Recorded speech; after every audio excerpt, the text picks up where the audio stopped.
Beyond Good and Evil by Friedrich Nietzsche.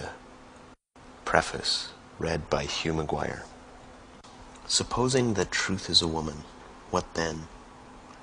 Is there not ground for suspecting that all philosophers, insofar as they have been dogmatists, have failed to understand women, that the terrible seriousness and clumsy inopportunity with which they have usually paid their addresses to truth have been unskilled and unseemly methods for winning a woman? Certainly she has never allowed herself to be won, and at present every kind of dogma stands with sad and discouraged mien. If, indeed, it stands at all. For there are scoffers who maintain that it has fallen, that all dogma lies on the ground, nay more, that it is at its last gasp. But to speak seriously, there are good grounds for hoping that all dogmatizing in philosophy, whatever solemn, whatever conclusive and decided airs it has assumed, may have been only a noble puerilism and tyrannism, and probably the time is at hand when it will be once and again understood what has actually sufficed for the basis of such imposing and absolute philosophical edifices as the dogmatists have hitherto reared. Perhaps some popular superstition of immemorial time, such as the soul superstition, which, in the form of subject and ego superstition, has not yet ceased doing mischief. Perhaps some play upon words, a deception on the part of grammar, or an audacious generalization of very restricted, very personal, very human, all too human facts. The philosophy of the dogmatists, it is to be hoped, was only a promise for thousands of years afterwards, as was astrology in still earlier times, in the service of which probably more labor, gold, acuteness, and patience have been spent than on any actual science hitherto. We owe to it, and to its superterrestrial pretensions in Asia and Egypt, the grand style of architecture. It seems that in order to inscribe themselves upon the heart of humanity with everlasting claims, all great things have first to wander about the earth as enormous and awe-inspiring caricatures. Dogmatic philosophy has been a caricature of this kind. For instance, the Vedanta doctrine in Asia, and Platonism in Europe. Let us not be ungrateful to it, although it must certainly be confessed that the worst, the most tiresome, and the most dangerous of errors hitherto has been a dogmatist error, namely Plato's invention of pure spirit and the good in itself. But now, when it has been surmounted, when Europe, rid of this nightmare, can again draw breath freely and at least enjoy a healthier sleep, we, whose duty is wakefulness itself, are the heirs of all the strength which the struggle against this error has fostered. It amounted to the very inversion of truth, and the denial of the perspective, the fundamental condition of life, to speak of spirit and the good as Plato spoke of them. Indeed, one might ask, as a physician, how did such a malady attack the finest product of antiquity, Plato? Had the wicked Socrates really corrupted him? Was Socrates, after all, a corrupter of youths, and deserved his hemlock? But the struggle against Plato, or, to speak plainer, and for the people, the struggle against the ecclesiastical oppression of millenniums of Christianity, for Christianity is Platonism for the people, produced in Europe a magnificent tension of soul, such as had not existed anywhere previously. With such a tensely strained bow, one can now aim at the furthest goals. As a matter of fact, the European feels this tension as a state of distress, and twice attempts have been made in grand style to unbend the bow, once by means of Jesuitism, and the second time by means of democratic enlightenment, which, with the aid of liberty of the press and newspaper reading, might, in fact, bring it about that the spirit would not so easily find itself in distress. The Germans invented gunpowder, all credit to them, but they again made things square, they invented printing. But we, who are neither Jesuits, nor Democrats, nor even sufficiently Germans, we good Europeans, and free, very free spirits, we have it still, all the distress of spirit and all the tension of its bow, and perhaps also the arrow, the duty, and who knows, the goal to aim at. Written in Sils Maria, Upper Engadine, June 1885. End of preface.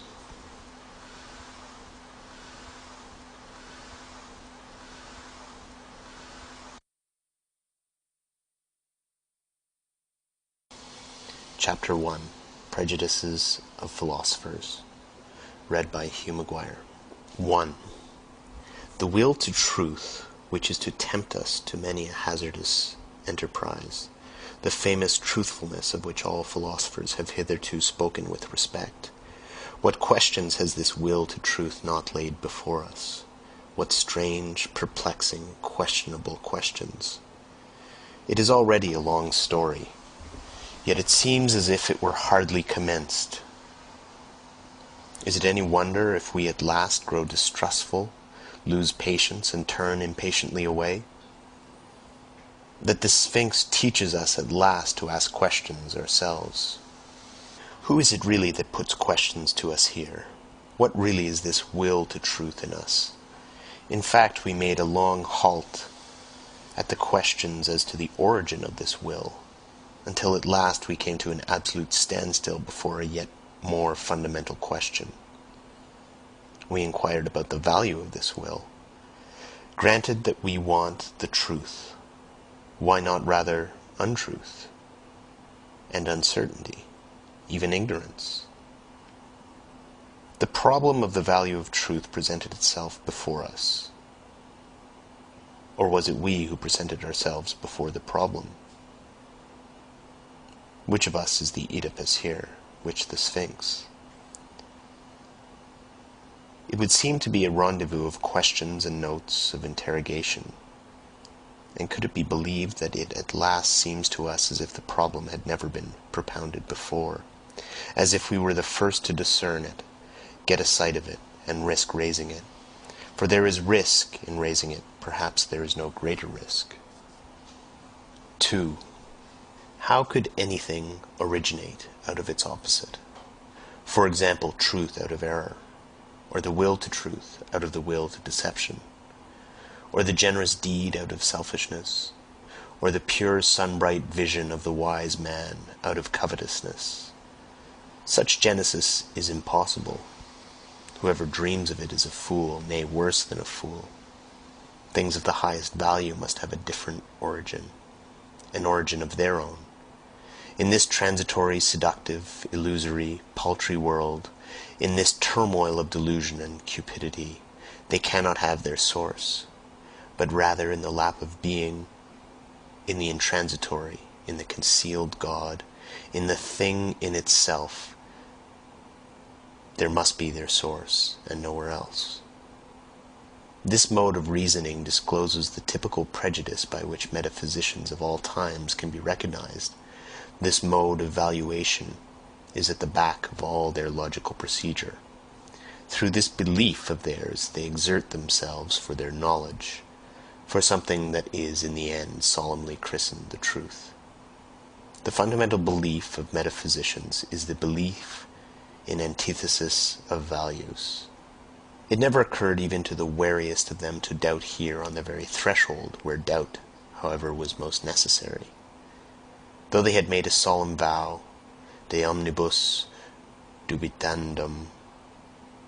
For it may be doubted, firstly, whether antithesis exists at all, and secondly, whether the popular valuations and antithesis of value upon which metaphysicians have set their seal are not perhaps merely superficial estimates, merely provisional perspectives, besides being probably made from some corner, perhaps from below, frog perspectives, as it were, to borrow an expression current among painters. In spite of all the value which may belong to the true, the positive, and the unselfish, it might be possible that a higher and more fundamental value for life generally should be assigned to pretense, to the will to delusion, to selfishness and cupidity. It might even be possible that what constitutes the value of those good and respected things consists precisely in their being insidiously related, knotted, and crotcheted to these evil and apparently opposed things. Perhaps even in being essentially identical with them. Perhaps. But who wishes to concern himself with such dangerous perhapses? For that investigation one must await the advent of a new order of philosophers, such as will have other tastes and inclinations, the reverse of those hitherto prevalent, philosophers of the dangerous perhaps, in every sense of the term. And to speak in all seriousness, I see such new philosophers beginning to appear. 3. Having kept a sharp eye on philosophers, and having read between their lines long enough, I now say to myself that the greater part of conscious thinking must be counted among the instinctive functions, and it is so even in the case of philosophical thinking. One has here to learn anew, as one learned anew about heredity and innateness, as little as the act of birth comes into consideration in the whole process and procedure of heredity, just as little is being conscious, opposed to the instinctive in any decisive sense. The greater part of the conscious thinking of a philosopher is secretly influenced by his instincts and forced into definite channels. And behind all logic and its seeming sovereignty of movement, there are valuations, or to speak more plainly, physiological demands, for the maintenance of a definite mode of life, for example, that the certain is worth more than the uncertain, that the illusion is less valuable than the truth. Such valuations, in spite of their regulative importance for us, might, notwithstanding, be only superficial valuations, special kinds of miserie, such as may be necessary for the maintenance of beings such as ourselves, supposing, in effect, that man is not just the measure of things. 4. The falseness of an opinion is not for us any objection to it. It is here, perhaps, that our new language sounds most strangely. The question is, how far an opinion is life-furthering, life persevering, species persevering, perhaps species rearing? And we are fundamentally inclined to maintain that the falsest opinions, to which the synthetic judgments a priori belong, are the most indispensable to us, that without a recognition of logical fictions, without a comparison of reality with the purely imagined world of the absolute and immutable, without a constant counterfeiting of the world by means of numbers, man could not live, that the renunciation of false opinions would be a renunciation of life, a negation of life. To recognize untruth as a condition of life, that is certainly to impugn the traditional ideas of value in a dangerous manner, and a philosophy which ventures to do so has thereby alone placed itself beyond good and evil. 5. That which causes philosophers to be regarded half distrustfully and half mockingly is not the oft-repeated discovery how innocent they are, how often and easily they make mistakes and lose their way, in short, how childish and childlike they are, but that there is not enough honest dealing with them, whereas they all raise a loud and virtuous outcry when the problem of truthfulness is even hinted at in the remotest manner. They all pose as though their real opinions had been discovered and attained through the self-evolving of a cold, pure, divinely indifferent dialectic, in contrast to all sorts of mystics who, fairer and foolisher, talk of inspiration. Whereas in fact, a prejudiced proposition, idea, or suggestion, which is generally their heart's desire, abstracted and refined, is defended by them with arguments sought out after the event. They are all advocates who do not wish to be regarded as such, generally astute defenders also of their prejudices, which they dub truths, and very far from having the conscience which bravely admits this to itself, very far from having the good taste of the courage which goes so far as to let this be understood, perhaps to warm friend or foe, or in cheerful confidence and self-ridicule. The spectacle of the Tartuffery of old Kant, equally stiff and decent, with which he entices us into the dialectic byways that lead, more correctly mislead, to his categorical imperative, makes us fastidious ones smile, we who find no small amusement in spying out the subtle tricks of old moralists and ethical preachers, or, still more so, the hocus-pocus in mathematical form by means of which Spinoza has, as it were, clad his philosophy in mail and mask. In fact, the love of his wisdom, to translate the term fairly and squarely, in order thereby to strike terror at once into the heart of the assailant, who should dare to cast a glance on the invincible maiden, that Pallas Athene. How much of personal timidity and vulnerability does this masquerade of a sickly recluse betray? 6. It has gradually become clear to me what every great philosophy up till now has consisted of, namely the confession of its originator, and a species of involuntary and unconscious autobiography, and moreover that the moral or immoral purpose in every philosophy has constituted the true vital germ out of which the entire plant has always grown. Indeed, to understand how the abstrusest metaphysical assertions of a philosopher have been arrived at, it is always well and wise to first ask oneself, what morality do they, or does he, aim at?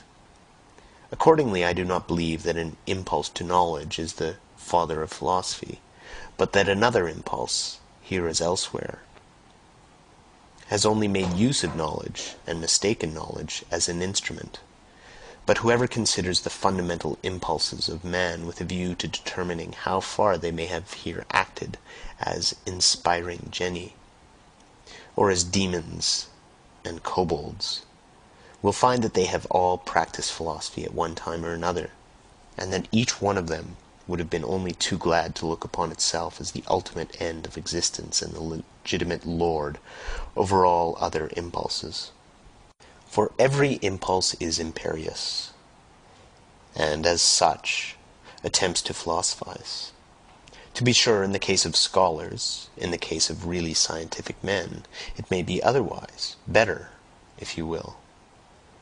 There may really be such a thing as an impulse to knowledge, some kind of small, independent clockwork, which, when well wound up, works away industriously to that end, without the rest of the scholarly impulses taking any material part therein. The actual interests of the scholar, therefore, are generally in quite another direction. In the family, perhaps, or in money-making, or in politics. It is, in fact, almost indifferent at what point of research his little machine is placed, and whether the hopeful young worker becomes a good philologist, a mushroom specialist, or a chemist. He is not characterized by becoming this or that. In the philosopher, on the contrary, there is absolutely nothing impersonal. And above all, his morality furnishes a decided and decisive testimony as to who he is, that is to say, in what order the deepest impulses of his nature stand to each other. 7. How malicious philosophers can be, I know of nothing more stinging than the joke Epicurus took the liberty of making on Plato and Platonists. He called them Dionysiokolaches. In its original sense, and on the face of it, the word signifies flatterers of Dionysius, consequently tyrants, accessories, and lickspittles. Besides this, however, it is as much to say they are all actors. There is nothing genuine about them. For Dionysiokolax was a popular name for an actor. And the latter is really the malignant reproach that Epicurus cast upon Plato. He was annoyed by the grandiose manner, the mise-en-scène style of which Plato and his scholars were masters, of which Epicurus was not a master. He, the old-school teacher of Samos, who sat concealed in his little garden at Athens, and wrote 300 books, perhaps out of rage and ambitious envy of Plato. Who knows? Greece took 100 years to find out who the garden god Epicurus really was. Did she ever find out? 8. There is a point in every philosophy at which the conviction of the philosopher appears on the scene, or, to put it in the words of the ancient mystery, aventavit asinus pulcher e fortissimus. 9. You desire to live according to nature. Oh, you noble Stoics, what fraud of words! Imagine to yourselves indifference as a power. How could you live in accordance with such indifference? To live, is not that just endeavoring to be otherwise than this nature? Is not living valuing, preferring, being unjust, being limited, endeavoring to be different? And granted that your imperative, living according to nature, means actually the same as living according to life, how could you do differently? Why should you make a principle out of what you yourselves are and must be? In reality, however, it is quite otherwise with you. While you pretend to read with rapture the canon of your law and nature, you want something quite contrary, you extraordinary stage players and self-deluders. In your pride, you wish to dictate your morals and ideals to nature herself, and to incorporate them therein. You insist that it shall be nature according to the Stoa, and would like everything to be made after your own image, as a vast, eternal glorification and generalism of Stoicism.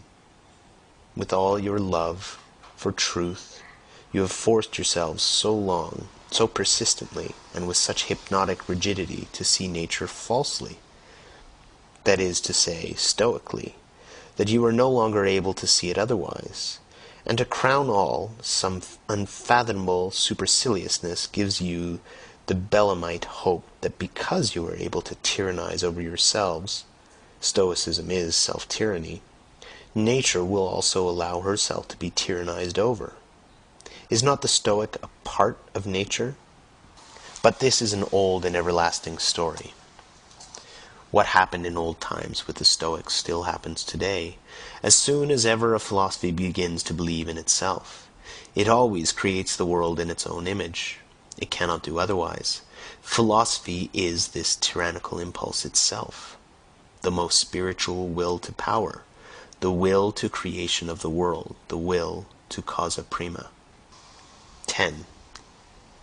The eagerness and subtlety, I should even say craftiness, with which the problem of the real and the apparent world is dealt with at present throughout Europe, furnishes food for thought and attention, and he who hears only a will to truth in the background and nothing else cannot certainly boast of the sharpest ears.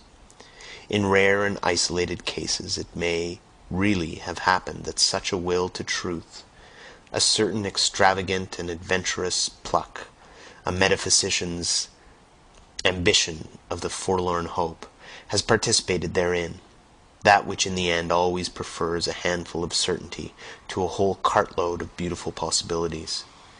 There may even be puritanical fanatics of conscience who prefer to put their last trust in a sure nothing, rather than in an uncertain something.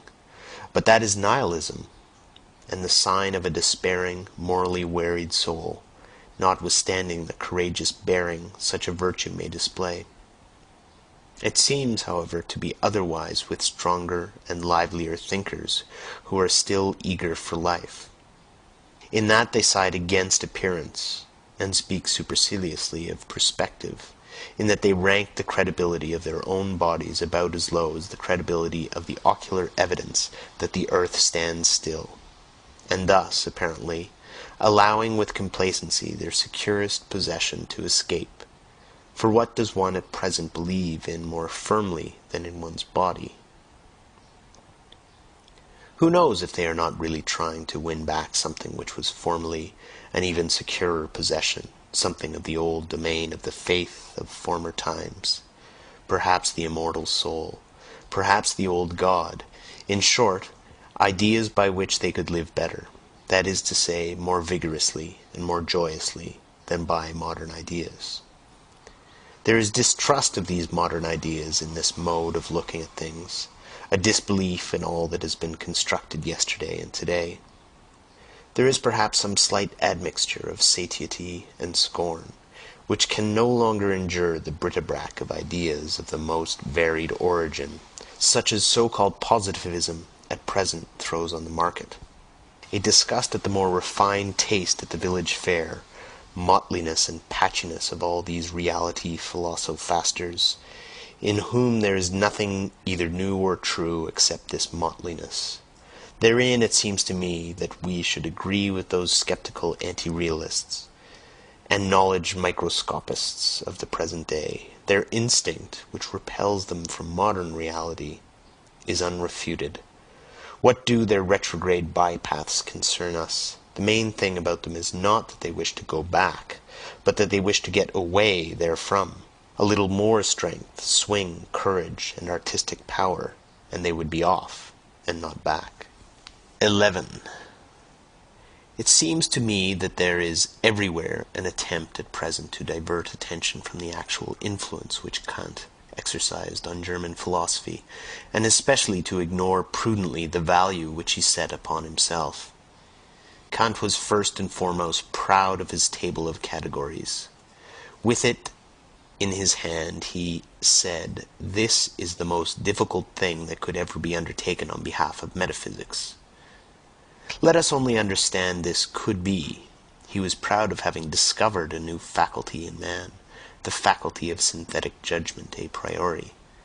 Granting that he deceived himself in this matter, the development and rapid flourishing of German philosophy depended nevertheless on his pride, and on the eager rivalry of the younger generation to discover, if possible, something, at all events new faculties, of which to be still prouder. But let us reflect for a moment. It is high time to do so.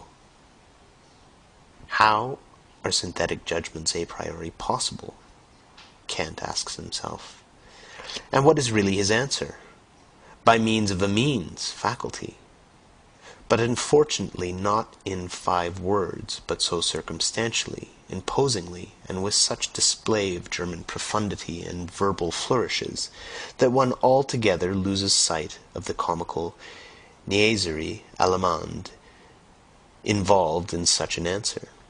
People were beside themselves with delight over this new faculty, and the jubilation reached its climax when Kant further discovered a moral faculty in man. For at that time Germans were still moral, not yet dabbling in the politics of hard fact. Then came the honeymoon of German philosophy. All the young theologians of the Tübingen institution went immediately into the groves, all seeking for faculties. And what did they not find in that innocent, rich, and still youthful period of the German spirit, to which Romanticism, the malicious fairy, piped and sang, when one could not yet distinguish between finding and inventing? Above all, a faculty for the transcendental. Schelling christened it intellectual intuition, and thereby gratified the most earnest longings of the naturally pious inclined Germans.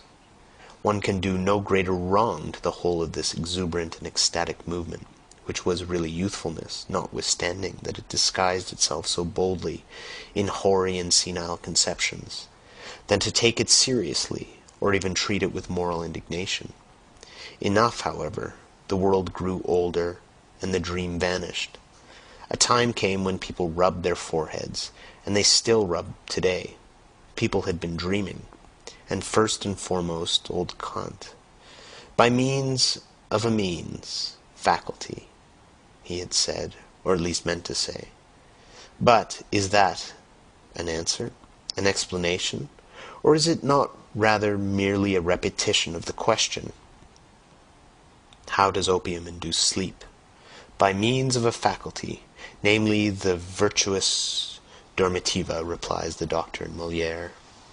Quia es in eo vitrus dormitiva, cujus est natura sensus assupir. But such replies belong to the realm of comedy, and it is high time to replace the Kantian question, how are synthetic judgments a priori possible, by another question, why is belief in such judgments necessary? In effect, it is high time that we should understand that such judgments must be believed to be true, for the sake of the preservation of creatures like ourselves, though they still might naturally be false judgments, or more plainly spoken, and roughly and readily, synthetic judgments a priori should not be possible at all. We have no right to them. In our mouths they are nothing but false judgments. Only, of course, the belief in their truth is necessary, as plausible belief and ocular evidence belonging to the perspective view of life. And finally, to call to mind the enormous influence which German philosophy, I hope you understand its right to inverted commas, goose feet, has exercised throughout the whole of Europe. There is no doubt that a certain virtus dormitiva had a share in it. Thanks to German philosophy, it was a delight to the noble idlers, the virtuous, the mystics, the artistes, the three-fourths Christians, and the political obscurantists of all nations, to find an antidote to the still overwhelming sensualism which overflowed from the last century into this. In short, sensus asupere. 12. As regards materialistic atomism, it is one of the best refuted theories that have been advanced, and in Europe there is now perhaps no one in the learned world so unscholarly as to attach serious signification to it, except for convenient everyday use, as an abbreviation of the means of expression, thanks chiefly to the Pole Boscovich.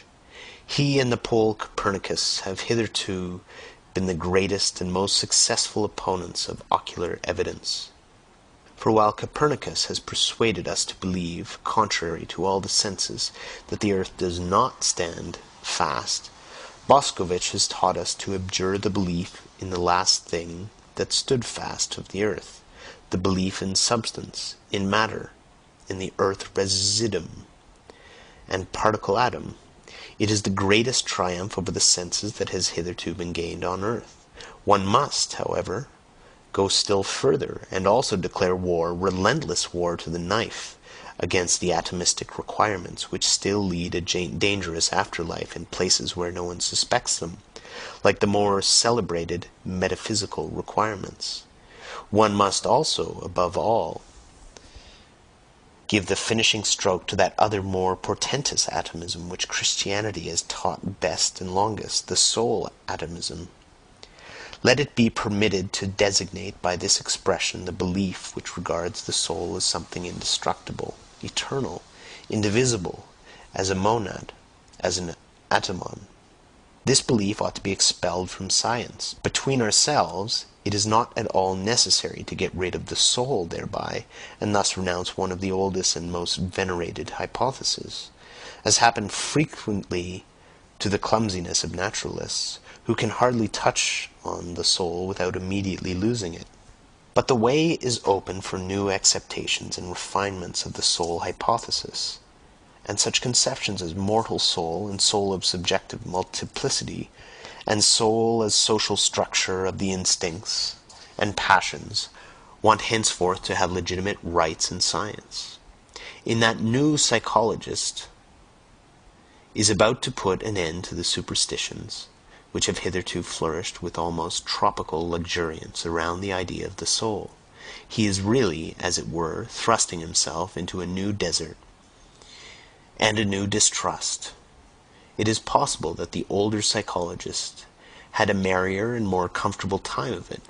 Eventually, however, he finds that precisely thereby he is also condemned to invent, and who knows, perhaps, to discover the new. 13. Psychologists should bethink themselves before putting down the instinct of self-preservation as the cardinal instinct of an organic being. A living thing seeks above all to discharge its strength. Life itself is will to power. Self-preservation is only one of the indirect and most frequent results thereof. In short, here, as everywhere else, let us beware of superfluous teleological principles, one of which is the instinct of self-preservation. We owe it to Spinoza's inconsistency. It is thus, in effect, that method ordains, which must be essentially economy of principles. 14. It is perhaps just dawning on 5 or 6 minds that natural philosophy is only a world exposition and world arrangement according to us, if I may say so, and not a world explanation.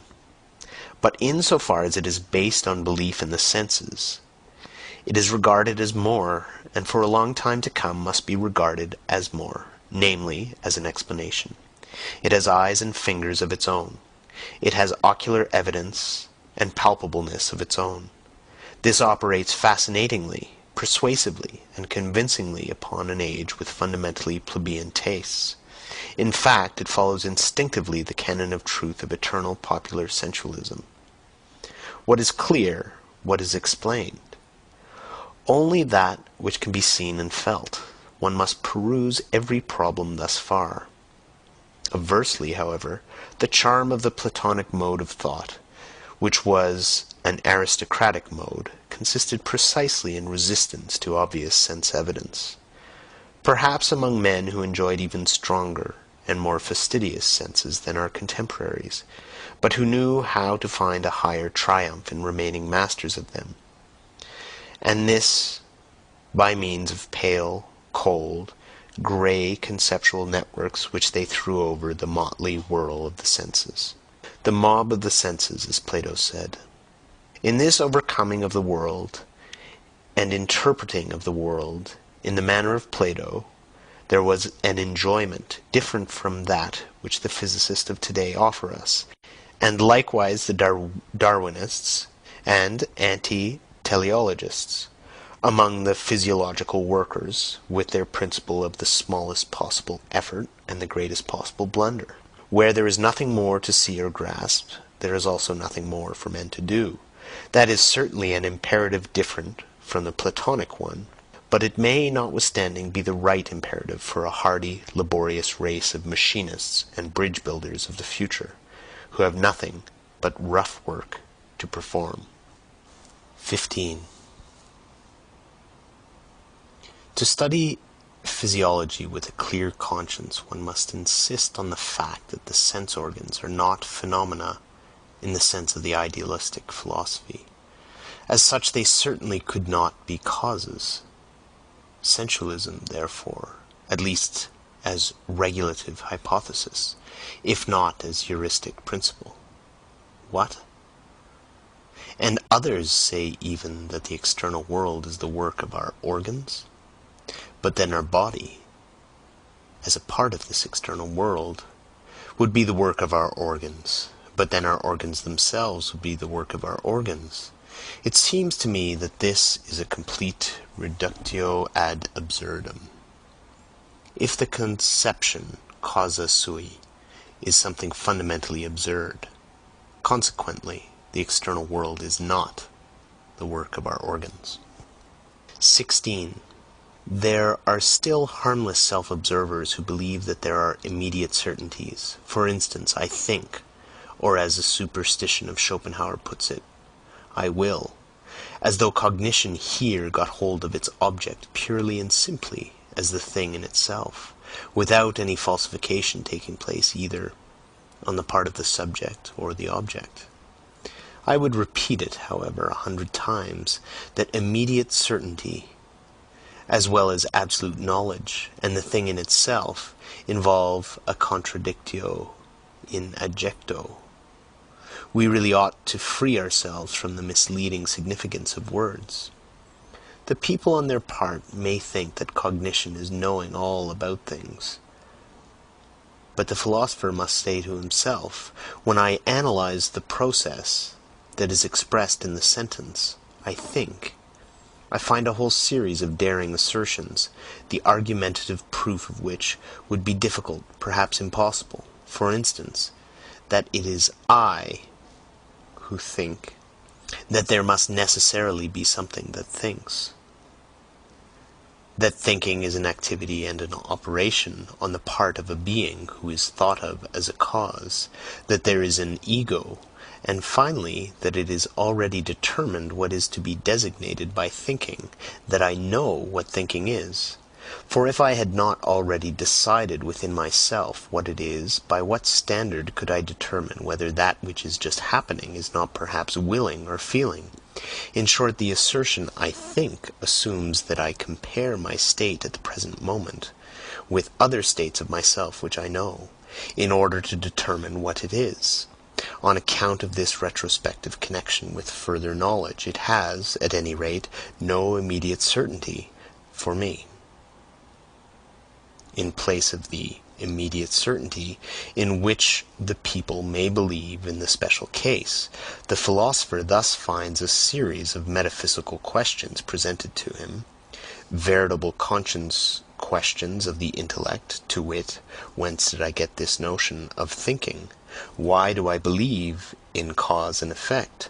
What gives me the right to speak of an ego, and even of an ego as cause, and finally of an ego as cause of thought? He who ventures to answer these metaphysical questions at once by an appeal to a sort of intuitive perception, like the person who says, I think, and I know that this, at least, is true, actual, and certain, will encounter a smile and two notes of interrogation in a philosopher nowadays. Sir, the philosopher will perhaps give him to understand, it is improbable that you are not mistaken. But why should it be the truth? 17. With regard to the superstitions of logicians, I shall never tire of emphasizing a small terse fact which is unwillingly recognized by these credulous minds, namely that a thought comes when it wishes, and not when I wish. So that it is a perversion of the facts of the case to say that the subject I is the condition of the predicate think. One thinks. But that this one is precisely the famous old ego is, to put it mildly, only a supposition, an assertion, and assuredly not an immediate certainty. After all, one has even gone too far with this one thinks. Even the one contains an interpretation of the process, and does not belong to the process itself. One infers here, according to the usual grammatical formula, to think is an activity. Every activity requires an agency that is active, consequently. It was pretty much the same lines that the older atomists sought, besides the operating power, the material particle wherein it resides and out of which it operates, the atom. More rigorous minds, however, learnt at last to get along without this earth residuum. And perhaps some day we shall accustom ourselves, even from the logician's point of view, to get along without the little one, to which the worthy old ego has refined itself. 18. It is certainly not the least charm of a theory that it is refutable. It is precisely thereby that it attracts the more subtle minds. It seems that the 100 times refuted theory of the free will owes its persistence to this charm alone. Someone is always appearing who feels himself strong enough to refute it. 19. Philosophers are accustomed to speak of the will as though it were the best known thing in the world. Indeed, Schopenhauer has given us to understand that the will alone is really known to us, absolutely and completely known, without deduction or addition. But it again and again seems to me that in this case Schopenhauer also only did what philosophers are in the habit of doing. He seems to have adopted a popular prejudice and exaggerated it. Willing seems to me to be above all something complicated, something that is a unity only in name. And it is precisely in a name that popular prejudice lurks, which has got the mastery over the inadequate precautions of philosophers in all ages. So let us for once be more cautious, let us be unphilosophical. Let us say that in all willing there is firstly a plurality of sensations, namely the sensation of the condition away from which we go, the sensation of the condition towards which we go, the sensation of this from and towards itself, and then besides an accompanying muscular sensation which, even without our putting in motion arms and legs, commences its action by force of habit, directly we will anything. Therefore, just as sensations, and indeed many kinds of sensations, are to be recognized as ingredients of the will, so, in the second place, thinking is also to be recognized.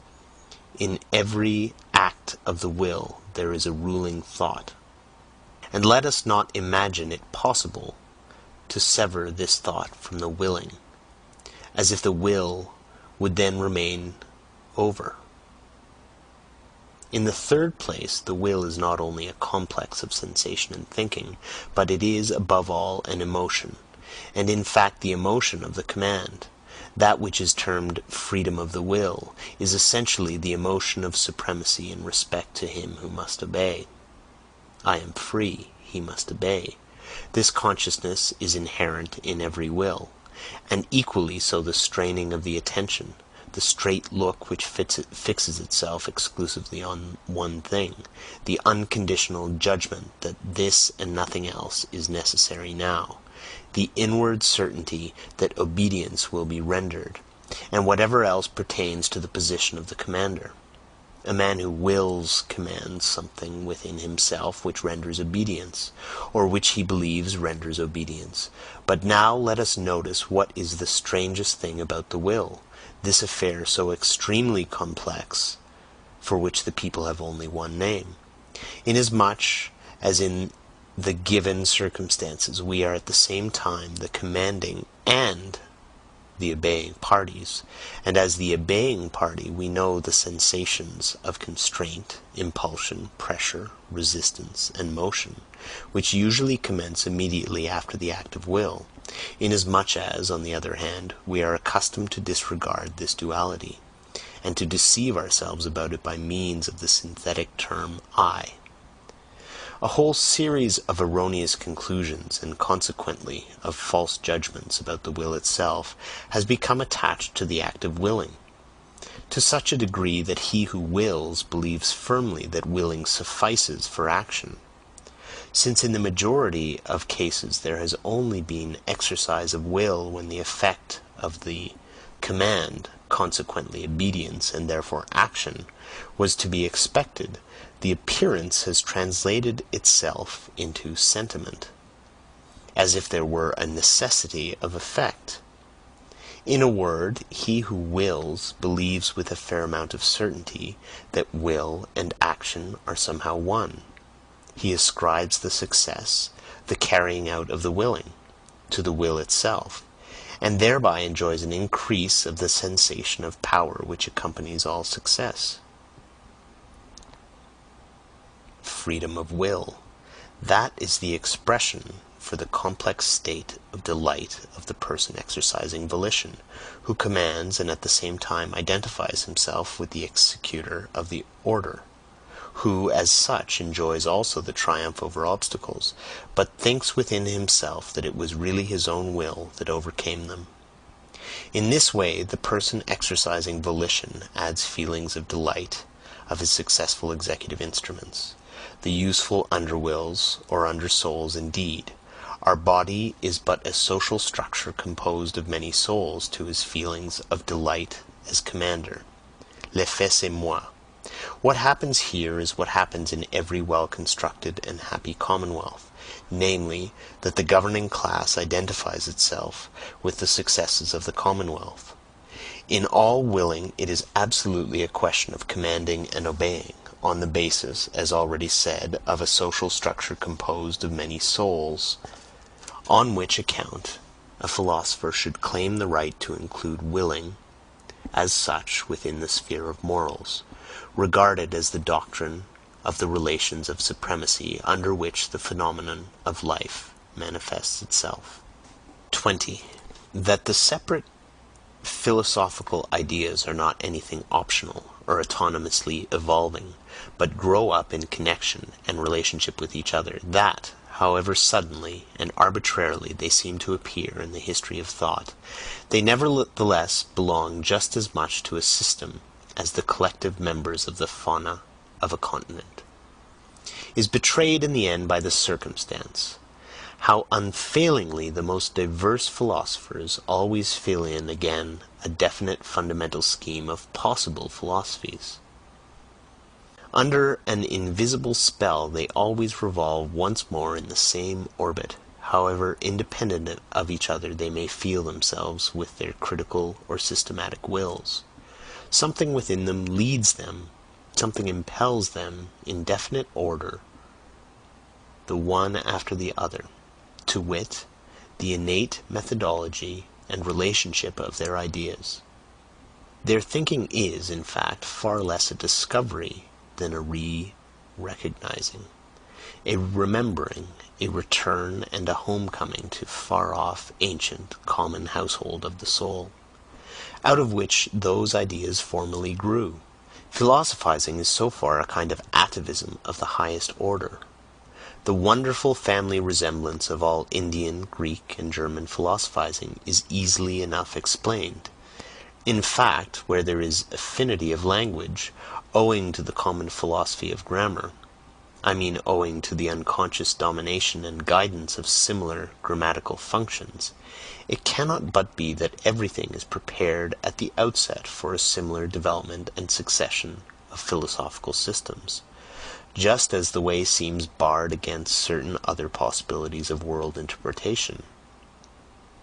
It is highly probable that philosophers within the domain of the Ural-Altaic languages, where the conception of the subject is least developed, look otherwise into the world, and will be found on paths of thought different from those of the Indo-Germans and Mussulmans.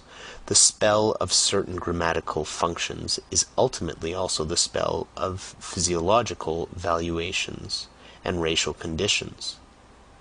So much by way of rejecting Locke's superficiality with regard to the origin of ideas. 21. The causa sui is the best self-contradiction that has yet been conceived. It is a sort of logical violation and unnaturalness, but the extravagant pride of man has managed to entangle itself profoundly and frightfully with this very folly. The desire for freedom of will, in the superlative, metaphysical sense, such as still holds sway, unfortunately, in the minds of the half-educated, the desire to bear the entire and ultimate responsibility for one's actions, oneself, and to absolve God, the world, ancestors, chance, and society therefrom, involves nothing less than to be precisely this causa sui, and, with more than Munchausen daring, to pull oneself up into existence by the hair, out of the slough of nothingness. If any one should find out in this manner the crass stupidity of the celebrated conception of free will, and put it out of his head altogether, I beg of him to carry his enlightenment a step further, and also put out of his head the contrary of this monstrous conception of free will, I mean non-free will, which is tantamount to a misuse of cause and effect. One should not wrongly materialize cause and effect as the natural philosophers do, and whoever like them naturalize in thinking at present, according to the prevailing mechanical doltishness which makes the cause press and push until it effects its end. One should use cause and effect only as pure conceptions, that is to say, as conventional fictions for the purpose of designation and mutual understanding, not for explanation. In being in itself there is nothing of causal connection, of necessity, or of psychological non-freedom. There the effect does not follow the cause, there law does not obtain. It is we alone who have devised cause, sequence, reciprocity, relativity, constraint, number, law, freedom, motive, and purpose. And when we interpret and intermix this symbol world as being in itself with things, we act once more as we have always acted, mythologically. The non-free will is mythology. In real life, it is only a question of strong and weak wills.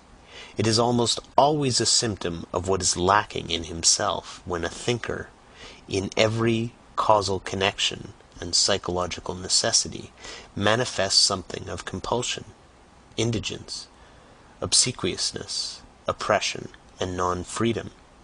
It is suspicious to have such feelings. The person betrays himself, and in general, if I have observed correctly, The non-freedom of the will is regarded as a problem from two entirely opposite standpoints, but always in a profoundly personal manner. Some will not give up their responsibility, their belief in themselves, the personal right to their merits. At any price, the vain races belong to this class. Others, on the contrary, do not wish to be answerable for anything, or blamed for anything, and owing to an inward self-contempt, seek to get out of the business, no matter how. The latter, when they write books, are in the habit at present of taking the side of criminals. A sort of socialistic sympathy is their favorite disguise, and as a matter of fact, the fatalism of the weak-willed embellishes itself surprisingly when it can pose as la religion de la souffrance humaine, that is, its good taste.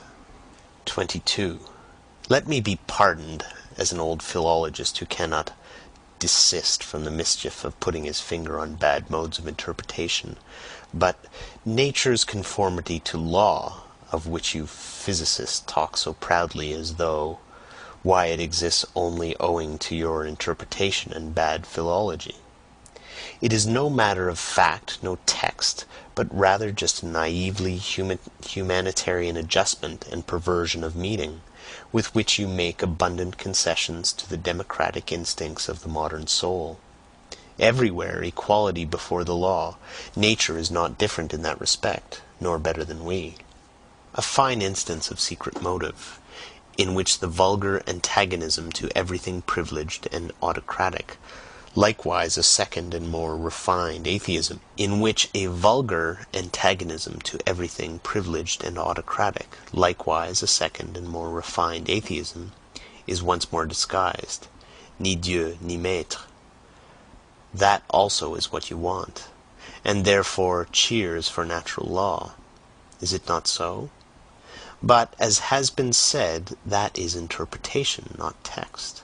And somebody might come along who, with opposite intentions and modes of interpretation, could read out of the same nature, and with regard to the same phenomena, just the tyrannically inconsiderate and relentless enforcement of the claims of power, an interpreter who should so place the unexceptionalness and unconditionalness of all will to power before your eyes, that almost every word, and the word tyranny itself, would eventually seem unsuitable, or, like a weakening and softening metaphor, as being too human, and who should, nevertheless, end by asserting the same about this world as you do, namely, that it has a necessary and calculable course, not, however, because laws obtain in it, but because they are absolutely lacking, and every power affects its ultimate consequences every moment, granted that this also is only interpretation. And you will be eager enough to make this objection? Well, so much the better. 23.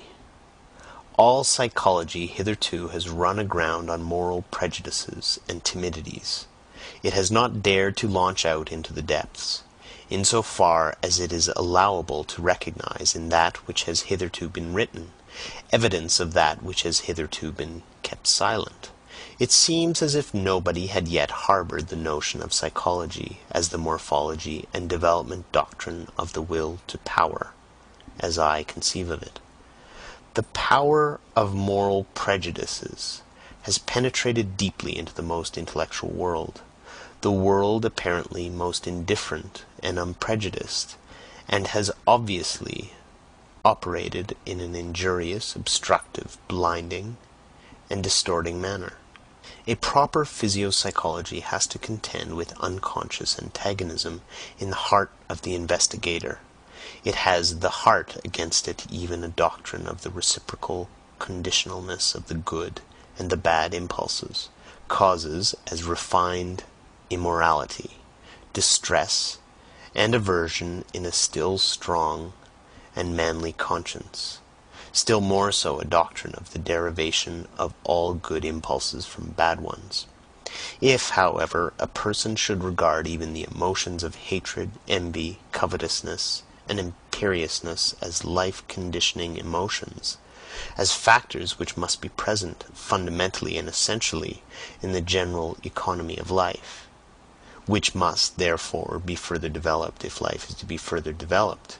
He will suffer from such a view of things as from seasickness. And yet this hypothesis is far from being the strangest and most painful in this immense and almost new domain of dangerous knowledge, and there are, in fact, 100 good reasons why everyone should keep away from it who can do so. On the other hand, if one has once drifted hither with one's bark, well, very good. Now let us set our teeth firmly. Let us open our eyes and keep our hand fast on the helm. We sail away right over morality. We crush out, we destroy, perhaps, the remains of our own mortality by daring to make our voyage thither. But what do we matter? Never yet did a profounder world of insight reveal itself to daring travelers and adventurers. And the psychologist who thus makes a sacrifice, it is not the sacrificio del intelletto, on the contrary, will at least be entitled to demand in return that psychology shall once more be recognized as the queen of the sciences, for whose service and equipment the other sciences exist, for psychology is once more the path to the fundamental problems. End of chapter 1.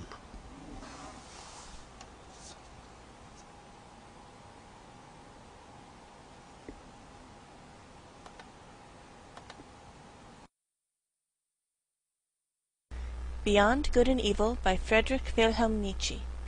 Chapter 2. The Free Spirit. 24. O sancta simplicitatis! In what strange simplification and falsification man lives!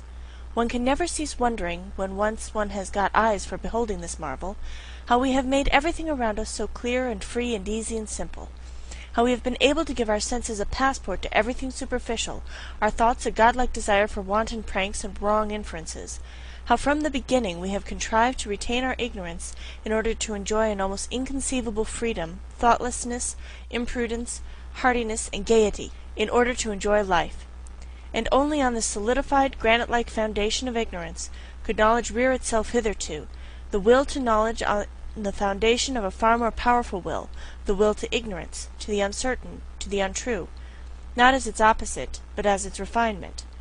It is to be hoped, indeed, that language, here as elsewhere, will not get over its awkwardness, and that it will continue to talk of opposites where there are only degrees and many refinements of gradation.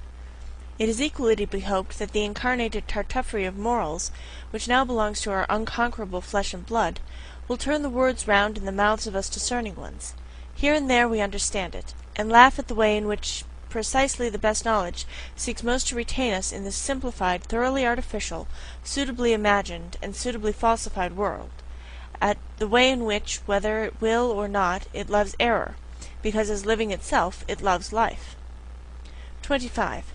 After such a cheerful commencement, a serious word would fain be heard. It appeals to the most serious minds. Take care, you philosophers and friends of knowledge, and beware of martyrdom, of suffering for the truth's sake, even in your own defense. It spoils all the innocence and fine neutrality of your conscience. It makes you headstrong against objections and red rags. It stupefies, animalizes, and brutalizes, when in the struggle with danger, slander, suspicion, expulsion, and even worse consequence of enmity, ye have at last to play your last card as protectors of truth upon earth, as though the truth were such an innocent and incompetent creature as to require protectors. And you, of all people, ye knights of the sorrowful countenance, messieurs loafer and cobweb spinners of the spirit, finally ye know sufficiently well that it cannot be of any consequence if ye just carry your point. Ye know that hitherto no philosopher has carried his point, and that there might be a more laudable truthfulness in every little interrogative mark which you place after your special words and favourite doctrines, and occasionally after yourselves, than in all the solemn pantomime and trumping games before accusers and law courts. Rather go out of the way, flee into concealment, and have your masks and your ruses, that ye may be mistaken for what you are, or somewhat feared, And pray don't forget the garden with golden trellis work, and have people around you who are as a garden, or as music on the waters at eventide, when the day becomes a memory. Choose the good solitude, the free, wanton, lightsome solitude, which also gives you the right still to remain good in any sense whatsoever. How poisonous, how crafty, how bad does every long war make one, for which cannot be waged openly by means of force!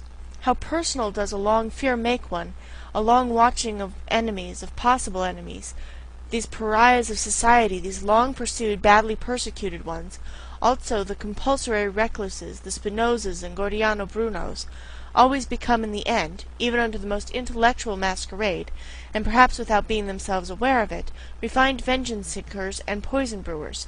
Just lay bare the foundations of Spinoza's ethics and theology. Not to speak of the stupidity of moral indignation, which is the unfailing sign in a philosopher that the sense of philosophical humor has left him. The martyrdom of the philosopher, his sacrifice for the sake of truth, forces into the light whatever of the agitator and actor lurks within him. And, if one has hitherto contemplated him only with artistic curiosity, with regard to many a philosopher it is easy to understand the dangerous desire to see him also in his deteriorated into a martyr, into a stage and tribune brawler. Only that it is necessary with such desire to be clear what spectacle one will see in any case, merely a satiric play, merely an epilogue farce, and merely continued proof that the long, real tragedy is at an end, supposing that every philosophy has long been a tragedy in its origin. 26. Every select man strives instinctively for a citadel and a privacy where he is free from the crowd, the many, the majority, where he may forget men who are the rule as their exception, exclusive only of the case in which he is pushed straight to such men by still stronger instinct, as a discerner in the great and exceptional sense. Whoever, in intercourse with men, does not occasionally glisten in all the green and grey colours of distress, owing to disgust, satiety, sympathy, gloominess, and solitariness, is assuredly not a man of elevated tastes. Supposing, however, that he does not voluntarily take all this burden and disgust upon himself, that he persistently avoids it and remains, as I said, quietly and proudly hidden in his citadel, one thing is then certain: he was not made, he was not predestined for knowledge. For as such he would one day have to say to himself, "The devil take my good taste, but the rule is more interesting than the exception, than myself, the exception." And he would go down, and above all he would go inside, the long and serious study of the average man. And consequently, much disguise, self-overcoming familiarity and bad intercourse. All intercourse is bad intercourse, except with one's equals. That constitutes a necessary part of the life history of every philosopher, perhaps the most disagreeable, odious, and disappointing part. If he is fortunate, however, as a favourite child of knowledge should be, he will meet with suitable auxiliaries who will shorten and lighten his task. I mean so-called cynics, those who simply recognize the animal, the commonplace, and the rule in themselves, and at the same time have so much spirituality and ticklishness as to make them talk of themselves and their like before witnesses. Sometimes they wallow, even in books, as on their own dunghill. Cynicism is the only form in which base souls approach what is called honesty, and the higher man must open his ears to all the coarser or finer cynicism, and congratulate himself when the clown becomes shameless right before him, or the scientific satyr speaks out. There are even cases where enchantment mixes with the disgust, namely, where by a freak of nature, genius is bound to some indiscreet billy-goat and ape, as in the case of the Abbé Galiani, the profoundest, acutest, and perhaps also the filthiest man of his century. He was far profounder than Voltaire, and consequently also a good deal more silent. It happens more frequently, as has been hinted, that a scientific head is placed on an ape's body, a fine exceptional understanding in a base soul, an occurrence by no means rare, especially among doctors and moral physiologists. And whenever anyone speaks without bitterness, or rather quite innocently, of man as a belly with two requirements and a head with one, whenever anyone sees, seeks, and wants to see only hunger, sexual instinct, and vanity as the real and only motives of human actions, in short, when anyone speaks badly, and not even ill, of man, then ought the lover of knowledge to hearken attentively and diligently. He ought, in general, to have an open ear wherever there is talk without indignation, for the indignant man, and he who perpetually tears and lacerates himself with his own teeth, or in place of himself, the world, God, or society, may indeed, morally speaking, stand higher than the laughing and self-satisfied satyr, but in every other sense he is more ordinary, more indifferent, and less instructive case, and no one is such a liar as the indignant man.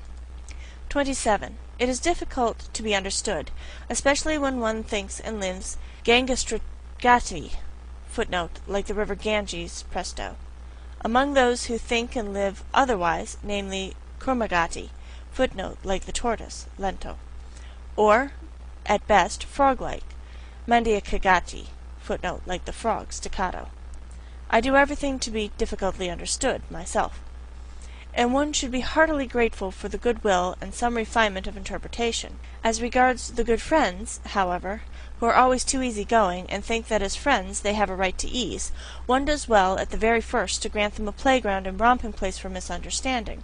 One can thus laugh still, or get rid of them altogether, these good friends, and laugh then also. 28.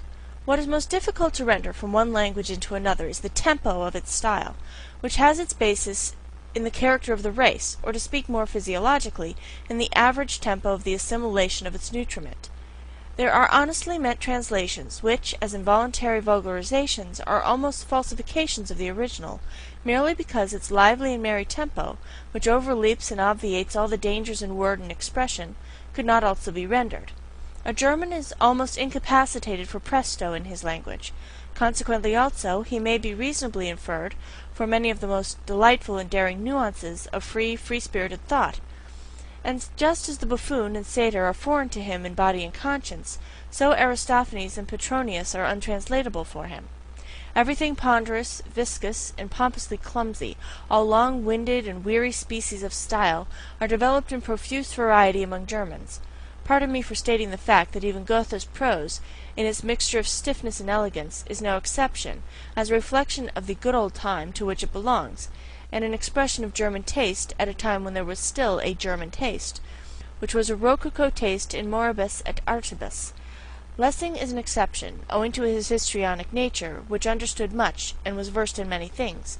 He who was not the translator of Bayle to no purpose, who took refuge willingly in the shadow of Diderot and Voltaire, and still more willingly among the Roman comedy writers. Lessing loved also free-spiritism in the tempo and flight out of Germany.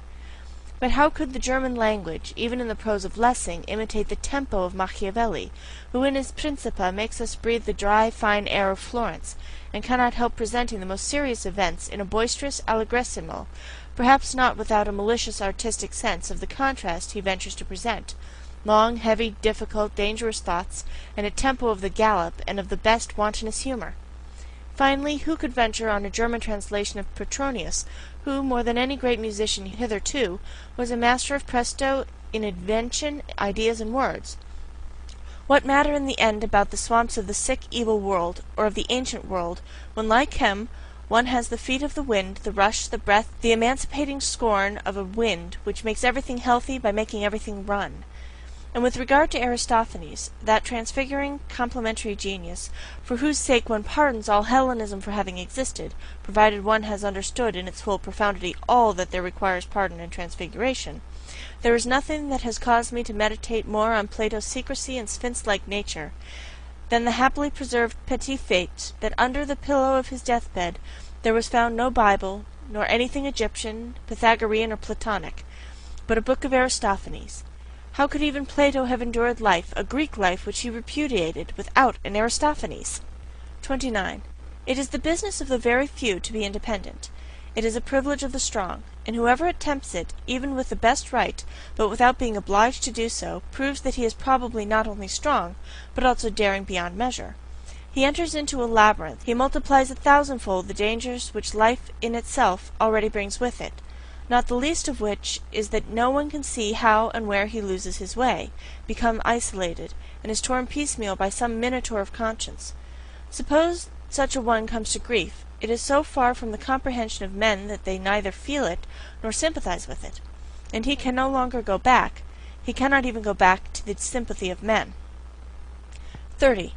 Our deepest insights must and should appear as follies, and under certain circumstances as crimes, when they had come unauthorizedly to the ears of those who are not disposed and predestined for them.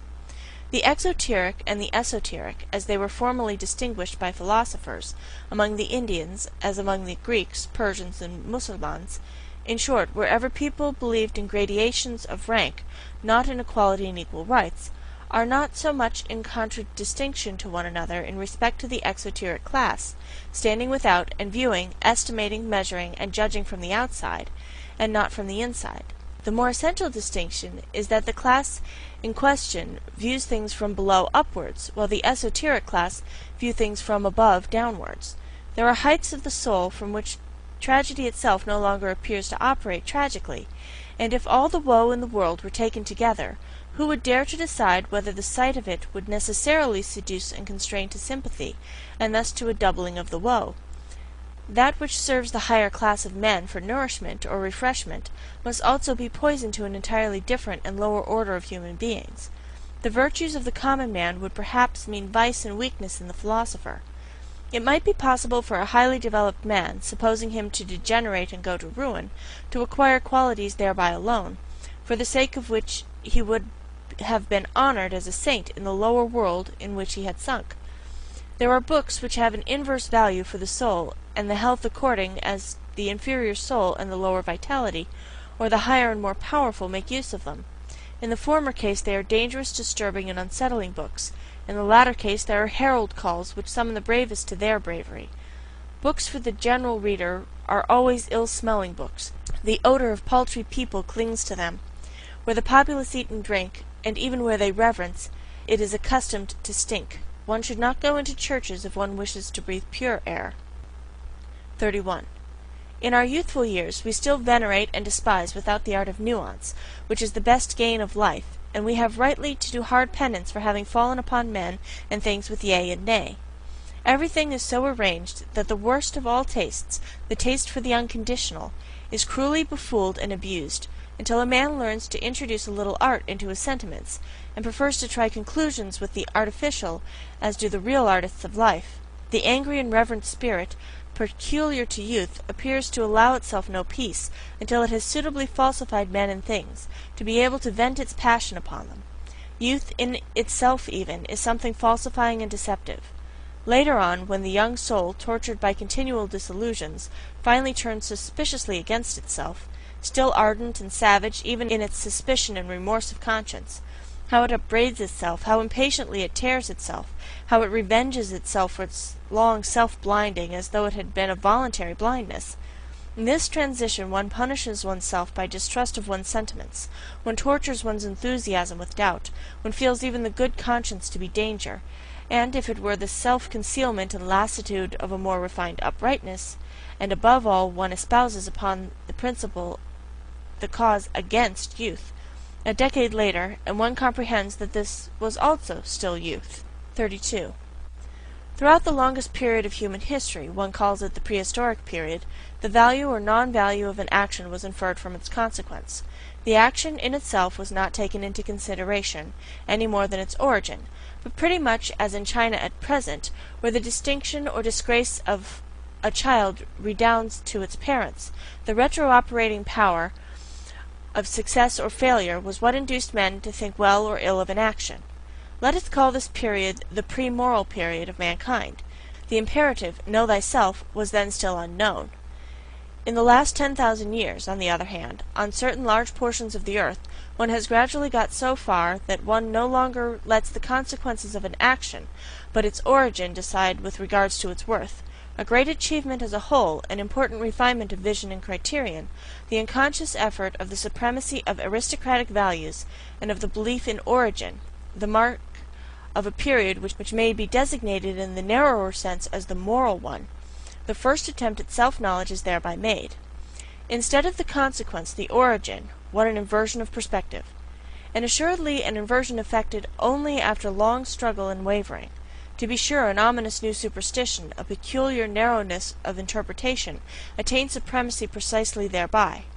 The origin of an action was interpreted in the most definite sense possible as origin out of intention. People were agreed in the belief that the value of an action lay in the value of its intention. The intention is the sole origin and antecedent history of an action. Under the influence of this prejudice moral praise and blame have been bestowed, and men have judged and even philosophized almost up to the present day. Is it not possible, however, that the necessity may now have arisen of again making up our minds with regards to the reversing and fundamental shifting of values, owing to a new self-consciousness and acuteness in man, is it not possible that we may be standing on the threshold of a period which, to begin with, would be distinguished negatively as ultra-moral? Nowadays, when at least among us immoralists, the suspicion arises that the decisive value of an action lies precisely in that which is not intentional, and that all its intentionalness, all that is seen, sensible, or sensed in it, belongs to its surface or skin, which, like every skin, betrays something, but conceals still more. In short, we believe that the intention is only a sign or symptom which first requires an explanation, a sign, moreover, which has too many interpretations, and consequently hardly any meaning in itself alone, that morality, in the sense in which it has been understood hitherto, as intention morality, has been a prejudice, perhaps a prematureness or preliminariness, probably something of the same rank as astrology and alchemy, but in a case something which must be surmounted. The surmounting of morality, in certain sense even the self-mounting of morality, let that be the name for the long secret labor which has been reserved for the most refined, the most upright, and also the most wicked consciences of today, as the living touchstones of the soul. 33. It cannot be helped. The sentiment of surrender, of sacrifice for one's neighbor, and all self-renunciation morality, must be mercilessly called to account, and brought to judgment, just as the aesthetics of disinterested contemplation, under which the emasculation of art nowadays seeks insidiously enough to create itself good conscience. There is far too much witchery and sugar in the sentiments for others and not for myself, for one not needing to be doubly distrustful here, and for one asking promptly, are they not perhaps deceptions, they that please him who has them, and him who enjoys their fruit, and also the mere spectator? That is all no argument in their favor, but just calls for caution. Let us therefore be cautious. 34. At whatever standpoint of philosophy one may place oneself nowadays, seen from every position, the erroneousness of the world in which we think we live is the surest and most certain thing our eyes can light upon. We find proof after proof thereof, which would fain allure us into surmises concerning a deceptive principle in the nature of things. He, however, who makes thinking itself, and consequently the spirit, responsible for the falseness of the world, an honorable exit, which every conscious or unconscious advocatus Dei avails himself of, he who regards this world, including space, time, form, and movement, as falsely deduced, would have at least good reason in the end to become distrustful also of all thinking. Has it not hitherto been playing upon us the worst of scurvy tricks? And what guarantee would it give that it would not continue to do what it has always been doing? In all seriousness, the innocence of thinkers has something touching and respect-inspiring about it, which even nowadays permits them to wait upon consciousness with the request that it will give them honest answers. For example, whether it be real or not, and why it keeps the outer world so resolutely at a distance, and other questions of the same description. The belief in immediate certainties is a moral naivete which does honor to us philosophers, but we have now ceased being merely moral men. Apart from morality, such belief is a folly which does little honor to us. If in middle-class life an ever-ready distrust is regarded as the sign of a bad character, and consequently as imprudence, here among us, beyond the middle-class world and its yeas and nays, what should prevent our being imprudent in saying the philosopher has at length a right to bad character, as the being who has hitherto been most befooled on earth? He is now under obligation to distrustfulness, through the wickedest squinting out of every abyss of suspicion. Forgive me the joke of this gloomy grimace and turn of expression, for I myself have long ago learned to think and estimate differently, with regard to deceiving and being deceived, and I keep at least a couple of pokes in the ribs ready for the blind rage with which philosophers struggle against being deceived. Why not? It is nothing more than a moral prejudice that truth is worth more than semblance. It is, in fact, the worst proof supposition in the world. So much must be conceded. There could have been no life at all except on the basis of perspective estimations and semblances. And if, with the virtuous enthusiasm and stupidity of many philosophers, one wished to do away altogether with the seeming world, well, granted you could do that, at least nothing of your truth would thereby remain. Indeed, what is it that forces us in general to the supposition that there is an essential opposition of true and false? Is it not enough to suppose degrees of seemingness, and as it were lighter and darker shades and tones of semblances, different values, as the painters say? Why might not the world which concerns us be a fiction? And to any one who suggested, but to a fiction belongs an originator, might it not be bluntly replied, why? May this also belong to the fiction? Why is it not at length permitted to be a little ironical towards the subject, just as towards the predicate and object? Might not the philosopher elevate himself above faith and grammar? All respect to governesses, but is it not time that philosophy should renounce governess faith? 35. O Voltaire! O humanity! O idiocy! There is something ticklish in the truth, and the search for the truth, and if man goes about it too humanely, il n'y cherche ne vrai qui pour faire le bien. I wager he finds nothing.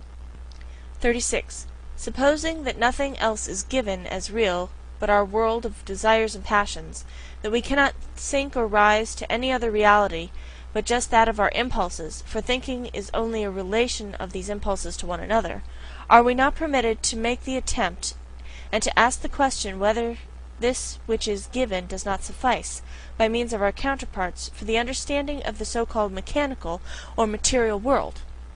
I do not mean as an illusion, a semblance, a representation, in the Berkeleyan and Schopenhauerian sense, but as possessing the same degree of reality as our emotions themselves, as a more primitive form of the world of emotions, in which everything still lies locked in a mighty unity, which afterwards branches off and develops itself in organic processes, naturally also, refines and debilitates, as a kind of instinctive life, in which all organic functions, including self-regulation, assimilation, nutrition, secretion, and change of matter, are still synthetically united with one another, as a primary form of life. In the end, is it not only permitted to make this attempt, it is commanded by the conscience of logical method, not to assume several kinds of causality, so long as the attempt to get along with a single one has not been pushed to its furthest extent, to absurdity, if I may be allowed to say so. That is morality of method which one may not repudiate nowadays. It follows from its definition, as mathematicians say. The question is ultimately whether we recognize the will as operating, whether we believe in the causality of this will. If we do so, and fundamentally our belief in this is just our belief in causality itself, we must make an attempt to posit hypothetically the causality of the will as the only causality. Will can naturally only operate on will, and not on matter, not on nerves, for instance. In short, the hypothesis must be hazarded whether will does not operate on will wherever effects are recognized, and whether all mechanical action, inasmuch as power operates therein, is not the power of will, the effect of will. Granted, finally, that we succeeded in explaining our entire instinctive life as the development and ramification of one fundamental form of will, namely the will to power, as my thesis puts it. Granted that all organic functions could be traced back to this will to power, and that the solution of this problem of generation and nutrition, it is one problem, could also be found therein. One would thus have acquired the right to define all active force unequivocally as will to power. The world seen from within, the world defined and designated according to its intelligible character, it would simply be will to power and nothing else. 37. What? Does not that mean, in popular language, God is disproved, but not the devil? On the contrary, my friends, and who the devil also compels you to speak popularly. 38. As happened finally in all the enlightenment of modern times, with the French Revolution, that terrible farce, quite superfluous when judged close to hand, into which, however, the noble and visionary spectators of all Europe have interpreted from a distance their own indignation and enthusiasm so long and passionately, until the text has disappeared under the interpretation, so a noble posterity might once more misunderstand the whole of the part, and perhaps only thereby make its aspect endurable. Or rather, has not this already happened? Have we not ourselves been that noble posterity? And, in so far as we now comprehend this, is it not thereby already past? 39. Nobody will very readily regard a doctrine as true merely because it makes the people happy or virtuous, excepting perhaps the amiable idealists, who are enthusiastic about the good, true, and beautiful, and let all kinds of motley, coarse, and good-natured desirabilities swim about promiscuously in their pond. Happiness and virtue are no arguments. It is willingly forgotten, however, even on the part of thoughtful minds, that to make unhappy and to make bad are just as little counter-arguments. A thing could be true, although it were the highest degree injurious and dangerous. Indeed, the fundamental constitution of existence might be such that one succumbed by a full knowledge of it, so that the strength of a mind might be measured by the amount of truth it could endure, or speak more plainly by the extent to which it required truth attenuated, veiled, sweetened, dampened, and falsified. But there is no doubt for the discovery of certain portions of truth, the wicked and unfortunate are more favourably situated, and have greater likelihood of success, not to speak of the wicked who are happy, a species about whom moralists are silent. Perhaps severity and craft are more favourable conditions for the development of strong, independent spirits and philosophers than the gentle, refined, yielding good nature, and habit of taking things easily, which are prized, and rightly prized in a learned man. Presupposing always, to begin with, that the term philosopher be not confined to the philosopher who writes books, or even introduces his philosophy into books. Stendhal furnishes a last feature of the portrait of the free-spirited philosopher, for which the sake of German taste I will not omit to underline, for it is opposed to German taste.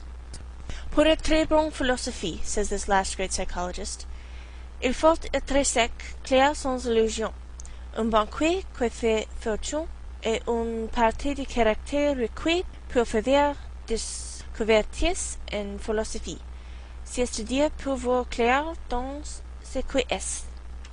40. Everything that is profound loves the mask. The profoundest things have a hatred even of figure and likeness.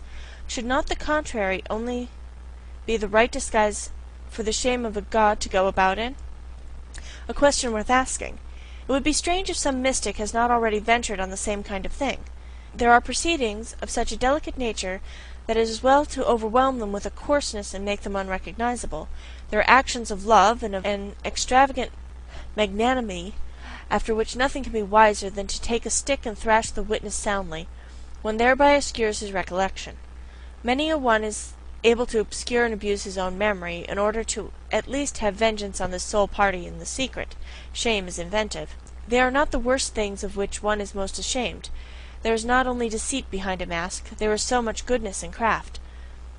I could imagine that a man with something costly and fragile to conceal would roll through life clumsily and rotundly, like an old green, heavily hooped wine-cask, the refinement of his shame requiring it to be so.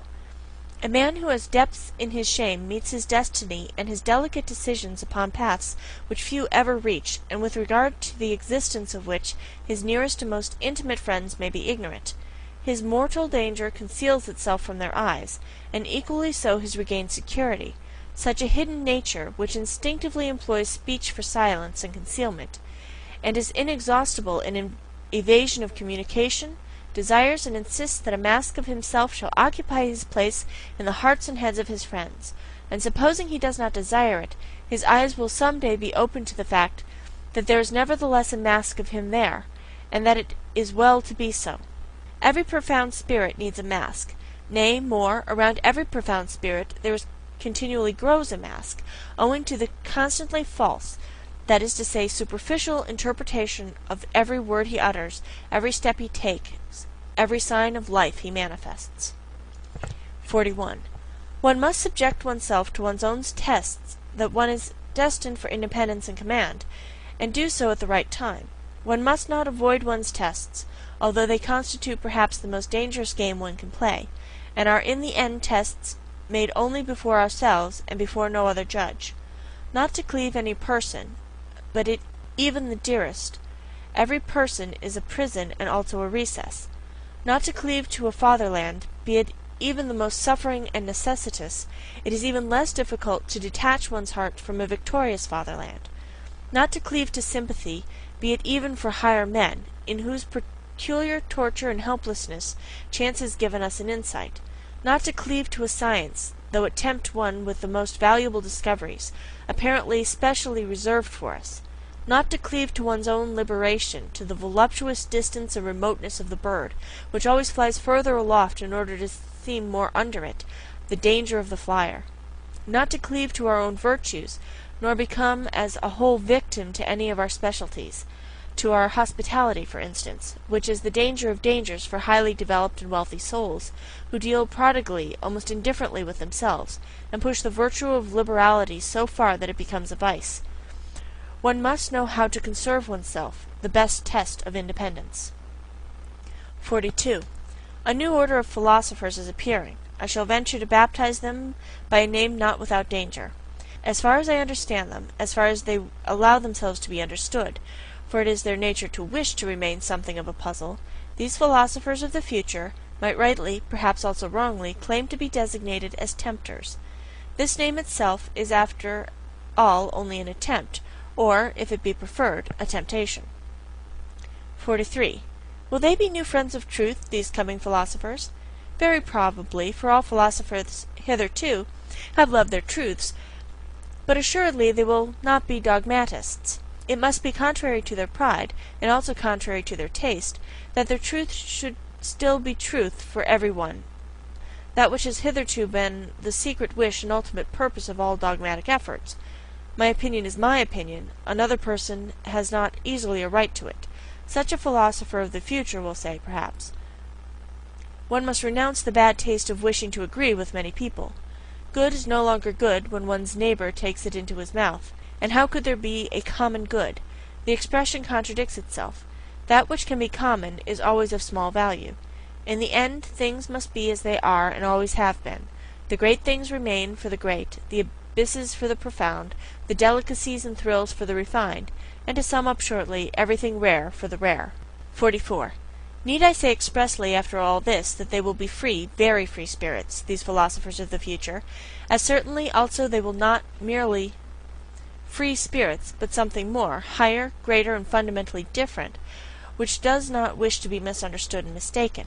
But while I say this, I feel under obligation, almost as much to them as to ourselves, we free spirits who are their heralds and forerunners, to sweep away from ourselves altogether a stupid old prejudice and misunderstanding, which, like a fog, has too long made the conception of a free spirit obscure.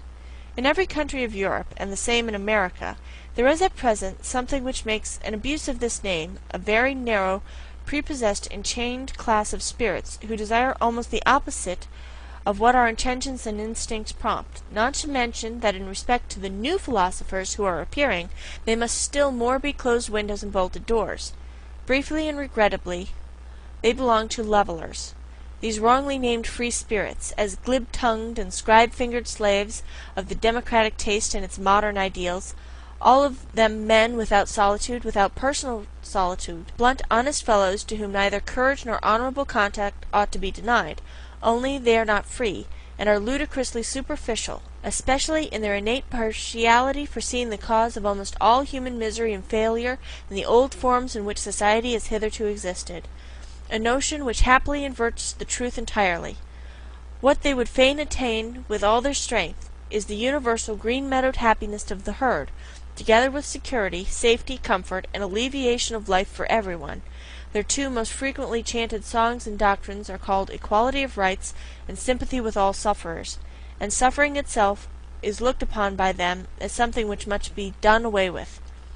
We opposite ones, however, who have opened our eye and conscience to the question how and where the plant man has hitherto grown most vigorously, believe that this has always taken place under the opposite conditions, that for this end the dangerousness of his situation has to be increased enormously, his inventive faculty and dissembling power, his spirit, had to develop into subtlety and daring under long oppression and compulsion, and his will to life had to be increased to the unconditioned will to power.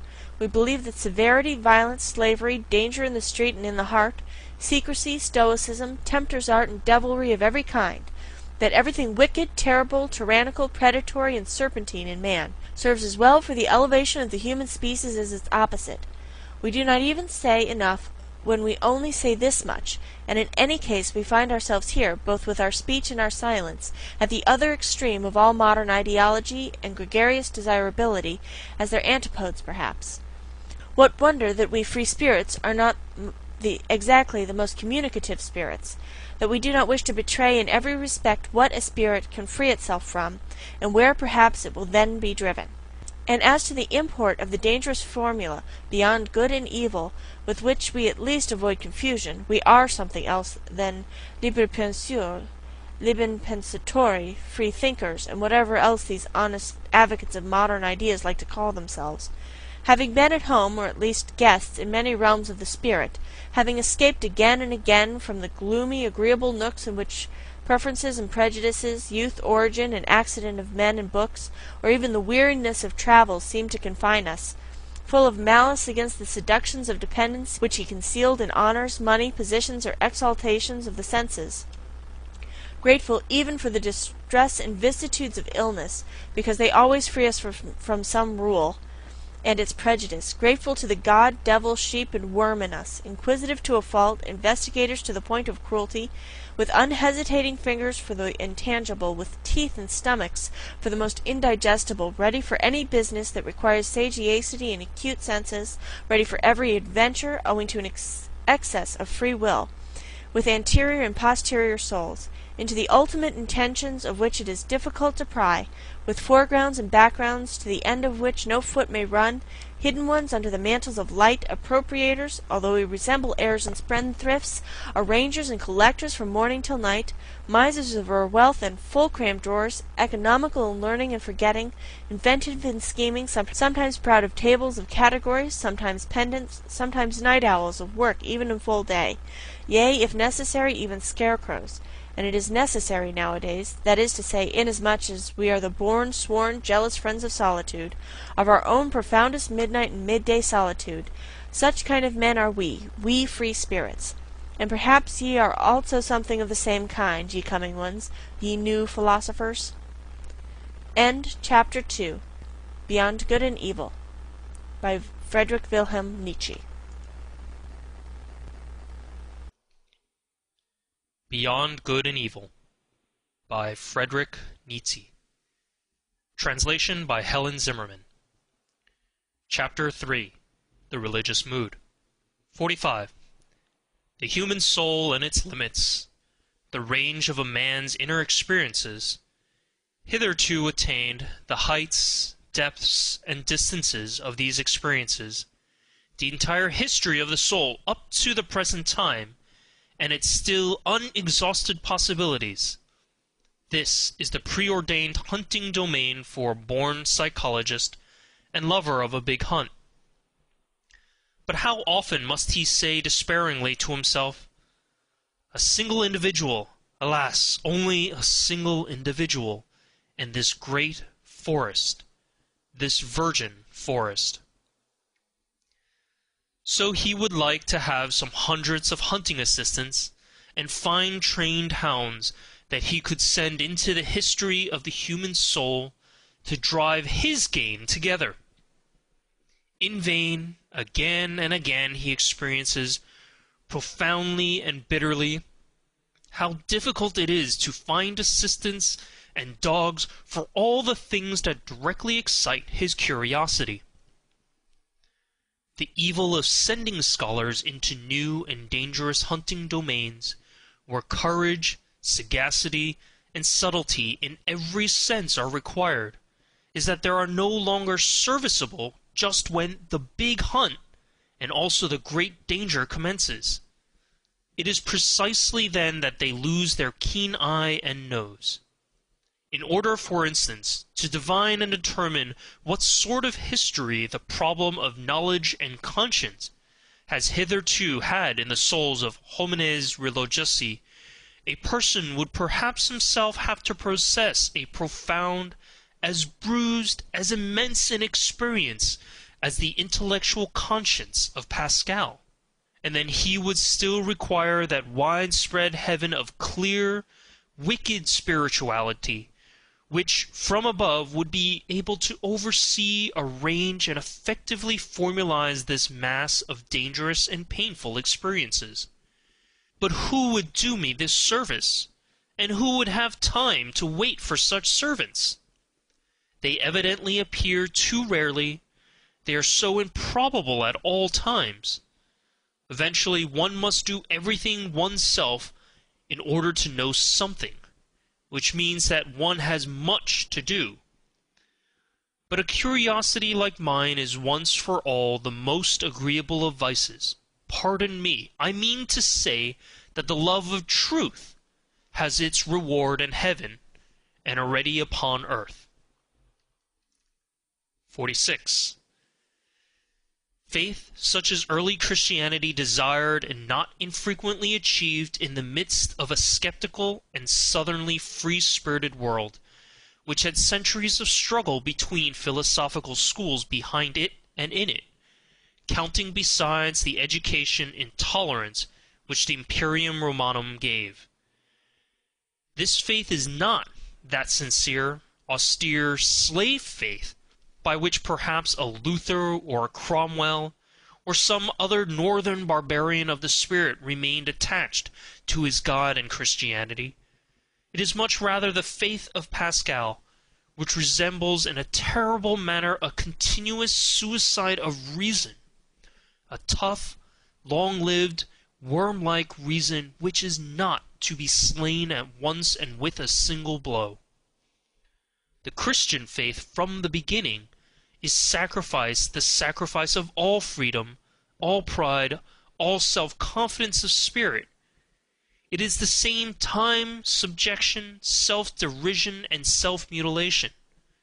There is cruelty and religious Phoenicianism in this faith, which is adapted to a tender, many-sided, and very fastidious conscience. It takes for granted that the subjection of the spirit is indescribably painful, that all the past and all the habits of such a spirit resist the absurdism in the form of which faith comes to it. Modern men, with their obtuseness as regards all Christian nomenclature, have no longer the sense for the terribly superlative conception which was implied to an antique taste by the paradox of the formula, God on the cross. Hitherto there had never and nowhere been such boldness in inversion, nor anything at once so dreadful, questioning, and questionable as this formula. It promised a transvaluation of all ancient values. It was the Orient, the profound Orient. It was the Oriental slave who thus took revenge on Rome and its noble, light-minded toleration, on the Roman Catholicism of non-faith, and it was always not the faith, but the freedom from the faith, the half-stoical and smiling indifference to the seriousness of the faith, which made the slaves indignant at their masters and revolt against them. Enlightenment causes revolt, for the slave desires the unconditioned. He understands nothing but the tyrannous, even in morals. He loves as he hates without nuance, to the very depths, to the point of pain, to the point of sickness. His many hidden sufferings make him revolt against the noble taste which seems to deny suffering. The skepticism with regard to suffering, fundamentally only an attitude of aristocratic morality, was not the least of the causes, also of the last great slave insurrection which began with the French Revolution. 47.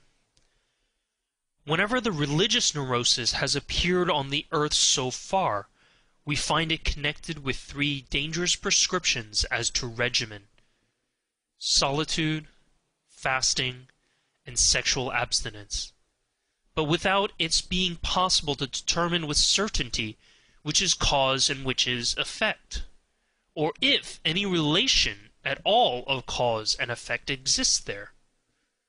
This latter doubt is justified by the fact that one of the most regular symptoms among savage as well as among civilized peoples is the most sudden and excessive sensuality, which then with equal suddenness transforms into penitential paroxysms, world renunciation, and will renunciation, both symptoms perhaps explainable as disguised epilepsy.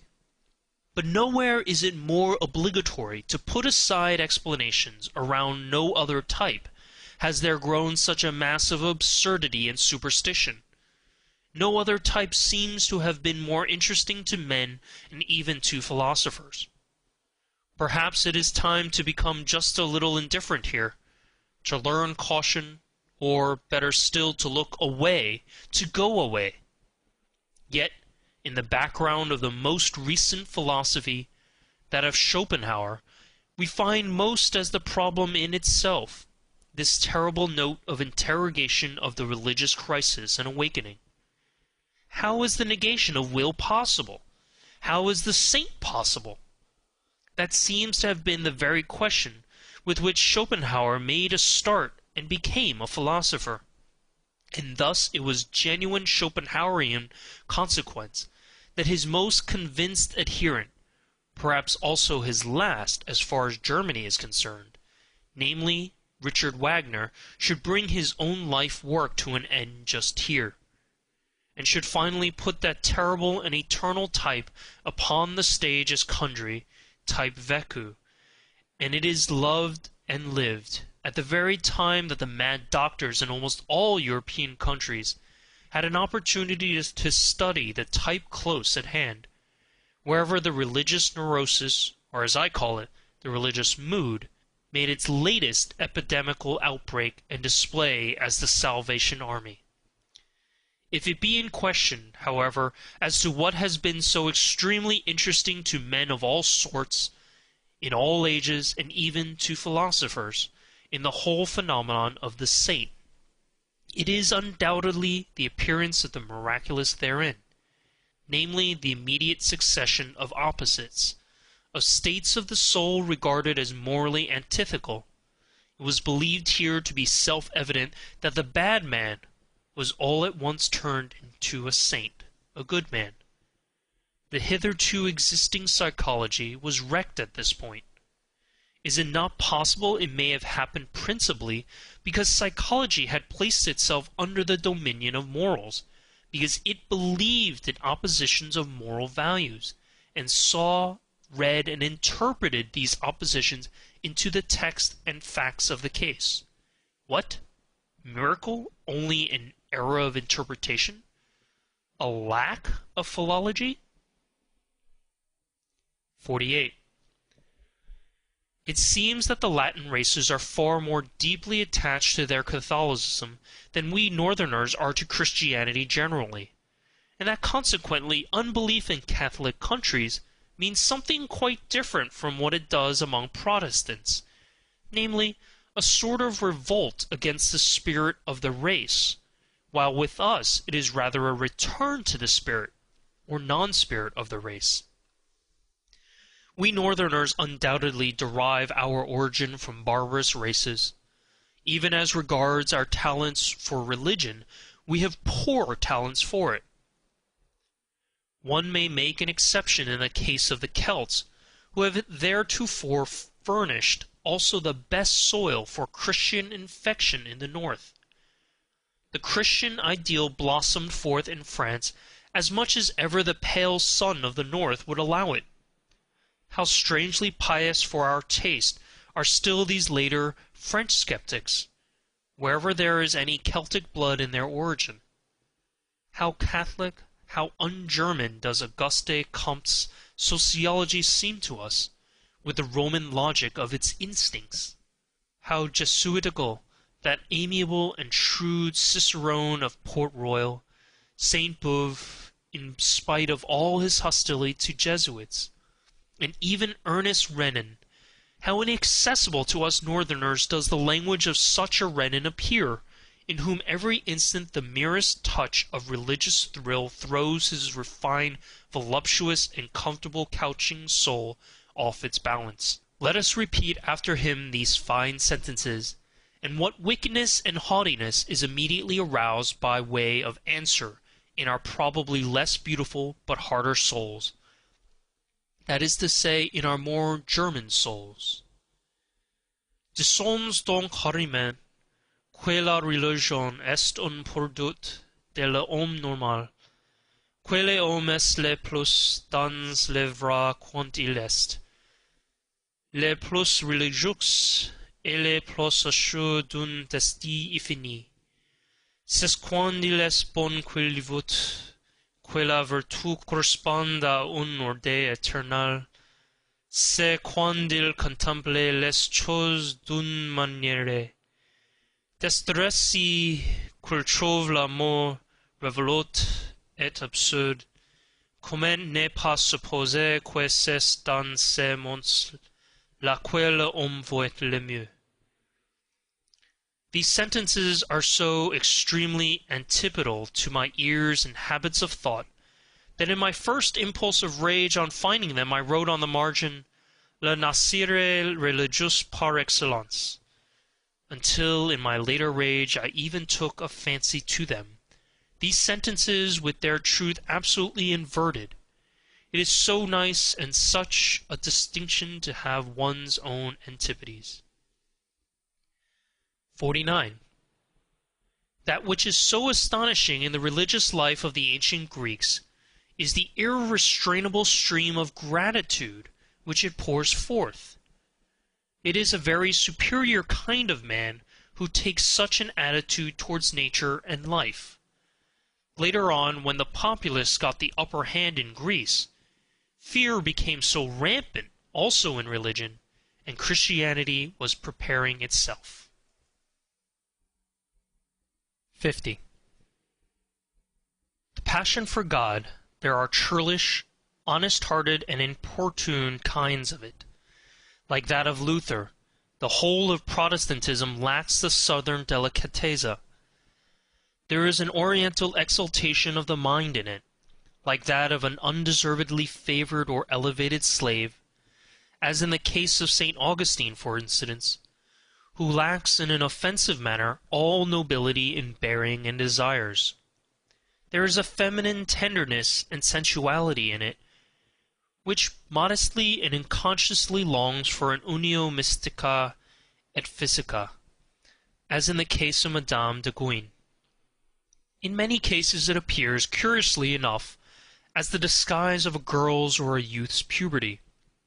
Here and there, even in the hysteria of an old maid, also as her last ambition. The Church has frequently canonized the woman in such a case. 51. The mightiest men have hitherto always bowed reverently before the saint, as the enigma of self-subjugation and utter voluntary privation. Why did they thus bow? They divined in him, and as it were behind the questionableness of his frail and wretched appearance, the superior force which wished to test itself by such a subjugation. The strength of will in which they recognized their own strength and love of power, and knew how to honor it. They honored something in themselves when they honored the saint. In addition to this, the contemplation of the saint suggested to them a suspicion. Such an enormity of self-negation and anti-naturalness will not have been coveted for nothing. They have said inquiringly, "There is perhaps a reason for it, some very great danger, about which the ecstatic might wish to be more accurately informed through his secret interlocutors and visitors." In a word, the mighty ones of the world learned to have a new fear before him. They divined a new power, a strange, still unconquered enemy. It was the will to power, which obliged them to halt before the saint. They had to question him. 52. In the Jewish Old Testament, the book of divine justice, there are men, things, and sayings on such an immense scale that Greek and Indian literature has nothing to compare with it. One stands with fear and reverence before those stupendous remains of what man was formerly, and one has sad thoughts about old Asia and its little outpushed peninsula Europe, which would like, by all means, to figure before Asia as the progress of mankind. To be sure, he who himself only a slender, tame house animal, and knows only the wants of a house animal, like our cultured people of today, including the Christians of cultured Christianity, need neither be amazed nor even sad amid those ruins. The taste for the Old Testament is a touchstone with respect to great and small. Perhaps he will find that the New Testament, the book of grace, still appeals more to his heart. There is much of the odor of the genuine, tender, stupid bedesman and petty soul in it. To have bound up this New Testament, a kind of rococo of taste in every respect, along with the Old Testament into one book as the Bible, as the book in itself, is perhaps the greatest audacity and sin against the spirit which literary Europe has upon its conscience. 53. Why atheism nowadays? The Father in God is thoroughly refuted. Equally so the judge, the rewarder, also his free will. He does not hear, and even if he did, he would not know how to help. The worst is that he seems incapable of communicating himself clearly. Is he uncertain? This is what I have made out, by questioning and listening at a variety of conversations, to be the cause of the decline of European theism. It appears to me that though the religious instinct is in vigorous growth, it rejects the theistic satisfaction with profound distrust. 54. What does all modern philosophy do? Since Descartes, and indeed more in defiance of him than on the basis of his procedure, an attentat has been made on the part of all philosophers on the old conception of the soul.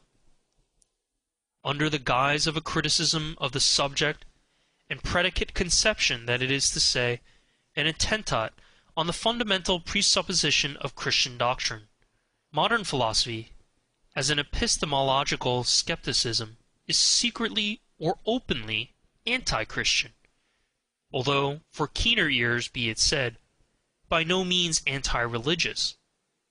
Formerly, in effect, one believed in the soul as one believed in grammar and the grammatical subject. One said I is the condition, think is the predicate, and is conditioned. To think is an activity for which one must suppose a subject as cause. The attempt was then made with marvelous tenacity and subtlety to see if one could not get out of this net, to see if the opposite was not perhaps true. Think, the condition, and I, the conditioned. I, therefore, only a synthesis which has been made by thinking itself. Kant really wished to prove that, starting from the subject. The subject could not be proved, nor the object either. The possibility of an apparent existence of the subject, and therefore of the soul, may not always have been strange to him. The thought that once an immense power on earth, as the vendetta philosophy. 55. There is a great ladder of religious cruelty, with many rounds, but three of these are the most important.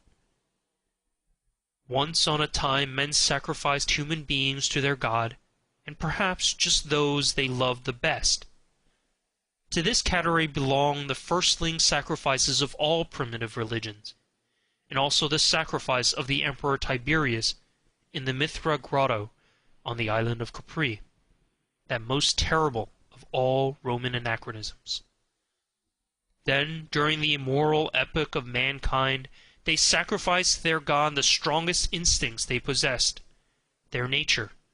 This festal joy shines in the cruel glances of ascetics and anti-natural fanatics.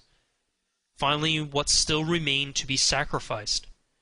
Was it not necessary in the end for men to sacrifice everything, comforting, holy, healing, all hope, all faith in hidden harmonies, in future blessedness and justice?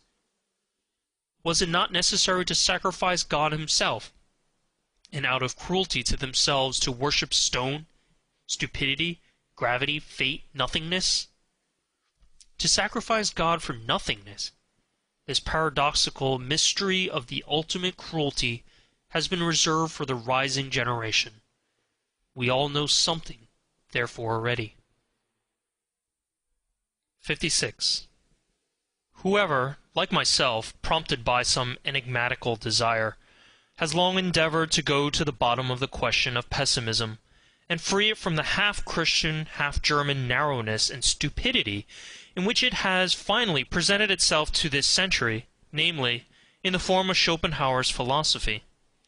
Whoever, with an Asiatic and super-Asiatic eye, has actually looked inside and into the most world-renouncing of all possible modes of thought, beyond good and evil, and no longer, like Buddha and Schopenhauer, under the dominion and delusion of morality, whoever has done this has perhaps just thereby, without really desiring it, opened his eyes to behold the opposite ideal, the ideal of the most world-approving, exuberant, and vivacious man, who has not only learnt to compromise and arrange with that which was and is, but wishes to have it again as it was and is, for all eternity, insatiably calling out da capo, not only to himself, but to the whole piece and play, and not only the play, but actually to him who requires the play, and makes it necessary, because he always requires himself anew, and makes himself necessary. What? And this would not be circulus vicius Deus? 57. The distance, and as it were the space around man, grows with the strength of his intellectual vision and insight. His world becomes profounder, new stars, new enigmas, and notions are ever coming into view. Perhaps everything on which the intellectual eye has exercised its acuteness and profundity has just been an occasion for its exercise, something of a game, something for children and childish minds.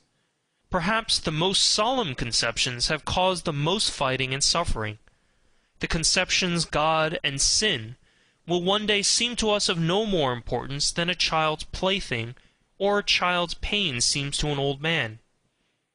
And perhaps another plaything and another pain will be then necessary once more for the old man, always childish enough, an eternal child.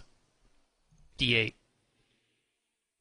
Has it been observed to what extent outward idleness or semi-idleness is necessary to a religious life, alike for its favorite microscopic labor of self-examination, and for its soft placidity called prayer, the state of perpetual readiness for the coming of God?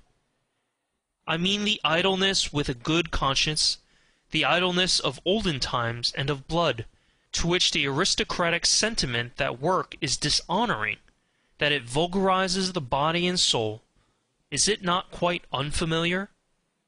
And that consequently the modern, noisy, time-engrossing, conceited, foolishly proud laboriousness educates and prepares for unbelief more than anything else? Among these, for instance, who are at present living apart from a religion in Germany, I find freethinkers of diversified species and origin, but above all a majority of those in whom laboriousness from generation to generation was dissolved the religious instincts, so that they no longer know what purpose religions serve, and only note their existence in the world with a kind of dull astonishment. They feel themselves already fully occupied, these good people, be it by their business or by their pleasures, not to mention the fatherland, and the newspapers and their family duties. It seems that they have no time whatever left for religion, and above all, it is not obvious to them whether it is a question of a new business or a new pleasure, for it is impossible, they say to themselves, that people should go to church merely to spoil their tempers. They are by no means enemies of religious customs, should certain circumstances, state affairs perhaps, require their participation in such customs. They do what is required, as so many things are done, with a patient and unassuming seriousness, and without much curiosity or discomfort. They live too much apart and outside to feel even the necessity for or against in such matters. Among those indifferent persons may be reckoned nowadays the majority of German Protestants of the middle classes, especially in the great laborious centers of trade and commerce.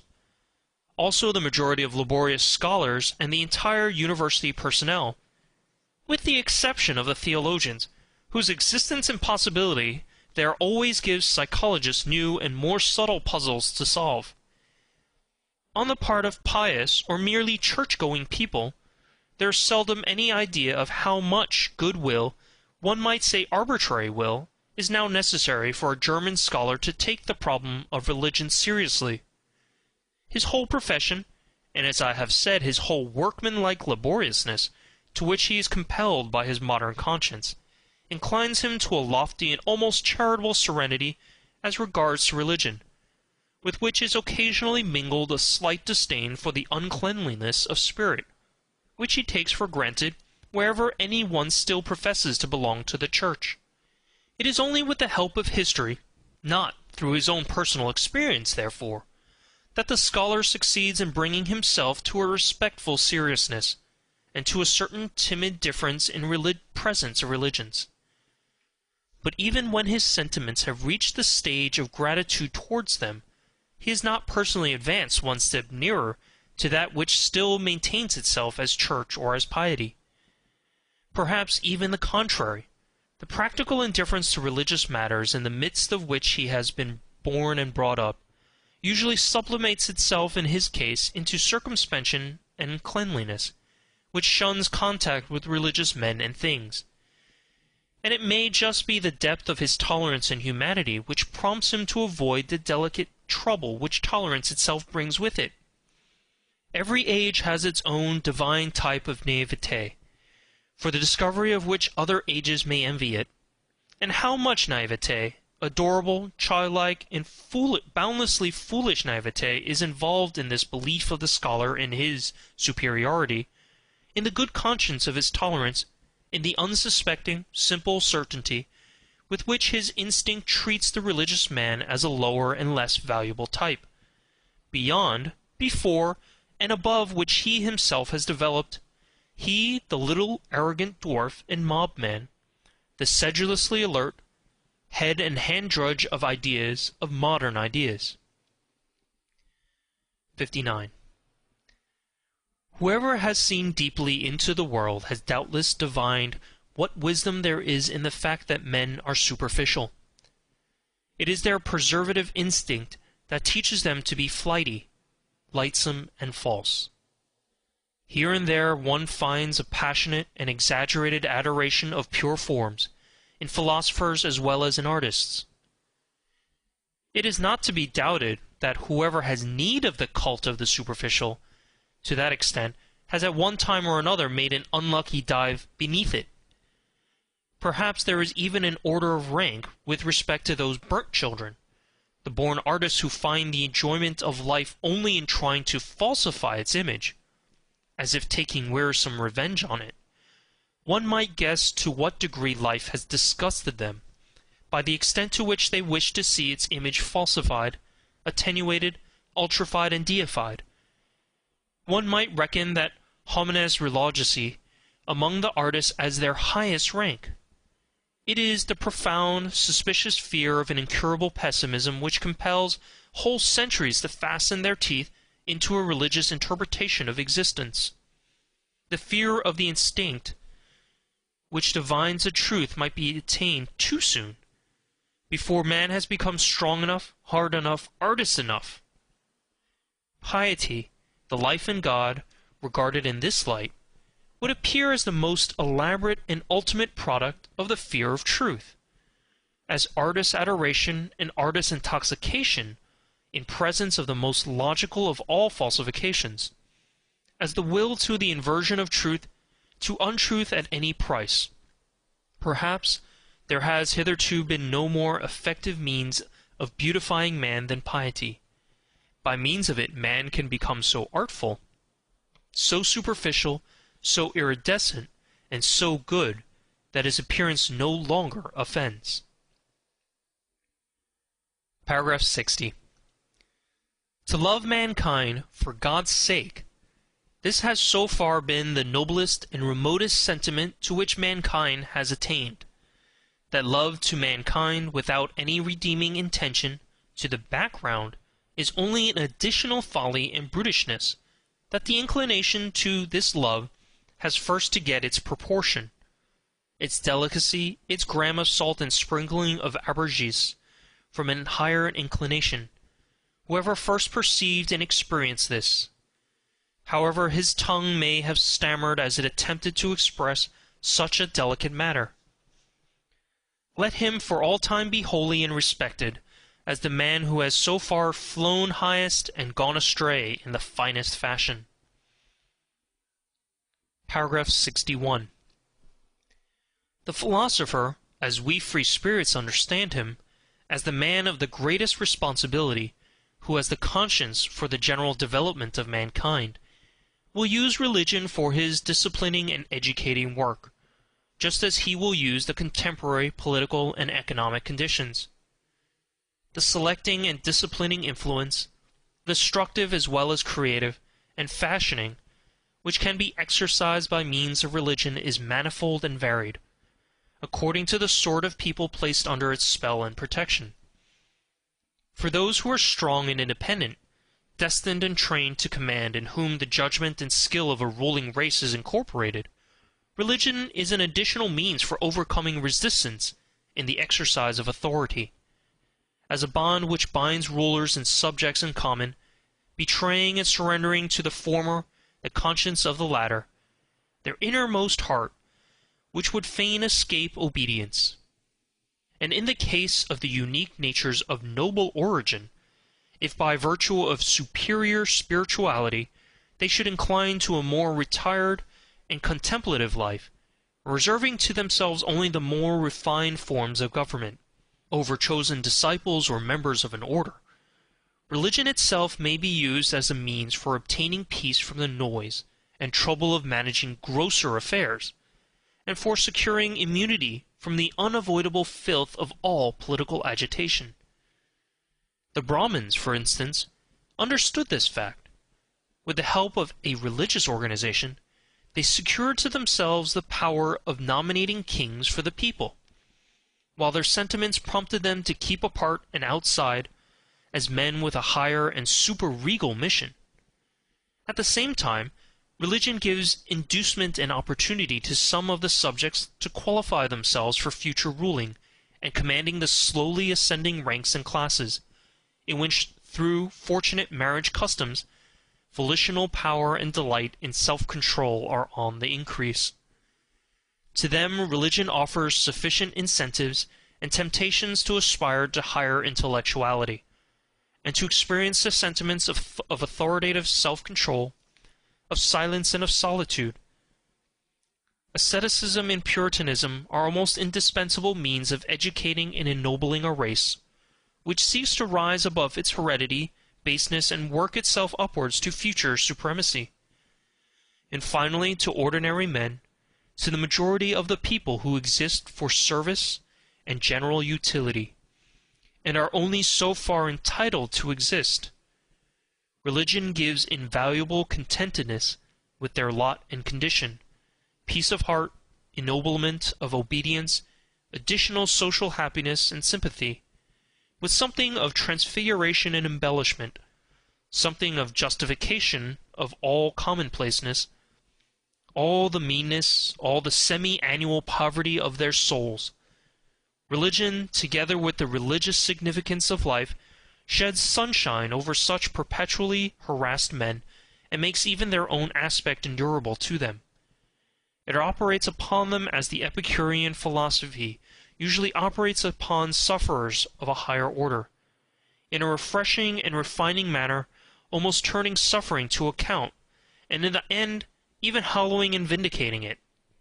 There is perhaps nothing so admirable in Christianity and Buddhism as their art of teaching even the lowest to elevate themselves by piety to seemingly higher order of things, and thereby to retain their satisfaction with the actual world in which they find it difficult enough to live, this very difficult being necessary. Paragraph 62. To be sure, to make also the bad counter-reckoning against such religions, and to bring to light their secret dangers. The cost is always excessive and terrible when religions do not operate as an educational and disciplinary medium in the hands of the philosopher, but rule voluntarily and paramountly when they wish to be the final end, and not a means along with other means. Among men, as among all other animals, there is a surplus of defective, diseased, degenerating, infirm, and necessarily suffering individuals. The successful cases, among men also, are always the exception, and in view of the fact that man is the animal not yet properly adapted to his environment, the rare exception. But worse still, the higher the type of man represents, the greater is the improbability that he will succeed. The accidental, the law of irrationality in the general constitution of mankind, manifests itself most terribly in its destructive effect on the higher orders of men, the conditions of whose lives are delicate, diverse, and difficult to determine. What then is the attitude of the two greatest religions above mentioned to the surplus of failures in life? They endeavor to preserve and keep alive whatever can be preserved. In fact, as the religions for sufferers, they take the part of these upon principle. They are always in favor of those who suffer from life as from a disease, and they would fain treat every other experience of life as false and impossible. However highly we may esteem this indulgent and preservative care, inasmuch as in applying to others, it has supplied and applies also to the highest and usually the most suffering type of man, the hitherto paramount religions, to give a general appreciation of them, are among the principal causes which have kept the type of man upon a lower level. They have preserved too much that which should have perished. One has to thank them for invaluable services, and who is sufficiently rich in gratitude not to feel poor at the contemplation of all that the spiritual men of Christianity have done for Europe hitherto. But when they had given comfort to the sufferers, courage to the oppressed and despairing, a staff and support to the helpless, and when they had allured from society into covenants and spiritual penitentiaries the broken-hearted and distracted, what else had they to do in order to work systematically in that fashion, and with a good conscience for the preservation of all the sick and suffering, which means, indeed and truth, to work for the deterioration of the European race, to reverse all estimates of value. That is what they had to do. And to shatter the strong, to spoil great hopes, to cast suspicion on the delight in beauty, to break down everything autonomous, manly, conquering, and imperious, all instincts which are natural to the highest and most successful type of man, into uncertainty, distress of conscience, and self-destruction. Forsooth, to invert all love of the earth and of supremacy over the earth into hatred of the earth and earthly things. That is the task the Church imposed on itself, and was obliged to impose until, according to its standard of value, unworldliness, unsensuousness, and higher man fused into one sentiment. If one could observe the strangely painful, equally coarse and refined comedy of European Christianity, with the derisive and impartial eye of an Epicurean god, I should think one would never cease marveling and laughing. Does it not actually seem that some single will has ruled over Europe for 18 centuries, in order to make a sublime abortion of man? He, however, who with opposite requirements no longer Epicurean, and with some divine hammer in his hand, could approach this almost voluntary degeneration and stunting of mankind, as exemplified in the European Christian, Pascal for instance, would he not have to cry aloud with rage, pity, and horror, "O you bunglers, presumptuous, pitiful bunglers, what have you done? Was that a work for your hands? how you have hacked and botched my finest stone. What have you presumed to do? I should say that Christianity has hitherto been the most portentous of presumptions. Men not great enough nor hard enough to be entitled as artists to take part in fashioning man, men not sufficiently strong and far-sighted to allow, with sublime self-constraint, the obvious law of the thousandfold failures and perishings to prevail, men not sufficiently noble to see the radically different grades of rank and intervals of rank that separate man from man. Such men, with their equality before God, have hitherto swayed the destiny of Europe, until at last a dwarfed, almost ludicrous species has been produced, a gregarious animal, something obligingly sickly, mediocre, the European of the present day.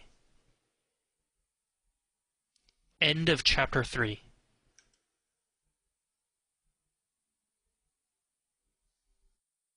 Beyond Good and Evil by Friedrich Nietzsche. Translated by Helen Zimmern. Chapter 4. Apothegms and Interludes. 63. He who is a thorough teacher takes things seriously, and even himself only in relation to his pupils. 64. Knowledge for its own sake. That is the last snare laid by morality. We are thereby completely entangled in morals once more. 65. The charm of knowledge would be small, were it not so much shame has to be overcome on the way to it. 65a. We are most dishonorable towards our God. He is not permitted to sin. 66. The tendency of a person to allow himself to be degraded, robbed, deceived, and exploited might be the diffidence of a god among men. 67. Love to one only is a barbarity, for it is exercised at the expense of all others. Love to God also. 68. I did that, says my memory. I could not have done that, says my pride, and remains inexorable. Eventually, the memory yields. 69. One has regarded life carelessly if one has failed to see the hand that kills with leniency. 70. If a man has character, he has also his typical experience, which always recurs. 71. The sage as astronomer. So long as thou feelest the stars as an above thee, thou lackest the eye of the discerning one. 72. It is not the strength, but the duration of great sentiments that makes great men. 73. He who attains his ideal precisely thereby surpasses it. 73a. Many a peacock hides his tail from every eye, and calls it his pride. 74. A man of genius is unbearable, unless he possesses at least two things besides, gratitude and purity. 75. The degree and nature of a man's sensuality extends to the highest altitudes of his spirit. 76. Under peaceful conditions, the militant man attacks himself. 77. With his principles, a man seeks either to dominate or justify, or honor or reproach, or conceal his habits. Two men with the same principles probably seek fundamentally different ends therewith. 78.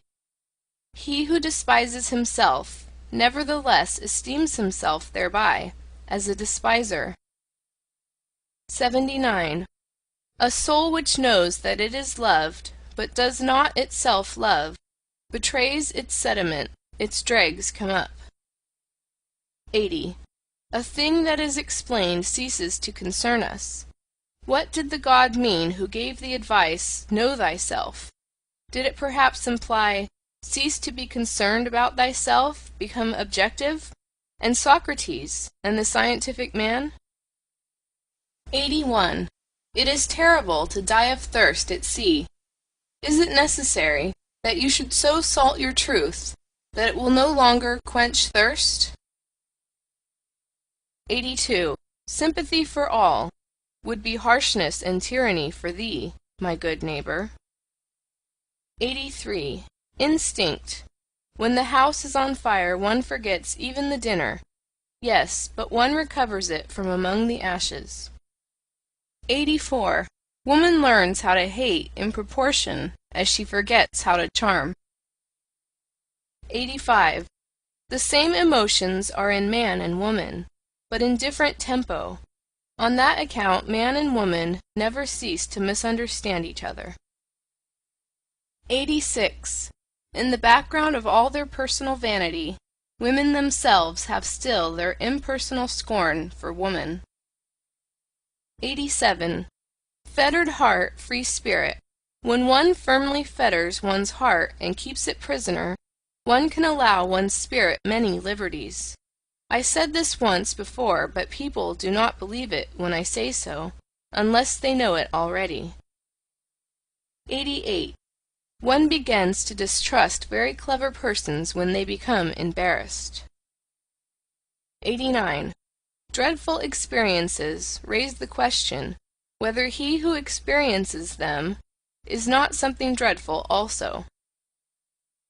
90. Heavy, melancholy men turn lighter, and come temporarily to their surface, precisely by that which makes others heavy, by hatred and love. 91. So cold, so icy, that one burns one's finger at the touch of him. Every hand that lays hold of him shrinks back, and for that very reason many think him red hot. 92. Who has not, at one time or another, sacrificed himself for the sake of his good name? 93. In affability there is no hatred of men, but precisely on that account a great deal too much contempt of men. 94. The maturity of man, that means to have reacquired the seriousness that one had as a child at play. 95. To be ashamed of one's immorality is a step on the ladder, at the end of which one is ashamed also of one's morality. 96. One should part from life as Ulysses parted from Nausicaa, blessing it rather than in love with it. 97. What, a great man? I always see merely the play actor of his own ideal. 98. When one trains one's conscience, it kisses one while it bites. 99. The disappointed one speaks.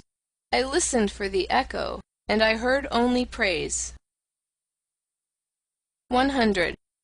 We all feign to ourselves that we are simpler than we are. We thus relax ourselves away from our fellows. 101. A discerning one might easily regard himself at present as the animalization of God. 102. Discovering reciprocal love should really disenchant the lover with regard to the beloved. What, she is modest enough to love even you? Or stupid enough? Or... 103. The danger in happiness. Everything now turns out best for me. I now love every fate. Who would like to be my fate? 104. Not their love of humanity, but the impotence of their love, prevents the Christians of today burning us. 105. The Pia Fraus is still more repugnant to the taste, the piety of the free spirit, the pious man of knowledge, than the impia Fraus. Hence the profound lack of judgment, in comparison with the Church, characteristic of the type free spirit as its non-freedom. 106. By means of music the very passions enjoy themselves. 107. A sign of strong character, when once the resolution has been taken, to shut the ear even to the best counter-arguments. Occasionally, therefore, a will to stupidity. 108. There is no such thing as moral phenomena, but only a moral interpretation of phenomena. 109. The criminal is often enough not equal to his deed. He extenuates and maligns it. 110. The advocates of a criminal are seldom artists enough to turn the beautiful terribleness of the deed to the advantage of the doer. 111. Our vanity is most difficult to wound, just when our pride has been wounded. 112. To him who feels himself preordained to contemplation and not to belief, all believers are too noisy and obtrusive. He guards against them. 113. You want to prepossess him in your favor, then you must be embarrassed before him. 114. The immense expectation with regard to sexual love, and the coyness in this expectation, spoils all the perspectives of women at the outset. 115. Where there is neither love nor hatred in the game, woman's play is mediocre. 116. The great epochs of our life are at the points when we gain courage to rebaptize our badness as the best in us. 117. The will to overcome an emotion is ultimately only the will of another, or of several other emotions. 118. There is an innocence of admiration. It is possessed by him to whom it has not yet occurred that he himself may be admired some day. 119. Our loathing of dirt may be so great as to prevent our cleaning ourselves, justifying ourselves. 120. Sensuality often forces the growth of love too much, so that its root remains weak, and is easily torn up. 121. It is a curious thing that God learned Greek when he wished to turn author, and that he did not learn it better. 122. To rejoice on account of praise is in many cases merely politeness of heart, and the very opposite of vanity of spirit. 123. Even concubinage has been corrupted by marriage. 124. He who exults at the stake does not triumph over pain, but because of the fact that he does not feel pain where he expected it. A parable. 125. When we have to change an opinion about anyone, we charge heavily to his account the inconvenience he thereby causes us. 126. A nation is a detour of nature to arrive at 6 or 7 great men, yes, and then to get round them. 127. In the eyes of all true women, science is hostile to the sense of shame. They feel as if one wished to peep under their skin with it, or worse still, under their dress and finery. 128. The more abstract the truth you wish to teach, the more must you allure the senses to it. 129. The devil has the most extensive perspectives for God. On that account he keeps so far away from him. The devil, in effect, as the oldest friend of knowledge. 130. What a person is begins to betray itself when his talent decreases, when he ceases to show what he can do. Talent is also an adornment, and adornment is also a concealment. 131. The sexes deceive themselves about each other. The reason is that in reality they honor and love only themselves, or their own ideal, to express it more agreeably. Thus man wishes woman to be peaceable, but in fact woman is essentially unpeaceable, like the cat, however well she may have assumed the peaceable demeanor. 132. One is punished best for one's virtues. 133. He who cannot find the way to his ideal lives more frivolously and shamelessly than the man without an ideal. 134. From the senses originate all trustworthiness, all good conscience, all evidence of truth. 135. Pharisaism is not a deterioration of the good man. A considerable part of it is rather an essential condition of being good. 136. The one seeks an accoucheur for his thoughts, the other seeks someone whom he can assist. A good conversation thus originates. 137. In intercourse with scholars and artists, one readily makes mistakes of opposite kinds. In a remarkable scholar, one not infrequently finds a mediocre man, and often, even in a mediocre artist, one finds a very remarkable man. 138. We do the same when awake as when dreaming. We only invent and imagine him with whom we have intercourse, and forget it immediately. 139. In revenge and in love, woman is more barbarous than man. 140. Advice as a riddle. If the band is not to break, fight it first, secure to make. 141. The belly is the reason why man does not so readily take himself for a god. 142. The chastest utterance I have ever heard. Dans le véritable amour, c'est l'âme qui enveloppe le corps. 143.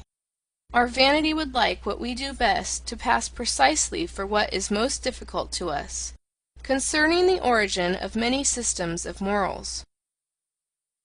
144. When a woman has scholarly inclinations, there is generally something wrong with her sexual nature. Barrenness itself conduces to a certain virility of taste. Man, indeed, if I may say so, is the barren animal. 145. Comparing man and woman generally, one may say that woman would not have the genius for adornment if she had not the instinct for the secondary role. 146.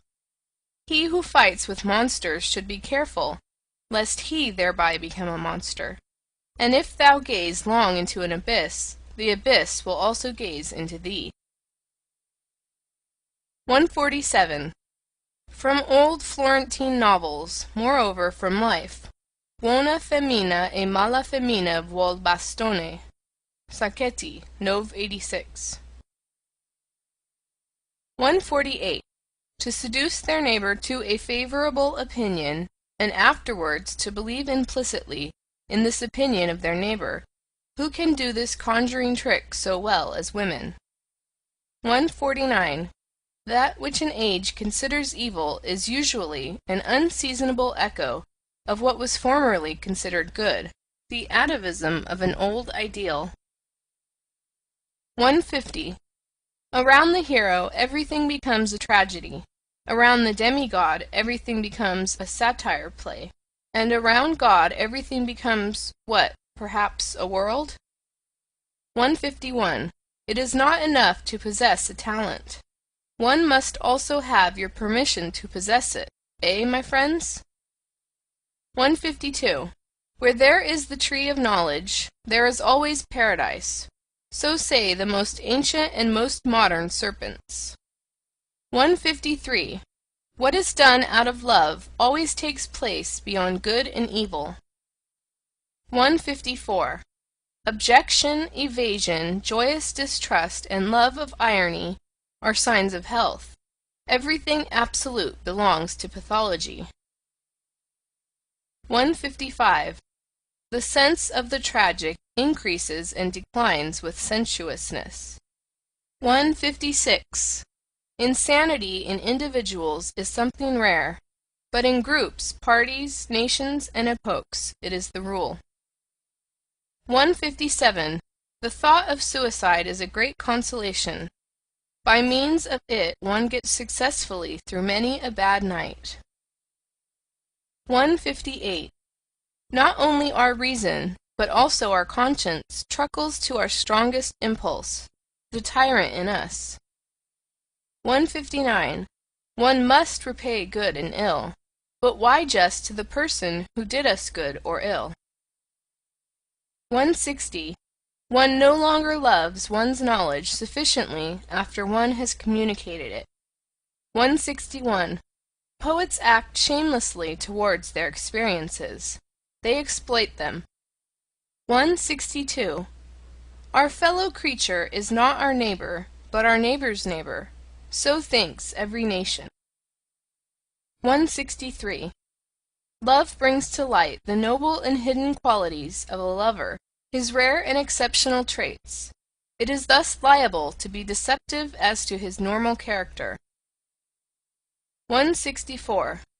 Jesus said to his Jews, "The law was for servants. Love God as I love him, as his son.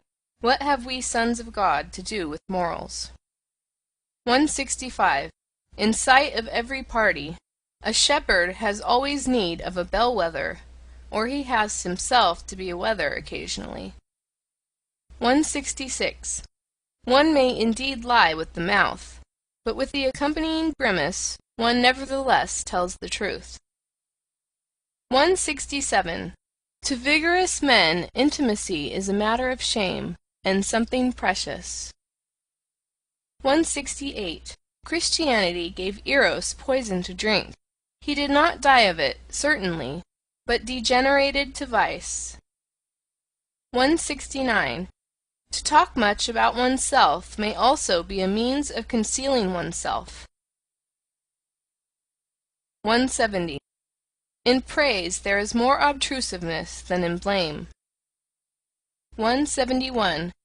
Pity has an almost ludicrous effect on a man of knowledge, like tender hands on a cyclops. 172. One occasionally embraces someone or other out of love to mankind, because one cannot embrace all, but this is what one must never confess to the individual. 173. One does not hate as long as one disesteems, but only when one esteems equal or superior. 174. Ye utilitarians, ye too love the util only as a vehicle for your inclinations. Ye too really find the noise of its wheels insupportable. 175. One loves ultimately one's desires, not the thing desired. 176. The vanity of others is only counter to our taste when it is counter to our vanity. 177. With regard to what truthfulness is, perhaps nobody has ever been sufficiently truthful. 178. One does not believe in the follies of clever man. What a forfeiture of the rights of man! 179. The consequences of our actions seize us by the forelock, very indifferent to the fact that we have meanwhile reformed. 180. There is an innocence in lying which is the sign of good faith in a cause. 181. It is inhuman to bless when one is being cursed. 182. The familiarity of superiors embitters one, because it may not be returned. 183. I am affected, not because you have deceived me, but because I can no longer believe in you. 184. There is a haughtiness of kindness which has the appearance of wickedness. 185. I dislike him. Why? I am not a match for him. Did anyone ever answer so? End of chapter 4. Beyond Good and Evil by Friedrich Nietzsche. Chapter 5. The Natural History of Morals. 186. The moral sentiment in Europe at present is perhaps as subtle, belated, diverse, sensitive, and refined as the science of morals belonging thereto is recent, initial, awkward, and close-fingered. An interesting contrast, which sometimes becomes incarnate and obvious in the very person of a moralist. Indeed, the expression "science of morals" is, in respect to what is designated thereby, far too presumptuous and counter to good taste, which is always a foretaste of more modest expressions.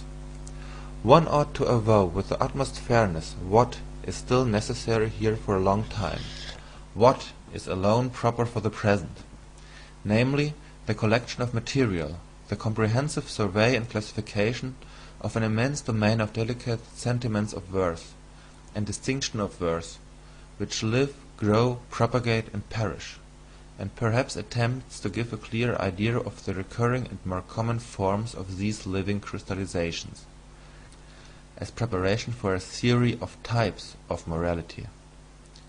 To be sure, people have not hitherto been so modest.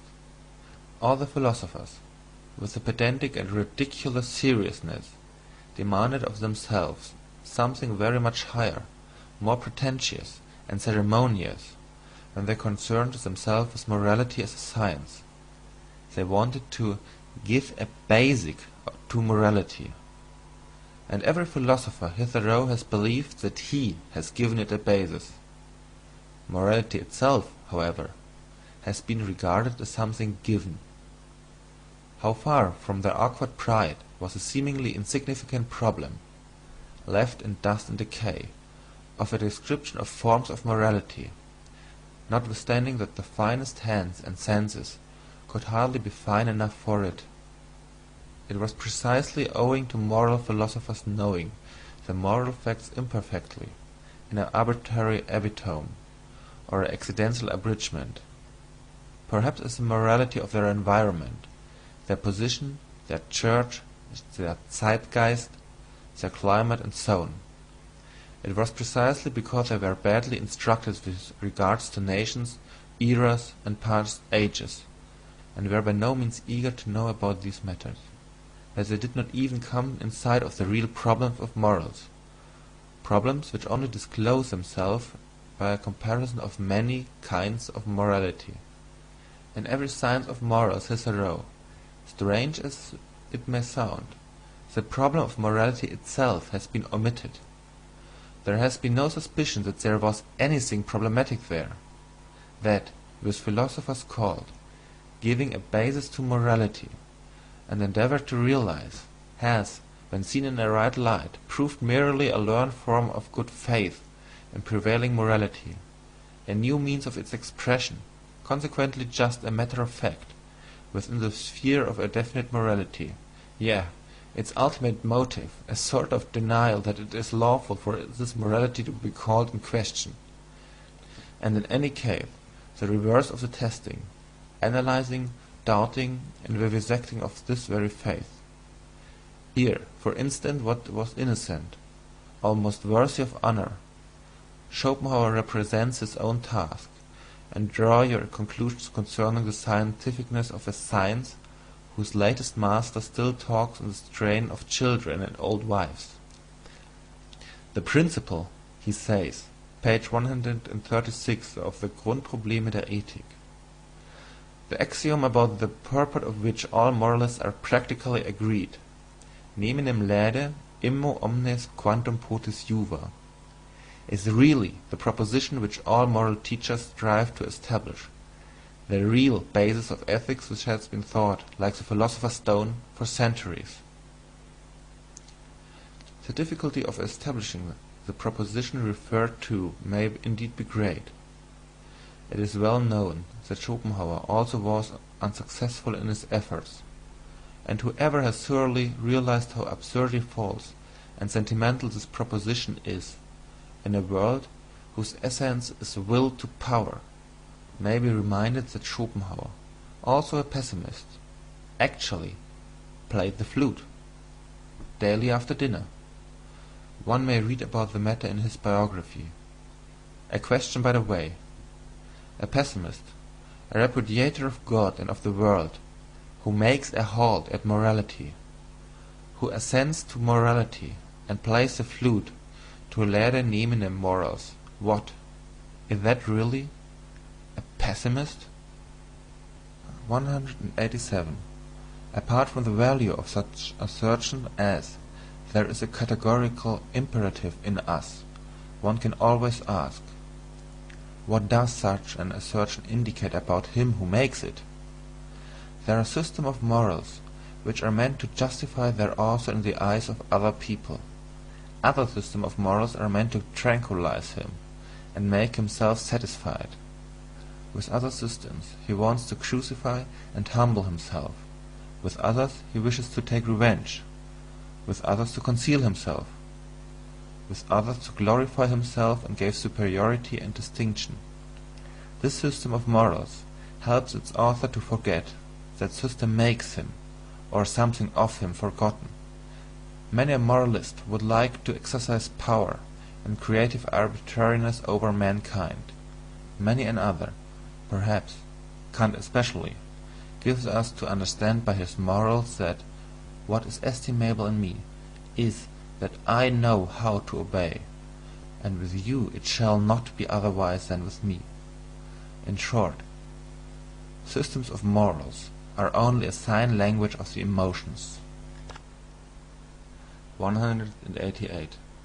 In contrast to laisser-aller, every system of morals is a sort of tyranny against nature, and also against reason. That is, however, no objection, unless one should again decree by some system of morals that all kinds of tyranny and unreasonableness are unlawful. What is essential and invaluable in every system of morals is that it is a long constraint.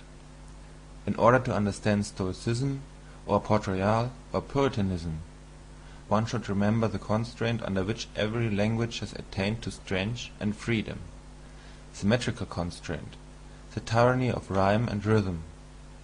How much trouble have the poets and orators of every nation given themselves, not excepting some of the prose writers of today, in whose ear dwells an inexorable consciousness, not excepting some of the prose writers of today, in whose ear dwells an inexorable consciousness. For the sake of a folly, a utilitarian bungler say, and thereby deem themselves wise, from submission to arbitrary law, as the anarchists say, and thereby fancy themselves free, even free-spirited. The singular fact remains, however, that everything of the nature of freedom, elegance, boldness, dance, and masterly certainty, which exists or has existed, whether it be in thought itself, or in admiration, or in speaking and persuading, in an art as in conduct, has only developed by means of the tyranny of such arbitrary law, and in all seriousness it is not at all improbable that precisely this is nature and natural, and not laisser-aller. Every artist knows how different from the state of letting himself go is his most natural condition, the free arranging, locating, disposing, and constructing in the moments of inspiration, and how strictly and delicately he then obeys 1,000 laws, which, by their very rigidness and precision, defy all formulation by means of ideas.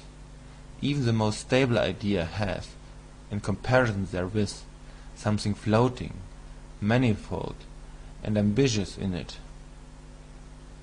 The essential thing in heaven and in earth is, apparently, to repeat it once more, that there should belong obedience in the same direction. There thereby results, and has always resulted in the long run, something which has made the life worth living. For instance, virtue, art, music, dancing, reason, spirituality, anything whatever that is transfiguring, refined, foolish, or divine. The long bondage of the spirit, the distrustful constraint in the communicability of ideas, the discipline which the thinker imposed on himself to think in accordance with the rules of a church or a court, or conformable to Aristotelian premises, the persistent spiritual will to interpret everything that happened according to a Christian scheme, and in every occurrence to rediscover and justify the Christian God. All this violence, arbitrariness, severity, dreadfulness, and unreasonableness, has proved itself as disciplinary means whereby the European spirit has attained its strength, its remorseless curiosity and subtle mobility. Granted also that much irrecoverable strength and spirit has to be stifled, suffocated, and spoiled in the process.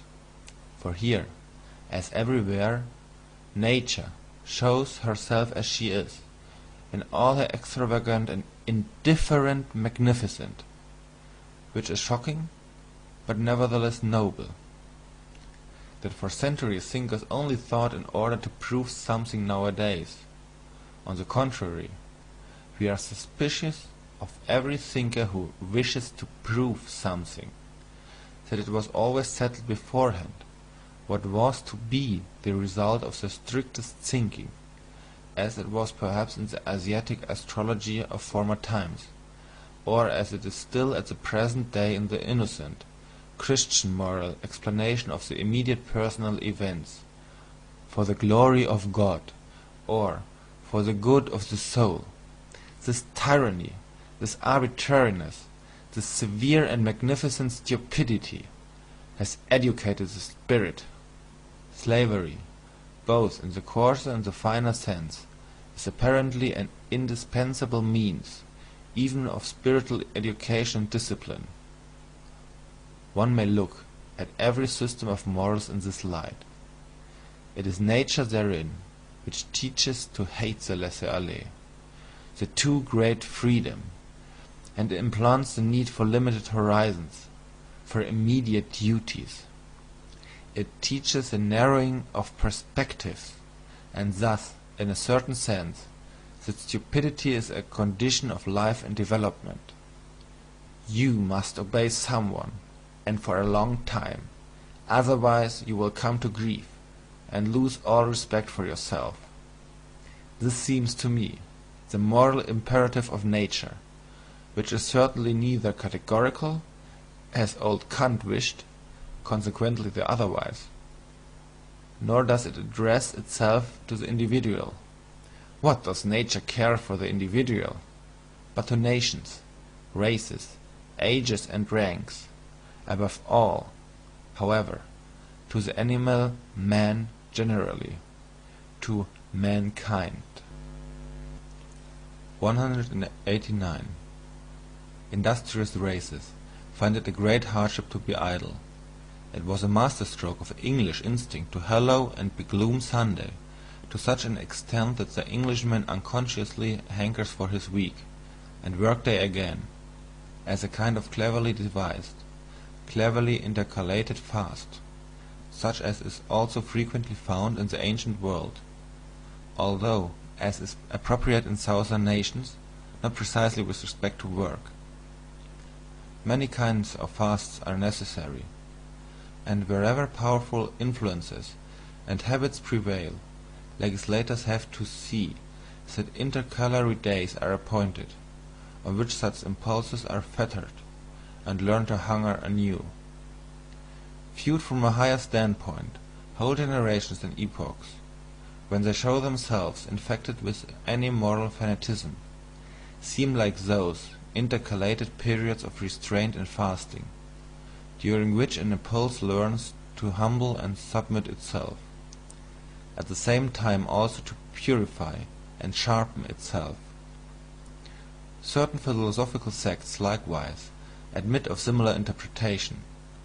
For instance, the Stoa, in the midst of Hellenic culture, with the atmosphere rank and overcharged with aphrodisiacal odours. Here also is a hint for the explanation of the paradox, why it was precisely in the most Christian period of European history, and in general only under the pressure of Christian sentiments, that the sexual impulse sublimated into love, amour, passion. 190. There is something in the morality of Plato which does not really belong to Plato, but which only appears in his philosophy, one might say, in spite of him, namely, Socratism, for which he himself was too noble. No one desires to injure himself, hence all evil is done unwittingly. The evil man inflicts injury on himself.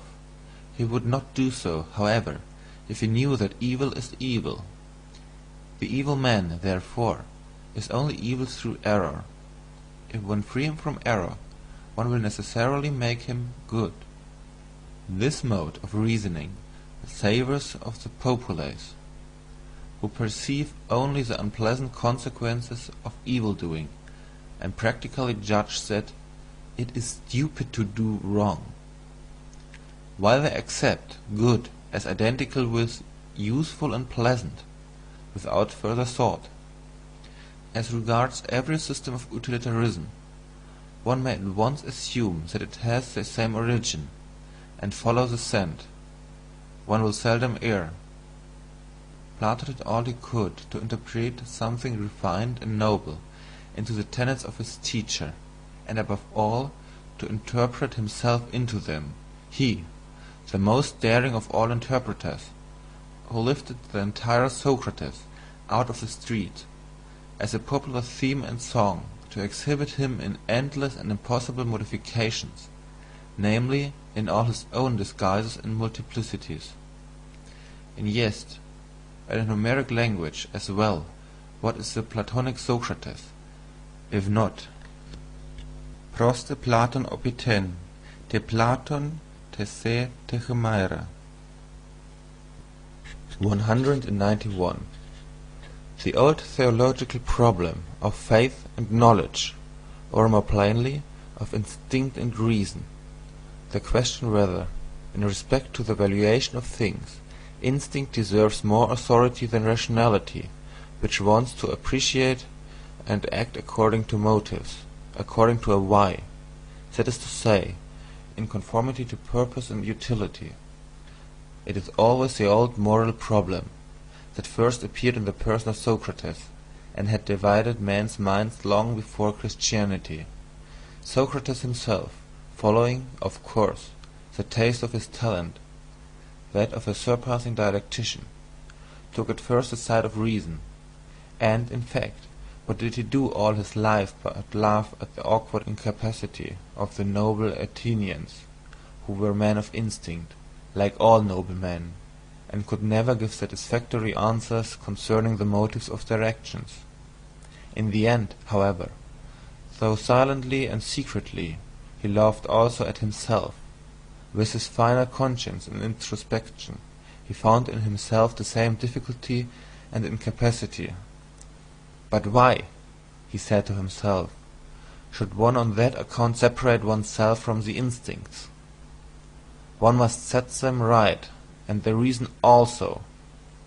One must follow the instinct, but at the same time persuade the reason to support them with good arguments.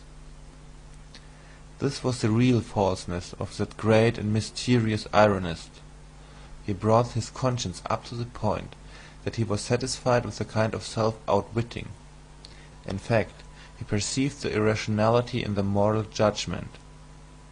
Plato, more innocent in such matters, and without the craftiness of the plebeian, wished to prove to himself, at the expenditure of all his strength, the greatest strength a philosopher had ever expended, that reason and instinct lead spontaneously to the one goal, to the good, to God, and since Plato, all theologians and philosophers have followed the same path, which means that in matters of morality, instinct, or as Christians call it, faith, or as I call it, the heart, has hitherto triumphed, unless one should make an exception in the case of Descartes, the father of rationalism, and consequently the grandfather of the Revolution, who recognized only the authority of reason, but reason is only a tool, and Descartes was superficial.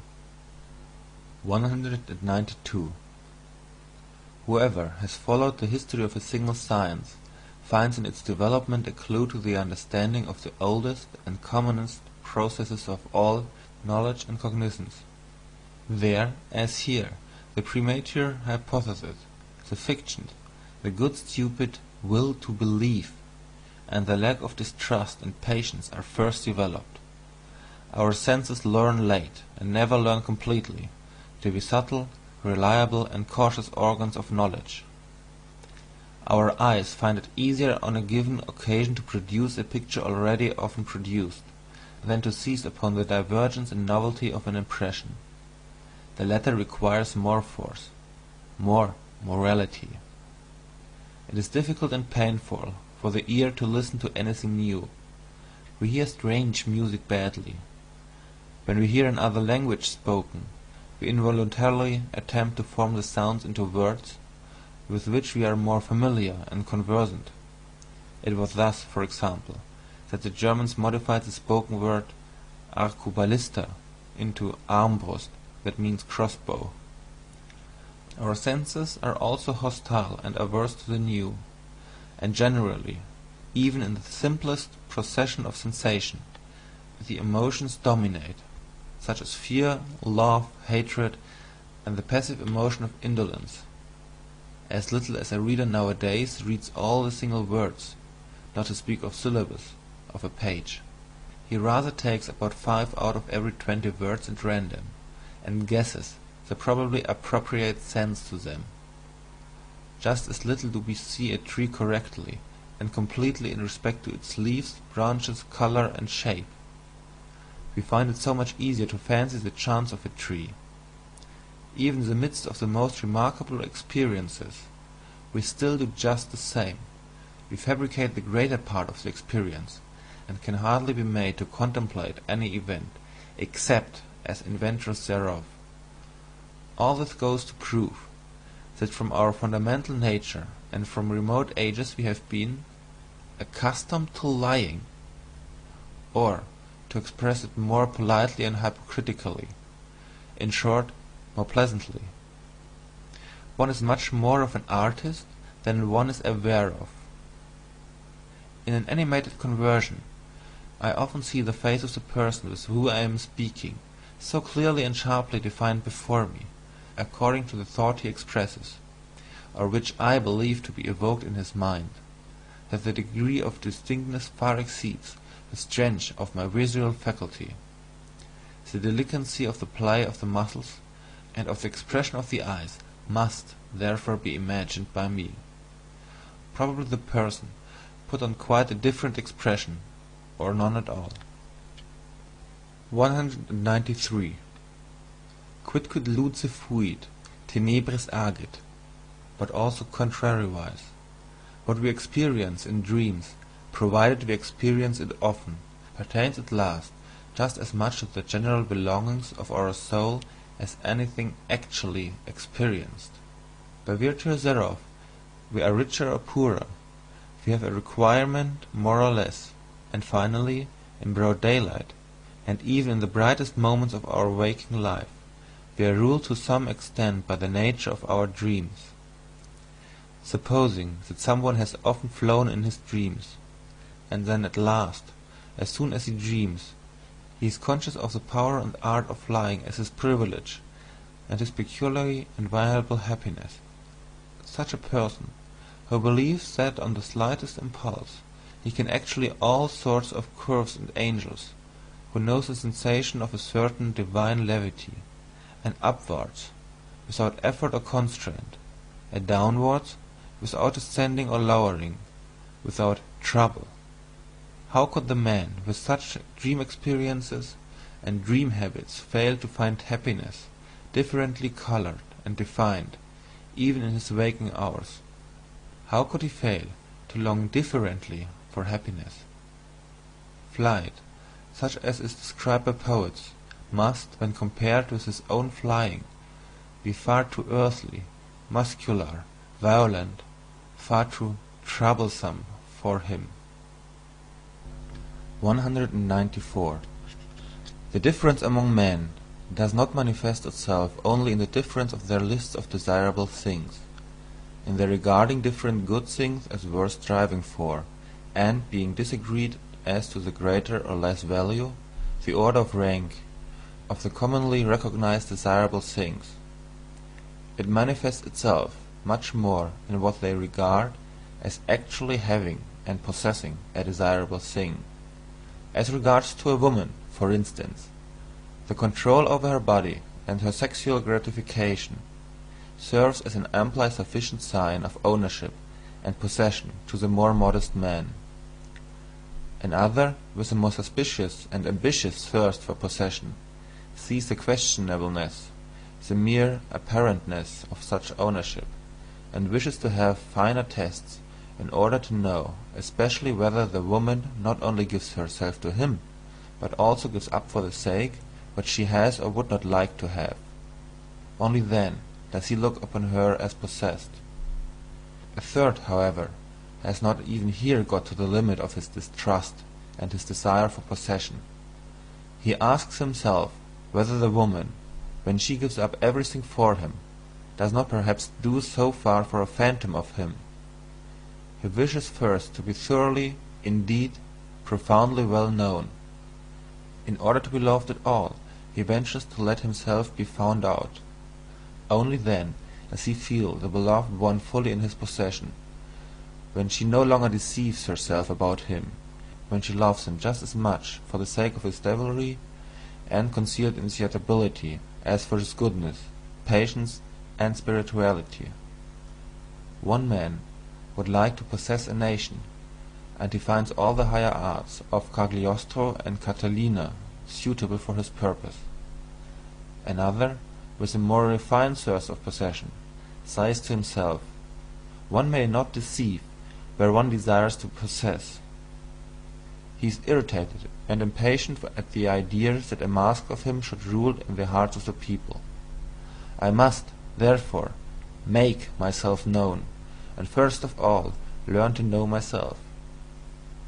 Among helpful and charitable people, one almost always finds the awkward craftiness which first gets up suitable him who has to be helped, as though, for instance, he should merit help, seek just their help, and would show himself deeply grateful, attached, and subservient to them for all help. With these conceits they take control of the needy as a property, just as in general they are charitable and helpful out of a desire for property. One finds them jealous when they are crossed or forestalled in their charity. Parents involuntarily make something like themselves out of their children. They call that education. No mother doubts at the bottom of her heart that the child she has born is thereby her property. No father hesitates about his right to his own ideas and notions of worth. Indeed, in former times fathers deemed it right to use their discretion concerning the life or death of the newly born, as among the ancient Germans. And like the father, so also do the teacher, the class, the priest, and the prince still see in every new individual an unobjectionable opportunity for new possession. The consequence is 195. The Jews, a people born for slavery, as Tacitus and the whole ancient world say of them. The chosen people among the nations, as they themselves say and believe. The Jews performed the miracle of the inversion of valuations, by means of which the life on earth obtained a new and dangerous charm for a couple of millenniums. Their prophets fused into one the expressions rich, godless, wicked, violent, sensual, and for the first time coined the word world as a term of reproach. In this inversion of valuations, in which is also included the use of the word poor as synonym with saint and friend, the significance of the Jewish people is to be found. It is with them that the slave insurrection in morals commences.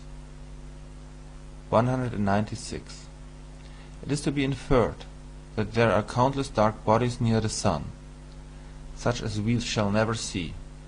Among ourselves, this is an allegory, and the psychologist of morals reads the whole star-writing merely as an allegorical and symbolic language in which much may be unexpressed. 197. The beast of prey and the man of prey, for instance Caesar Borgia, are fundamentally misunderstood. Nature is misunderstood. So long as one seeks a morbidness in the constitution of these healthiest of all tropical monsters and growths, or even an innate hell in them, as almost all moralists have done hitherto. Does it not seem that there is a hatred of the virgin forest and of the tropics among moralists, and that the tropical man must be discredited at all costs, whether as a disease and deterioration of mankind, or as his own hell and self-torture? And why? In favour of the temperate zones? In favour of the temperate man? The moral? The mediocre? This for the chapter. Morals as timidity. 198. All the systems of morals, which address themselves with a view of their happiness, as it is called, what else are they but suggestions for behaviour adapted to the degree of danger from themselves in which the individuals live? Recipes for their passions, their good and bad propensities, in so far as such have the will to power and would like to play the master. Small and great expediencies and elaborations, permeated with the musty odour of old family medicines and old wife wisdom, all of them grotesque and absurd in their form, because they address themselves to all, because they generalize where the generalization is not authorized, all of them speaking unconditionally, and taking themselves unconditionally, all of them flavoured not merely with some grain of salt, but rather endurable only, and sometimes even seductive, when they are overspiced and begin to smell dangerously, especially of the other world. That is all of little value when estimated intellectually, and is far from being science, much less wisdom. But, repeated once more, and 3 times repeated, it is expediency, expediency, expediency, mixed with stupidity, stupidity, stupidity, whether it be indifference and statuesque coldness towards the heated folly of the emotions, which the Stoics advised and fostered, or the no more laughing and no more weeping of Spinoza, the destruction of the emotions by their analysis and vivisection, which he recommended so naively, or the lowering of the emotions to an innocent mean at which they all may be satisfied, the Aristotelianism of morals, or even morality as the enjoyment of the emotions, in a voluntary attenuation and spiritualization by the symbolism of art, perhaps as music, or as love of God, and of mankind for God's sake. For in religion the passions are once more enfranchised, provided that, or, finally, even the complacent and wanton surrender of the emotions, as have been taught by Hafiz and Goethe, the bold letting go of the reins, the spiritual and corporeal licentia morum, in the exceptional cases of wise cold codgers and drunkards, with whom it no longer has much danger. This also for the chapter Moral as Timidity. 199. Inasmuch as in all ages, as long as mankind has existed, there have also been human herds, family alliances, communities, tribes, peoples, states, churches, and always a great number of who obey in proportion to the small number who command. In view, therefore, of the fact that obedience has been most practised and fostered among mankind hitherto, one may reasonably suppose that, generally speaking, the need thereof is now innate in every one, as a kind of formal conscience, which gives the command, "You shall unconditionally do something, unconditionally refrain from something." In short, "You shall." This need tries to satisfy itself, and to fill its form with a content, according to its strength, impatience, and eagerness. It at once seizes as an omnivorous appetite, with little selection, and accepts whatever is shouted into its ear by all sorts of commanders, parents, teachers, laws, class prejudice, or public opinion. The extraordinary limitation of human development, the hesitation, protractedness, frequent retrogression, and turning thereof, is attributable to the fact that the herd instinct of obedience is transmitted best, and at the cost of the art of command. If one imagines this instinct increasing to its greatest extent, commanders and independent individuals will finally be lacking altogether, or they will suffer inwardly from a bad conscience, and will have to impose a deception of themselves in the first place, in order to be able to command just as if they also were only obeying. This condition of things actually exists in Europe at present. I call it the moral hypocrisy of the commanding class. They know no other way of protecting themselves from their bad conscience than by playing the role of executors of older and higher orders, of predecessors of the Constitution, of justice, of the law, or of God himself, or they even justify themselves by maxims from the current opinions of the herd, as first servants of their people, or instruments of the public will. On the other hand, the gregarious European man nowadays assumes an air as if he were the only kind of man that is allowable. He glorifies his qualities, such as public spirit, kindness, deference, industry, temperance, modesty, indulgence, sympathy, by virtue of which he is gentle, endurable, and useful to the herd, as the peculiarly human virtues. In cases, however, where it is believed that the leader and bellwether cannot be dispensed with, attempt after attempt is made nowadays to replace commanders by the summing together of clever gregarious men. All representative constitutions, for example, are of this origin. In spite of all, what a blessing, what a deliverance from a weight becoming unendurable, is the appearance of an absolute ruler for these gregarious Europeans. Of this fact the effect of the appearance of Napoleon was the last great proof. The history of the influence of Napoleon is almost the history of the higher happiness to which the entire century has attained in its worthiest individuals and periods. 200. The man of an age of dissolution, which mixes the races with one another, who has the inheritance of a diversified descent in his body, that is to say, contrary, and often not only contrary, instincts and standards of value, which struggle with one another and are seldom at peace. Such a man of late culture and broken lights will, on an average, be a weak man. His fundamental desire is that the war which is in him should come to an end. Happiness appears to him in the character of a soothing medicine and mode of thought, for instance, Epicurean or Christian. It is above all things the happiness of repose, of undisturbedness, of repletion, of final unity. It is the Sabbath of Sabbaths, to use the expression of the holy rhetorician St. Augustine, who was himself such a man.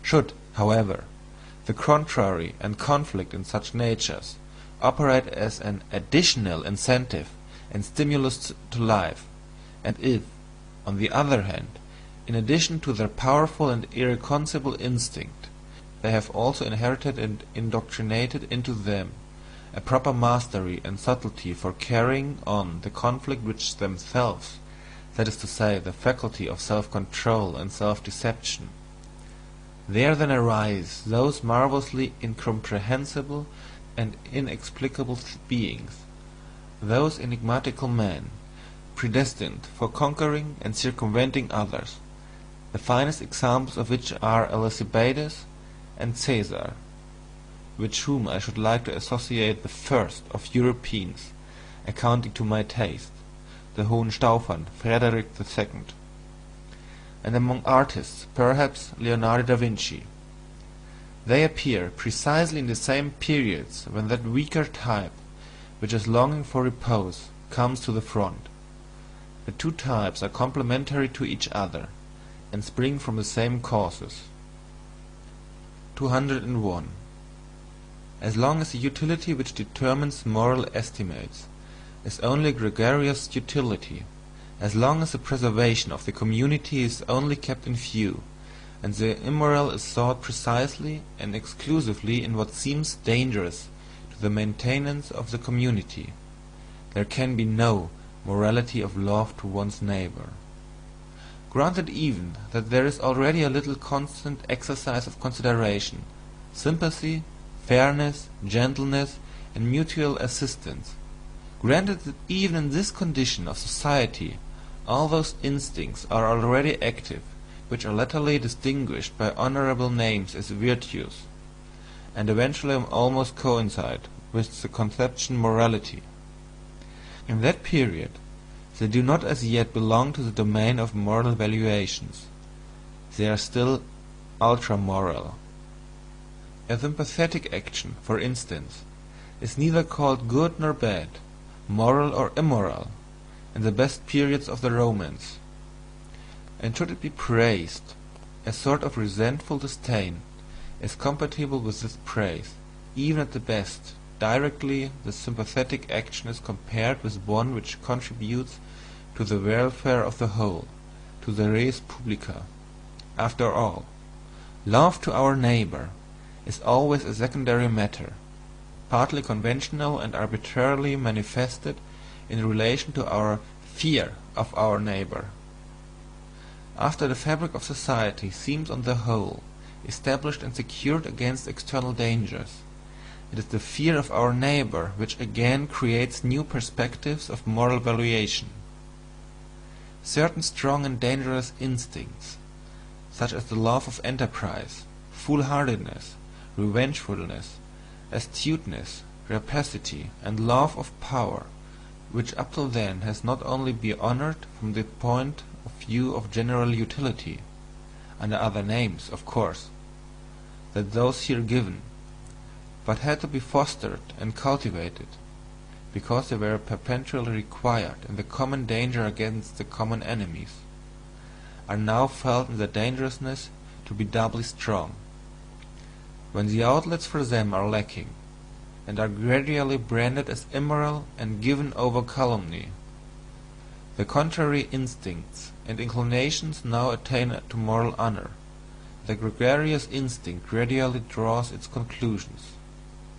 How much or how little dangerousness to the community or to equality is contained in an opinion, a condition, an emotion, a disposition, or an endowment? That is now the moral perspective. Here again fear is the mother of morals. It is by the loftiest and strongest instinct, when they break out passionately and carry the individual far above and beyond the average, and the low level of the gregarious conscience, that the self-reliance of the community is destroyed, its belief in itself, its backbone, as it were, breaks. Consequently these very instincts will be most branded and defamed. The lofty independent spirituality, the will to stand alone, and even the cogent reason are felt to be dangerous. Everything that elevates the individual above the herd, and is a source of fear to the neighbour, is henceforth called evil. The tolerant, unassuming, self-adapting, self-equalizing disposition, the mediocrity of desires, attains to moral distinction and honour.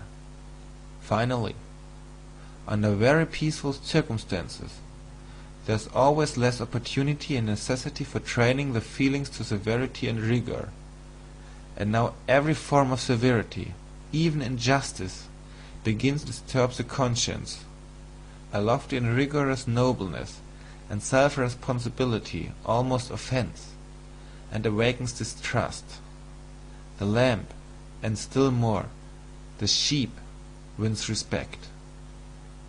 There is a point of diseased mellowness and effeminacy in the history of society, at which society itself takes the part of him who injures it, the part of the criminal, and does so, in fact, seriously and honestly. To punish appears to it to be somehow unfair. It is certain that the idea of punishment and the obligation to punish are then painful and alarming to people. Is it not sufficient that the criminal be rendered harmless? Why should we still punish? Punishment itself is terrible. With these questions gregarious morality, the morality of fear, draws its ultimate conclusion. If one could at all do away with danger, the cause of fear, one would have done away with this morality at the same time. It would no longer be necessary. It would not consider itself any longer necessary. Whoever examines the conscience of the present-day European will always elicit the same imperative from its thousand moral faults and hidden recesses, the imperative of the timidity of the herd. We wish that some time or other there may be nothing more to fear. Some time or other, the will and the way thereto is nowadays called progress all over Europe. 202. Let us at once say again what we have already said 100 times, for people's ears nowadays are unwilling to hear such truth, our truth. We know well enough how offensive it sounds when anyone plainly, and without metaphor, counts man among the animals. But it will be accounted to us almost a crime, that it is precisely in respect to men of modern ideas that we have constantly applied the terms herd instincts, and such like expressions. What avail is it? We cannot do otherwise, for it is precisely here that our new insight is. We have found that in all the principal moral judgments Europe has become unanimous, including likewise the countries where European influence prevails. In Europe people evidently know what Socrates thought he did not know, and what the famous serpent of old once promised to teach. They know today what is good and evil. It must then sound hard and be distasteful to the ear, when we always insist that that which here thinks it knows, that which here glorifies itself with praise and blame, and calls itself good, is the instinct of the herding human animal, the instinct which has come and is ever coming more and more to the front, to preponderance and supremacy over other instincts, according to the increasing physiological approximation and resemblance of which is it the symptom.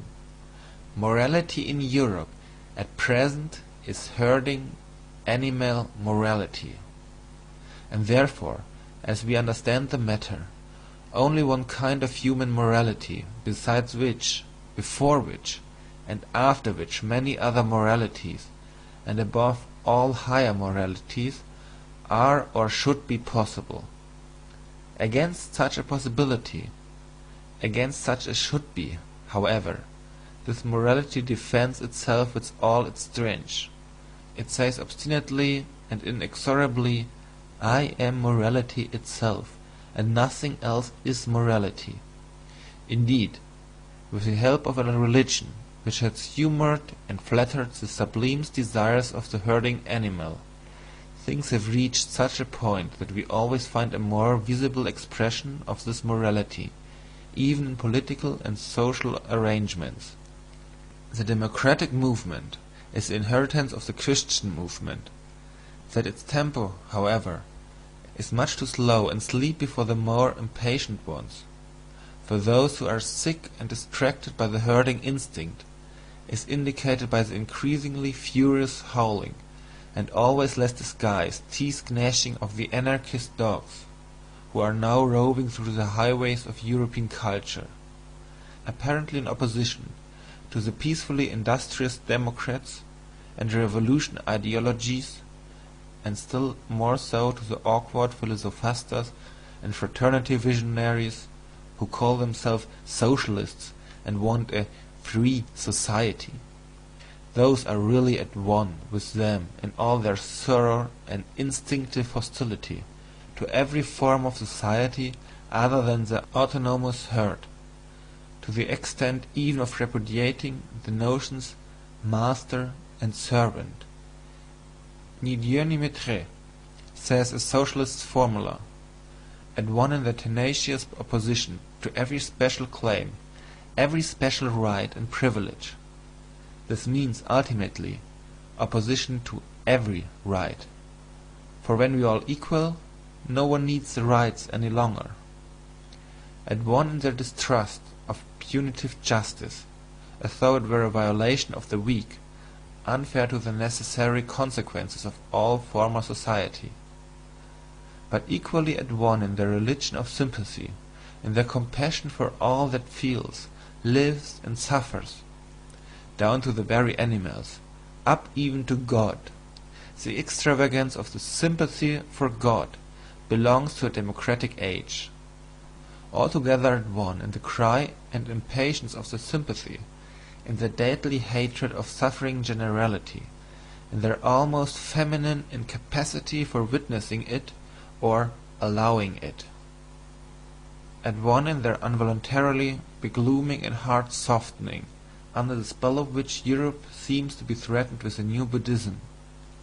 At one in their belief in the morality of mutual sympathy, as though it were morality in itself, the climax, the attained climax of mankind, the sole hope of the future, the consolation of the present, the great discharge from all the obligations of the past, altogether at one in their belief in the community as a deliverer, in the herd, and therefore in themselves. 203.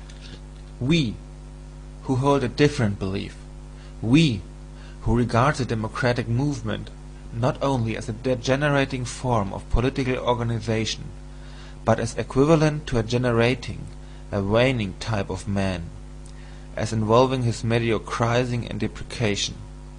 Where have we to fix our hopes? In new philosophers. There is no other alternative. In minds, strong and original enough to initiate opposite estimates of values, to transvalue and invert eternal valuations.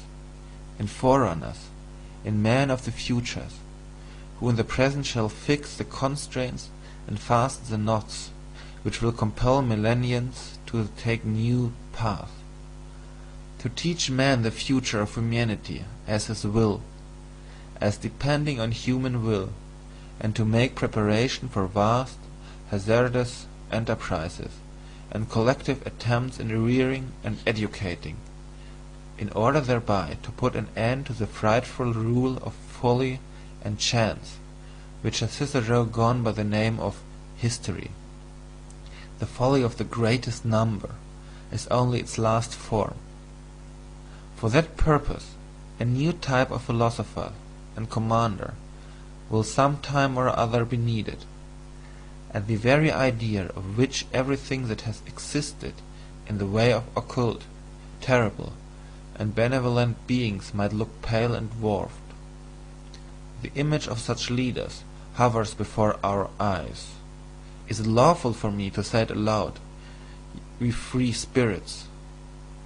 The conditions which one would partly have to create and partly utilize for their genesis, the presumptive methods and tests by virtue of which a soul should grow up to such an elevation and power as to feel a constraint to these tasks, a transvaluation of values, under the new pressure and hammer of which a conscience should be steeled and a heart transformed into brass, so as to bear the weight of such responsibility, and on the other hand the necessity for such leaders, and on the other hand the necessity for such leaders, the dreadful danger that they might be lacking, or miscarry, and degenerate. These are our real anxieties and glooms. We know it well, we free spirits. These are the heavy distant thoughts and storms which sweep across the heaven of our life.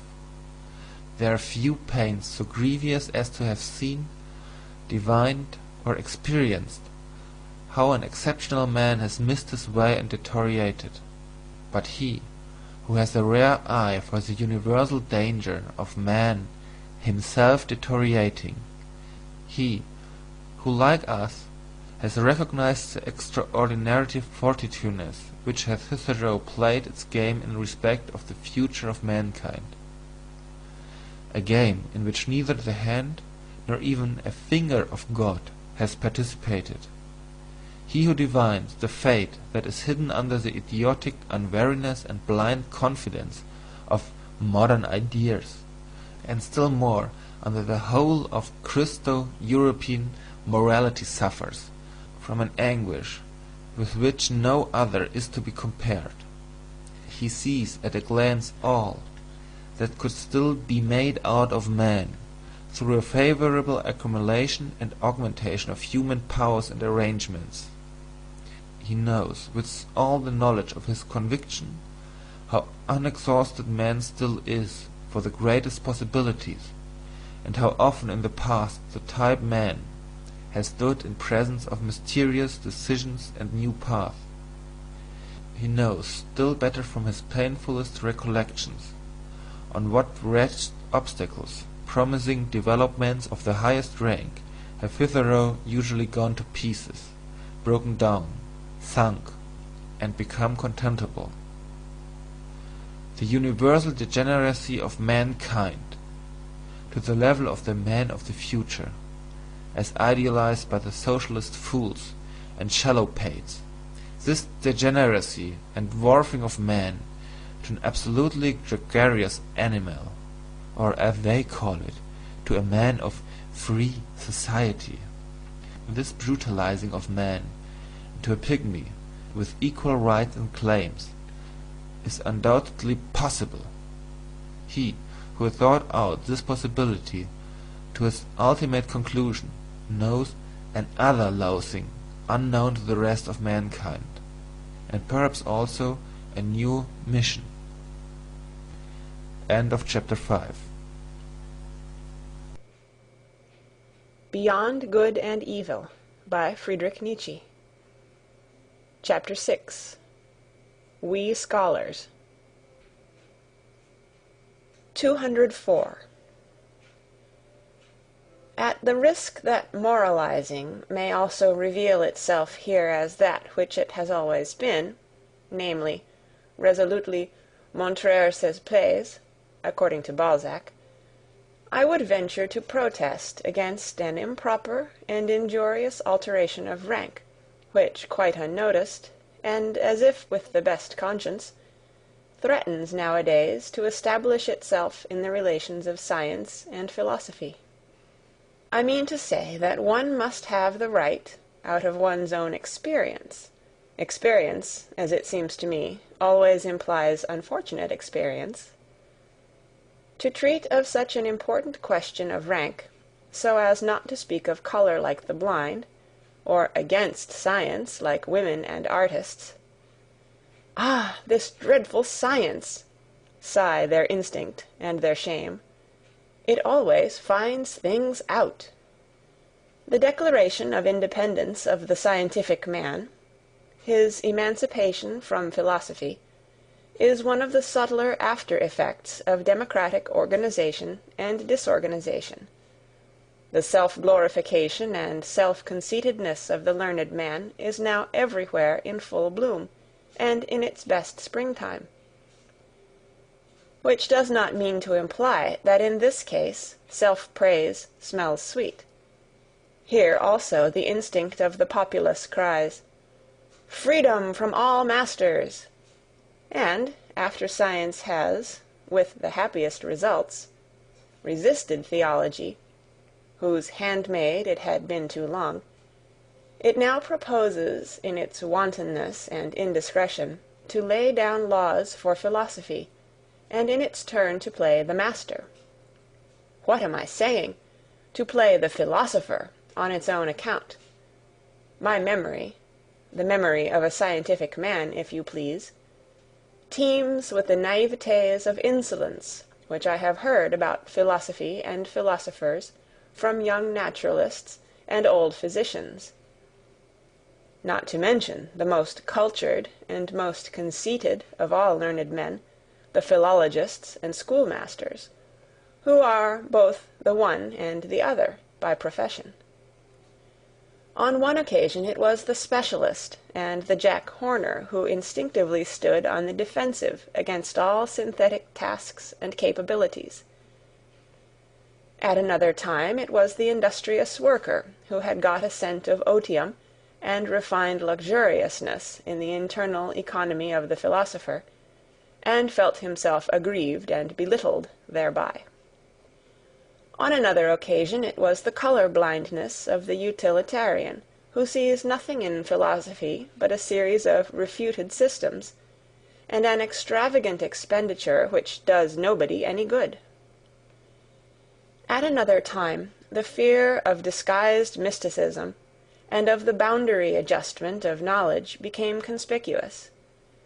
At another time, the disregard of individual philosophers, which had involuntarily extended to disregard of philosophy generally. In fine, I found most frequently, behind the proud disdain of philosophy in young scholars, the evil after-effect of some particular philosopher, to whom on the whole obedience had been forsworn, without, however, the spell of his scornful estimates of other philosophers having been got rid of, the result of being a general ill will to all philosophy. Such seems to me, for instance, the after-effect of Schopenhauer on the most modern Germany. By his unintelligent rage against Hegel, he has succeeded in severing the whole of the last generation of Germans from its connection with German culture, which culture, all things considered, has been an elevation and a divining refinement of the historical sense. But precisely at this point Schopenhauer himself was poor, irreceptive, and un-German to the extent of ingenuousness. On the whole, speaking generally, it may just have been the humanness, all too humanness, of the modern philosophers themselves, in short, their contemptibleness, which has injured most radically the reverence for philosophy and opened the doors to the instinct of the populace. Let it but be acknowledged to what an extent our modern world diverges from the whole style of the world of Heraclitus, Plato, Empedocles, and whatever else all the royal and magnificent anchorites of the spirit were called, and with what justice an honest man of science may feel himself of a better family and origin, in view of such representatives of philosophy, who, owing to the fashion of the present day, are just as much aloft as they are down below. In Germany, for instance, the two lions of Berlin, the anarchist Eugen Dühring, and the amalgamist Eduard von Hartmann. It is especially the sight of those hotchpotch philosophers who call themselves realists, or positivists, which is calculated to implant a dangerous distrust in the soul of a young and ambitious scholar. Those philosophers, at the best, are themselves but scholars and specialists, that is very evident. All of them are persons who have been vanquished and brought back again under the dominion of science, who at one time or another claimed more from themselves, without having a right to the more and its responsibility, and who now, creditably, rancorously, and vindictively, represent in word and deed disbelief in the master task and supremacy of philosophy. After all, how could it be otherwise? Science flourishes nowadays, and has the good conscience clearly visible on its countenance, while that to which the entire modern philosophy has gradually sunk, the remnant of philosophy of the present day, excites distrust and displeasure, if not scorn and pity. Philosophy reduced to a theory of knowledge, no more in fact than a diffident science of epochs and doctrine of forbearance, a philosophy that never even gets beyond the threshold, and rigorously denies itself the right to enter. That is philosophy in its last throes, an end, an agony, something that awakens pity. How could such a philosophy rule? 205. The dangers that beset the evolution of the philosopher are, in fact, so manifold nowadays that one might doubt whether this fruit could still come to maturity. The extent and towering structure of the sciences have increased enormously, and therewith also the probability that the philosopher will grow tired even as a learner, or will attach himself somewhere and specialize, so that he will no longer attain to his elevation, that is to say, to his superspection, his circumspection, and his despection. Or he gets aloft too late, when the best of his maturity and strength is past, or when he is impaired, coarsened, and deteriorated, so that his view, his general estimate of things, is no longer of much importance. It is perhaps just the refinement of his intellectual conscience that makes him hesitate and linger on the way. He dreads the temptation to become a dilettante, a millipede, a milla-antenna. He knows too well that as a discerner, one who has lost his self-respect no longer commands, no longer leads, unless he should aspire to become a great play-actor, a philosophical Cagliostro, and spiritual rat-catcher. In short, a misleader. This is, in the last instance, a question of taste, if it has not really been a question of conscience.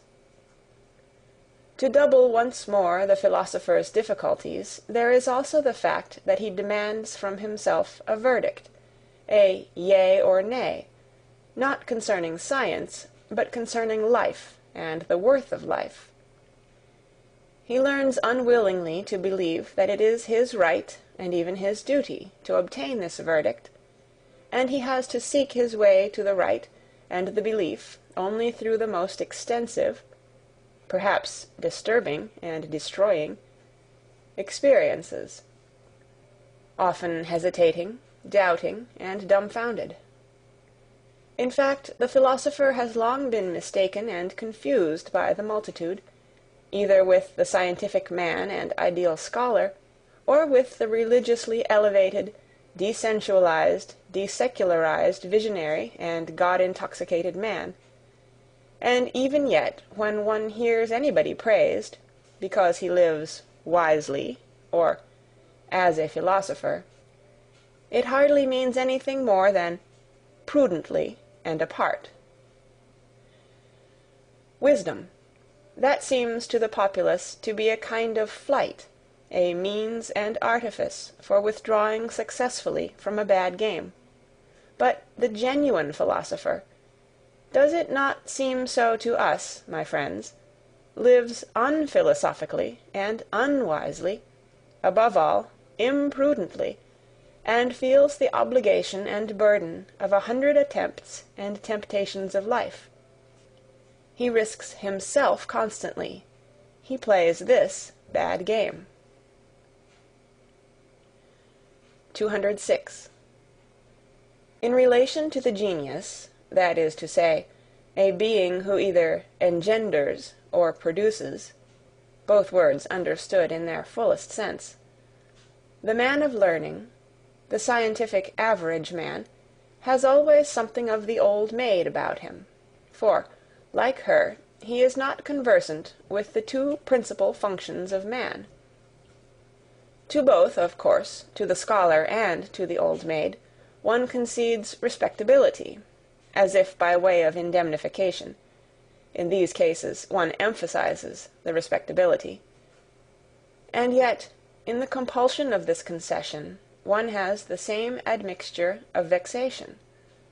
Let us examine more closely. What is the scientific man?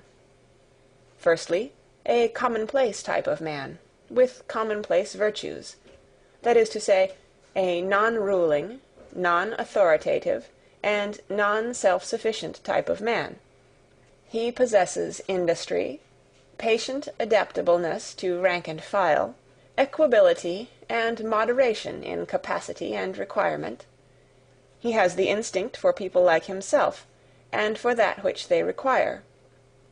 For instance, the portion of independence and green meadow without which there is no rest from labor, the claim to honor and consideration, which first and foremost presupposes recognition and recognizability, the sunshine of a good name, the perpetual ratification of his value and usefulness, with which the inward distrust which lies at the bottom of the heart of all dependent men and gregarious animals, has again and again to be overcome. The learned man, as is appropriate, has also maladies and faults of an ignoble kind. He is full of petty envy, and has a lynx eye for the weak points in those natures to whose elevations he cannot attain. He is confiding, yet only as one who lets himself go, but does not flow. And precisely before the man of the great current he stands all the colder and more reserved. His eye is then like a smooth and irresponsive lake, which is no longer moved by rapture or sympathy. The worst and most dangerous thing of which a scholar is capable results from the instinct of mediocrity of his type, from the Jesuitism of mediocrity, which labors instinctively for the destruction of the exceptional man, and endeavors to break, or still better, to relax, every bent bow. To relax, of course, with consideration, and naturally with an indulgent hand. To relax with confiding sympathy, that is the real art of Jesuitism, which has always understood how to introduce itself as the religion of sympathy. 207. However gratefully one may welcome the objective spirit, and who has not been sick to death of all subjectivity and its confounded ipsissimosity, in the end, however, one must learn caution even with regard to one's gratitude, and put a stop to the exaggeration with which the unselfing and depersonalizing of the spirit has recently been celebrated, as if it were the goal in itself, as if it were salvation and glorification, as is especially accustomed to happen in the pessimist school, which has also, in its turn, good reasons for paying the highest honors to disinterested knowledge. The objective man, who no longer curses and scolds like the pessimist, the ideal man of learning, in whom the scientific instinct blossoms forth fully after 1,000 complete and partial failures, is assuredly one of the most costly instruments that exist, but his place is in the hand of one who is more powerful. He is only an instrument. We may say he is a mirror. He is no purpose in himself. The objective man is in truth a mirror accustomed to prostration before everything that wants to be known, with such desires only as knowing or reflecting implies. He waits until something comes, and then expands himself sensitively, so that even the light footsteps and gliding past of spiritual beings may not be lost on his surface and film. Whatever personality he still possesses seems to him accidental, arbitrary, or, still oftener, disturbing. So much has he come to regard himself as the passage and reflection of outside forms and events. He calls up the recollection of himself with an effort, and not infrequently wrongly, he readily confounds himself with other persons. He makes mistakes with regard to his own needs, and here only is he unrefined and negligent. Perhaps he is troubled about the health, or the pettiness and confined atmosphere of wife and friend, or the lack of companions and society. Indeed, he sets himself to reflect on his suffering, but in vain. His thoughts already rove away to the more general case, and tomorrow he knows as little as he knew yesterday how to help himself. He does not now take himself seriously and devote time to himself. He is serene, not from lack of trouble, but from lack of capacity for grasping and dealing with his trouble.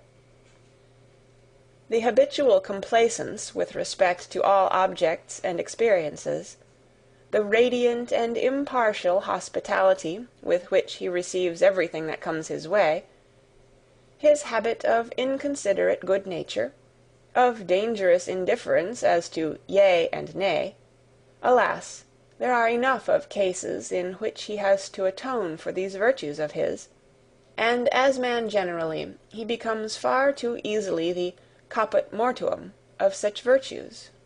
Should one wish love or hatred from him, I mean love and hatred as God, woman, and animal understand them, he will do what he can, and furnish what he can.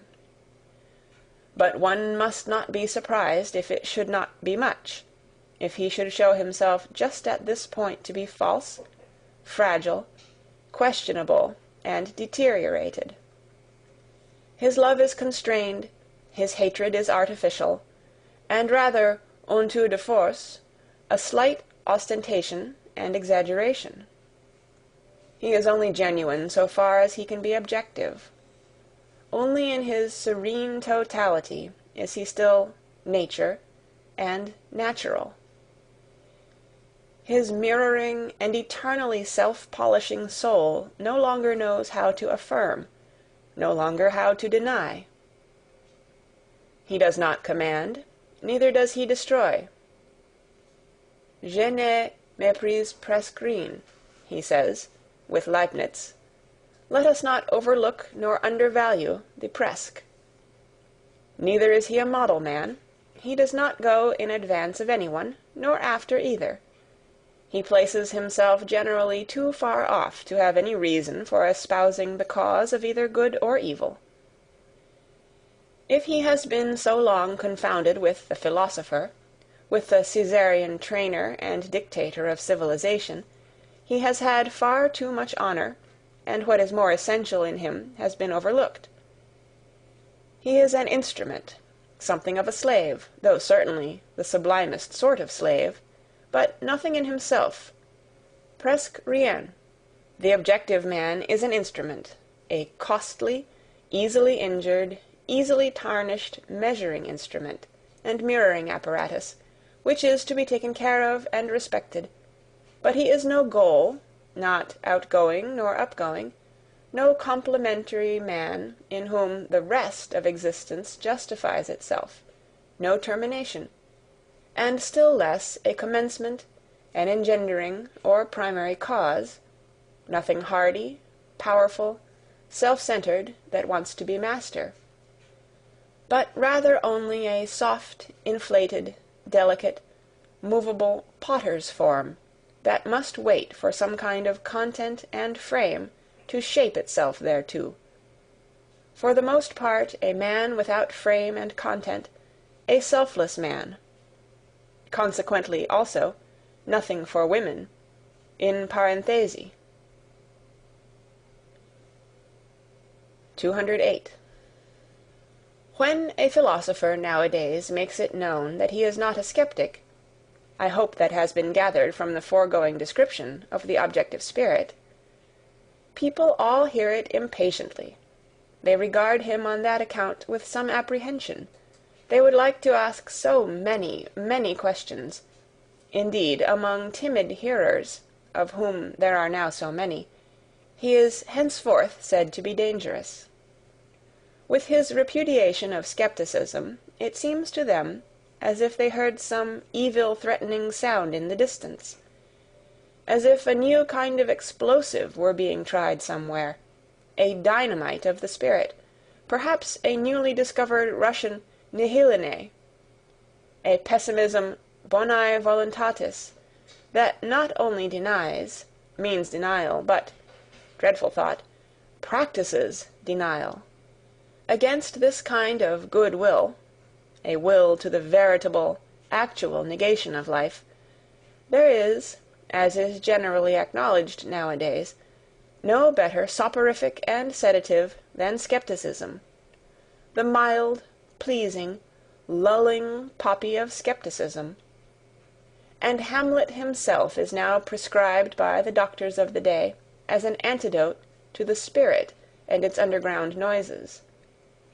Are not our ears already full of bad sounds, say the skeptics, as lovers of repose, and almost as a kind of safety police? This subterranean neigh is terrible. Be still, ye pessimistic moles. The skeptic, in effect that delicate creature, is far too easily frightened. His conscience is schooled so as to start at every neigh, and even at that sharp, decided yea, and feel something like a bite thereby. Yea and nay, they seem to him opposed to morality. He loves, on the contrary, to make a festival to his virtue by a noble aloofness, while perhaps he says with Montaigne, "What do I know?" Or with Socrates, "I know that I know nothing," or "Here I do not trust myself, no door is open to me," or "Even if the door were open, why should I enter immediately?" Or "What is the use of any hasty hypotheses? It might quite well be in good taste to make no hypotheses at all. Are you absolutely obliged to straighten at once what is crooked, to stuff every hole with some kind of oakum? Is there not time enough for that? Has not the time leisure? O ye demons, can ye not at all wait? The uncertain also has its charms. The Sphinx, too, is a Circe, and Circe too was a philosopher. Thus does a skeptic console himself, and in truth he needs some consolation. For skepticism is the most spiritual expression of a certain many-sided physiological temperament, which in ordinary language is called nervous debility and sickliness. It arises whenever races or classes, which have been long separated, decisively and suddenly blend with one another. In the new generation, which has inherited, as it were, different standards and valuations in its blood, everything is disquiet, derangement, doubt, and tentativeness. The best powers operate restrictively, the very virtues prevent each other growing and becoming strong. Equilibrium, ballast, and perpendicular stability are lacking in body and soul. That, however, which is most diseased and degenerated in such nondescripts, is the will. They are no longer familiar with independence of decision, or the courageous feeling of pleasure in willing. They are doubtful of the freedom of the will, even in their dreams. Our present-day Europe, the scene of a senseless, precipitate attempt at a racial blending of classes, and consequently of races, is therefore skeptical in all its heights and depths, sometimes exhibiting the mobile skepticism which springs impatiently and wantonly from branch to branch, sometimes with gloomy aspect, like a cloud overcharged with interrogative signs, and often sick unto death of its will. Paralysis of will, where do we not find this cripple sitting nowadays? And yet how bedecked oftentimes, how seductively ornamented! There are the finest gala dresses and disguises for this disease, and that, for instance, most of what places itself nowadays in the showcases as objectiveness, the scientific spirit, l'art pour l'art, and pure voluntary knowledge, is only decked-out skepticism and paralysis of will. I am ready to answer for this diagnosis of the European disease. The disease of the will is diffused unequally over Europe. It is worst and most varied where civilization has longest prevailed. It decreases according as the barbarian still, or again, asserts his claims under the loose drapery of Western culture. It is therefore in the France of today, as can be readily disclosed and comprehended, that the will is most infirm, and France, which has always had a masterly aptitude for converting even the portentous crisis of its spirit into something charming and seductive, now manifests emphatically its intellectual ascendancy over Europe, by being the school and exhibition of all the charms of skepticism.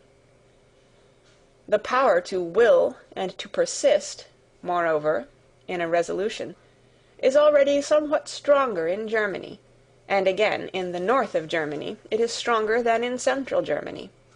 It is considerably stronger in England, Spain, and Corsica, associated with phlegm in the former, and with hard skulls in the latter, not to mention Italy, which is too young yet to know what it wants, and must first show whether it can exercise will, but it is strongest and most surprising of all in that immense Middle Empire, where Europe, as it were, flows back to Asia, namely, in Russia. There the power to will has been long stored up and accumulated. There the will, uncertain whether to be negative or affirmative, waits threateningly to be discharged, to borrow their pet phrase from our physicists. Perhaps not only Indian wars and complications in Asia would be necessary to free Europe from its greatest danger, but also internal subversion, the shattering of the empire into small states, and above all the introduction of parliamentary imbecility, together with the obligation of every one to read his newspaper at breakfast. I do not say this as one who desires it. In my heart I should rather prefer the contrary. I mean such an increase in the threatening attitude of Russia, that Europe would have to make up its mind to become equally threatening, namely, to acquire one will, by means of a new caste to rule over the continent, a persistent, dreadful will of its own, that can set its aims thousands of years ahead, so that the long spun-out comedy of its petty statism, and its dynastic as well as its democratic many-willedness, might finally be brought to a close. The time for petty politics is past. The next century will bring the struggle for the dominion of the world, the compulsion to great politics. 209. As to how far the new warlike age on which we Europeans have evidently entered may perhaps favour the growth of another and stronger kind of skepticism, I should like to express myself preliminarily merely by a parable, which the lovers of German history will already understand. That unscrupulous enthusiast for big, handsome grenadiers, who, as King of Prussia, brought into being a military and skeptical genius, and therewith, in reality, the new and now triumphantly emerged type of German, the problematic, crazy father of Friedrich the Great, had on one point the very knack and lucky grasp of the genius. He knew what was then lacking in Germany, the want of which was 100 times more alarming and serious than any lack of culture and social form. His ill will to the young Frederick resulted from the anxiety of a profound instinct. Men were lacking, and he suspected, to his bitterest regret, that his own son was not man enough. There, however, he deceived himself, but who would not have deceived himself in his place? He saw his son lapsed to atheism, to the esprit, to the pleasant frivolity of clever Frenchmen. He saw in the background the great bloodsucker, the spider skepticism. He suspected the incurable wretchedness of a heart no longer hard enough either for evil or good, and of a broken will that no longer commands, is no longer able to command. Meanwhile, however, there grew up in his son that new kind of harder and more dangerous skepticism. Who knows to what extent it was encouraged just by his father's hatred and the icy melancholy of a will condemned to solitude? The skepticism of daring manliness, which is closely related to the genius for war and conquest, and made its first entrance into Germany in the person of the great Friedrich. This skepticism despises and nevertheless grasps. It undermines and takes possession. It does not believe, but it does not thereby lose itself. It gives the spirit a dangerous liberty, but it keeps strict guard over the heart. It is the German form of skepticism, which, as a continued Fridericianism, risen to the highest spirituality, has kept Europe for a considerable time under the dominion of the German spirit and its critical and historical distrust.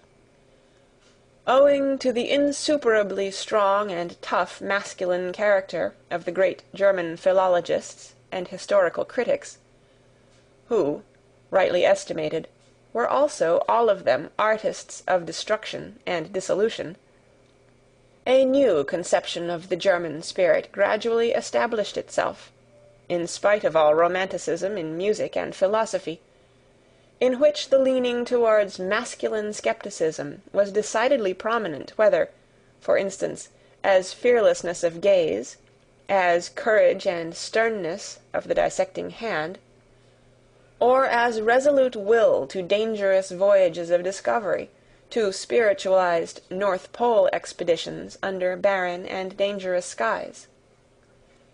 There may be good grounds for it when warm-blooded and superficial humanitarians cross themselves before this spirit. C'est esprit fataliste, ironique, mephistophelique, as Michelet calls it, not without a shudder.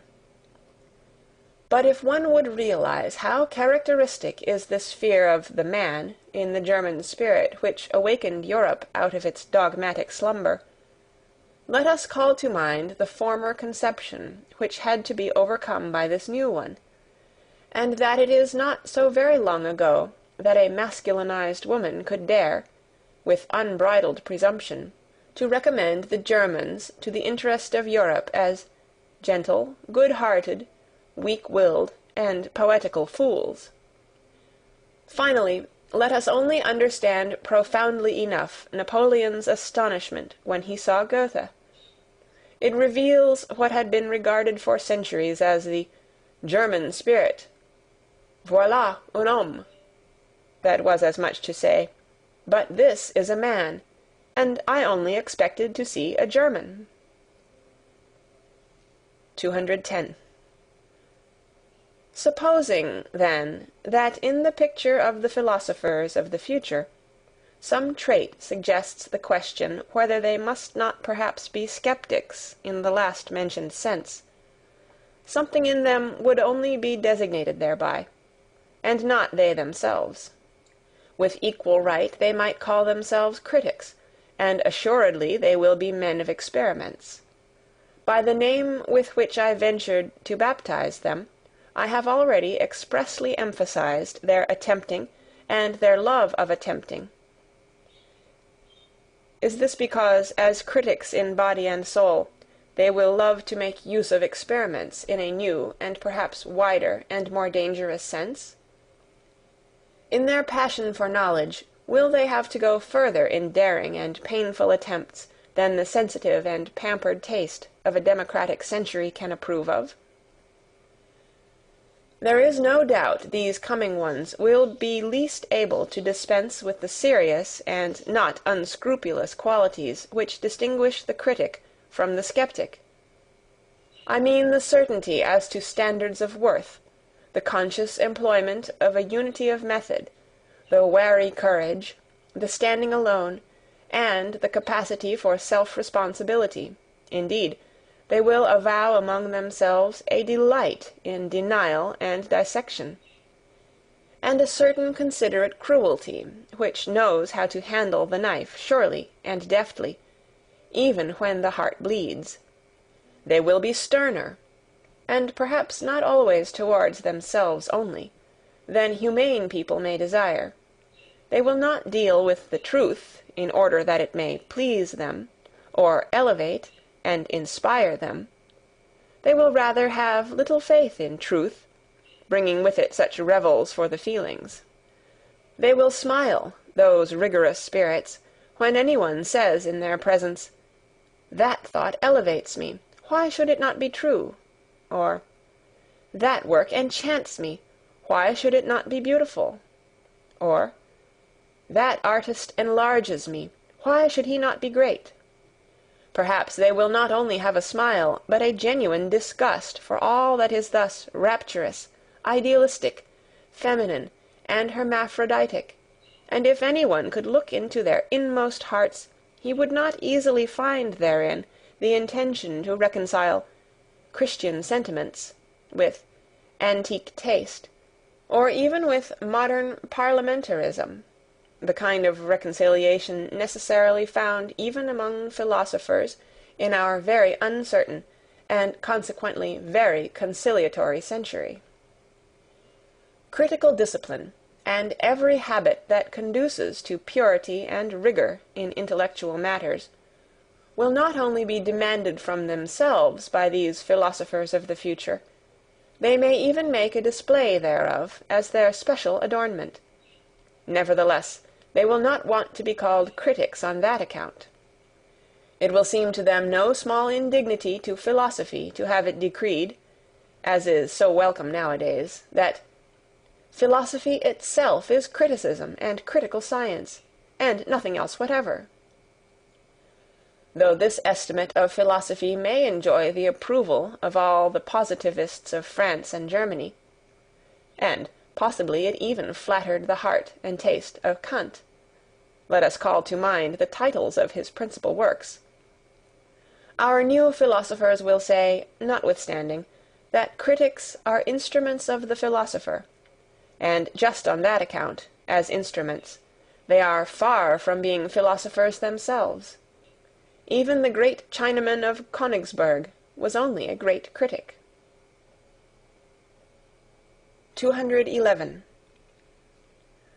I insist upon it that people finally cease confounding philosophical workers, and in general scientific men, with philosophers, that precisely here one should strictly give each his own, and not give those far too much, these far too little.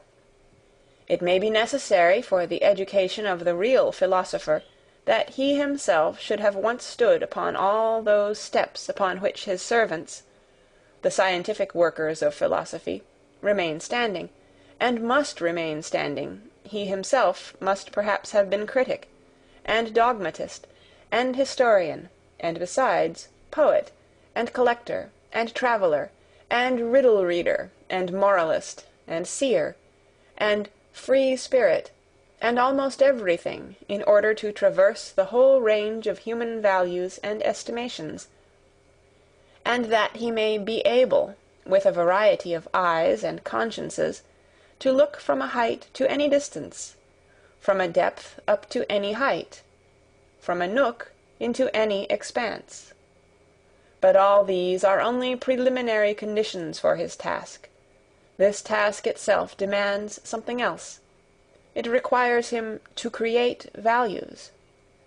The philosophical workers, after the excellent pattern of Kant and Hegel, have to fix and formalize some great existing body of valuations, that is to say, former determinations of value, creations of value, which have become prevalent, and are for a time called truths, whether in the domain of the logical, the political, moral, or the artistic.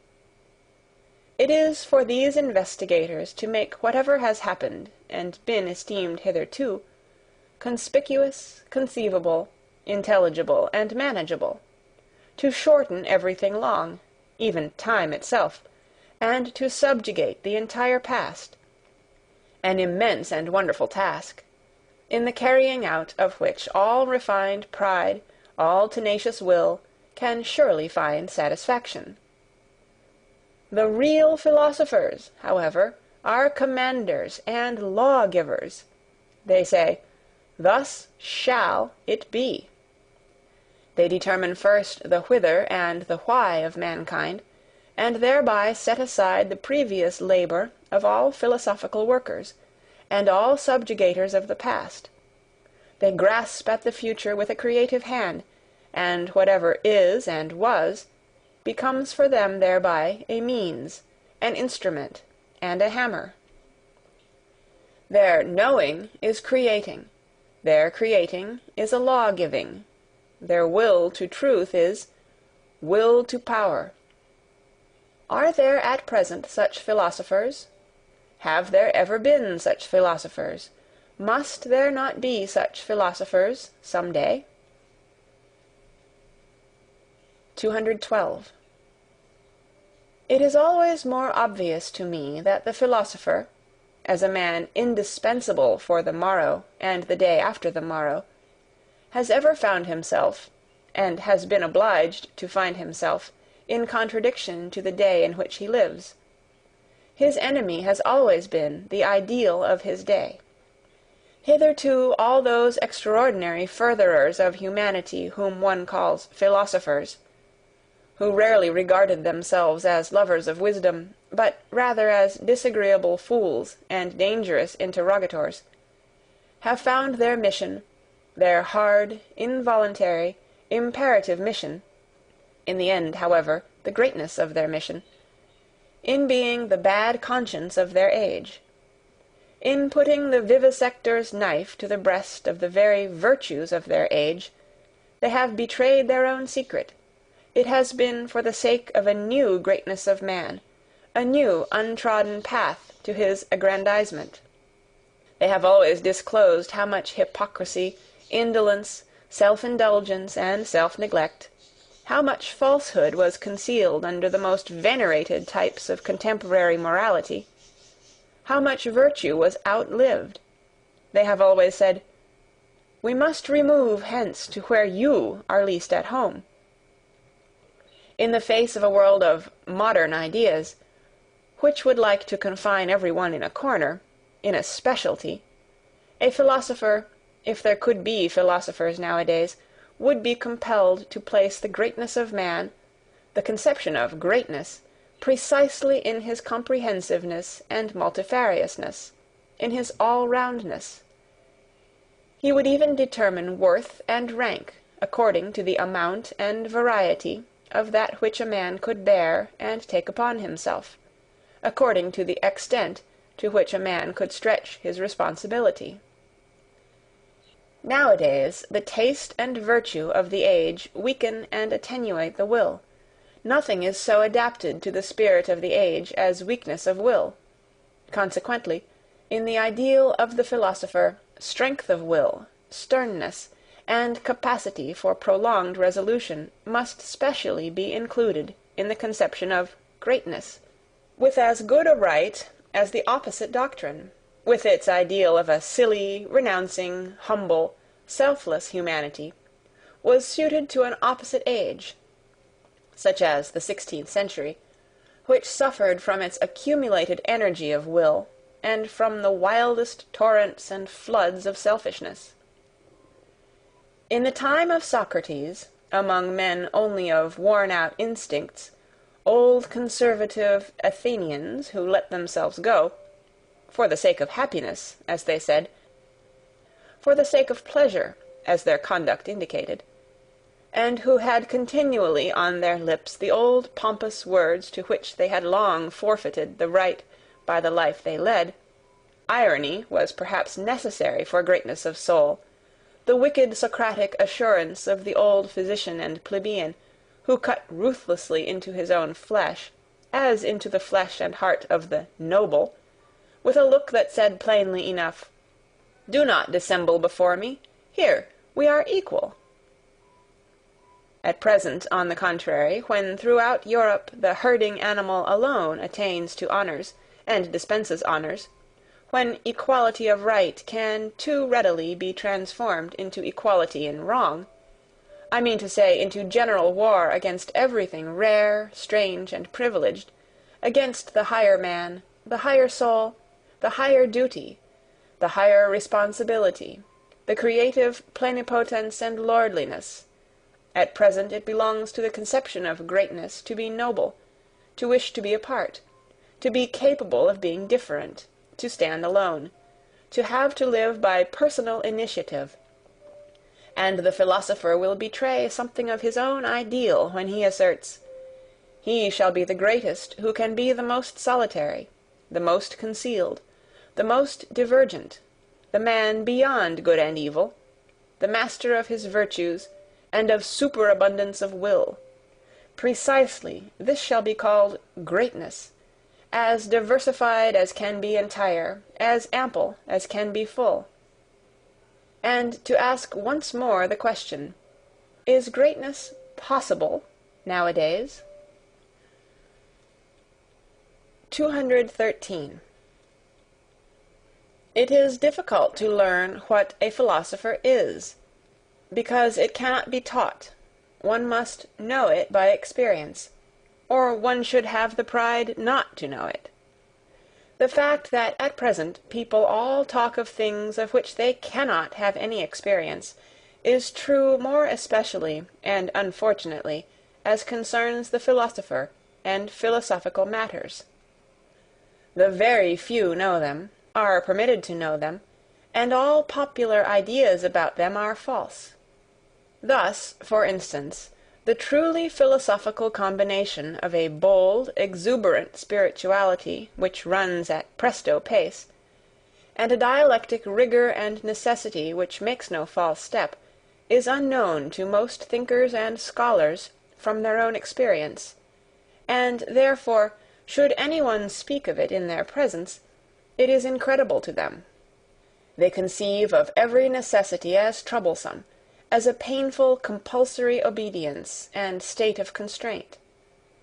Thinking itself is regarded by them as something slow and hesitating, almost as a trouble, and often enough as worthy of the sweat of the noble, but not at all as something easy and divine, closely related to dancing and exuberance.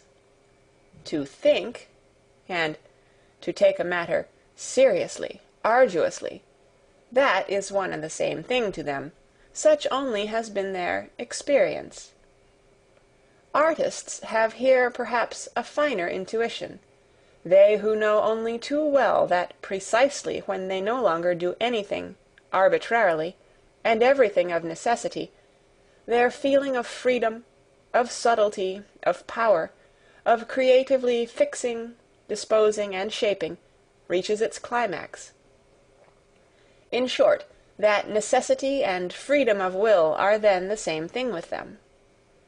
There is, in fine, a graduation of rank in psychical states, to which the graduation of rank in the problems corresponds. And the highest problems repel ruthlessly every one who ventures too near them, without being predestined for their solution by the loftiness and power of his spirituality. Of what use is it for nimble everyday intellects, or clumsy honest mechanics and empiricists to press, in their plebeian ambition, close to such problems, and as it were into this holy of holies, as so often happens nowadays? But coarse feet must never tread upon such carpets. This is provided for in the primary law of things. The doors remain closed to those intruders, though they may dash and break their heads thereon. People have always to be born to a high station, or, more definitely, they have to be bred for it. A person has only a right to philosophy, taking the word in its higher significance, in virtue of his descent. The ancestors, the blood, decide here also. Many generations must have prepared the way for the coming of the philosopher. Each of his virtues must have been separately acquired, nurtured, transmitted, and embodied. Not only the bold, easy, delicate course and current of his thoughts, but above all the readiness for great responsibilities, the majesty of ruling glance and contemning look, the feeling of separation from the multitude with their duties and virtues, the kindly patronage and defence of whatever is misunderstood and calumniated, be it God or devil, the delight and practice of supreme justice, the art of commanding, the amplitude of will, the lingering eye which rarely admires, rarely looks up, rarely loves. End of chapter 6. Read by Kara Schallenberg on January 8th, 2006, in Oceanside, California.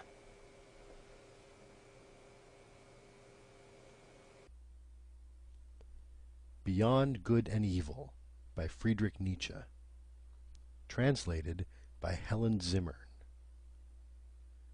Chapter 7. Our Virtues. 214. Our virtues? It is probable that we, too, have still our virtues, although, naturally, they are not those sincere and massive virtues on account of which we hold our grandfathers in esteem, and also at a little distance from us. We Europeans of the day after tomorrow, we firstlings of the 20th century, with all our dangerous curiosity, our multifariousness and art of disguising, our mellow and seemingly sweetened cruelty in sense and spirit, we shall presumably, if we must have virtues, have those only which have come to agreement with our most secret and heartfelt inclinations, with our most ardent requirements. Well, then, let us look for them in our labyrinths, where, as we know, so many things lose themselves, so many things get quite lost. And is there anything finer than to search for one's own virtues? Is it not almost to believe in one's own virtues? But this believing in one's own virtues, is it not practically the same as what was formerly called one's good conscience, that long, respectable pigtail of an idea, which our grandfathers used to hang behind their heads, and often enough also behind their understandings? It seems, therefore, that however little we may imagine ourselves to be old-fashioned and grandfatherly respectable in other respects, in one thing we are nevertheless the worthy grandchildren of our grandfathers, we last Europeans with good consciences. We also still wear the pigtail. Ah, if you only knew how soon, so very soon, it will be different. 215. As in the stellar firmament there are sometimes two suns which determine the path of one planet, and in certain cases suns of different colors shine around a single planet, now with red light, now with green, and then simultaneously illumine and flood it with motley colors. So we modern men, owing to the complicated mechanism of our firmament, are determined by different moralities. Our actions shine alternately in different colors, and are seldom unequivocal. And there are often cases, also, in which our actions are motley colored. 216. To love one's enemies? I think that has been well learnt. It takes place thousands of times at present, on a large and small scale. Indeed, at times the higher and sublimer thing takes place. We learn to despise when we love, and precisely when we love best. All of it, however, unconsciously, without noise, without ostentation, with the shame and secrecy of goodness, which forbids the utterance of the pompous word and the formula of virtue. Morality, as attitude, is opposed to our taste nowadays. This is also an advance, as it was an advance in our fathers that religion as an attitude finally became opposed to their taste, including the enmity and Voltairean bitterness against religion, and all that formerly belonged to freethinker pantomime. It is the music in our conscience, the dance in our spirit, to which Puritan litanies, moral sermons, and goody-goodness won't chime. 217. Let us be careful in dealing with those who attach great importance to being credited with moral tact and subtlety in moral discernment. They never forgive us if they have once made a mistake before us, or even with regard to us. They inevitably become our instinctive calumniators and detractors, even when they still remain our friends. Blessed are the forgetful, for they get the better even of their blunders. 218. The psychologists of France, and where else are there still psychologists nowadays, have never yet exhausted their bitter and manifold enjoyment of the petit bourgeois, just as though, in short, they betray something thereby. Flaubert, for instance, the honest citizen of Rouen, neither saw, heard, nor tasted anything else in the end. It was his mode of self-torment and refined cruelty. As this is growing wearisome, I would now recommend for a change something else for a pleasure, namely, the unconscious astuteness with which good, fat, honest mediocrity always behaves towards loftier spirits, and the tasks they have to perform, the subtle, barbed, Jesuitical astuteness, which is 1,000 times subtler than the taste and understanding of the middle class in its best moments, subtler even than the understanding of its victims. A repeated proof that instinct is the most intelligent of all kinds of intelligence which have hitherto been discovered. In short, you psychologists, study the philosophy of the rule in its struggle with the exception. There you have a spectacle fit for gods and godlike malignity.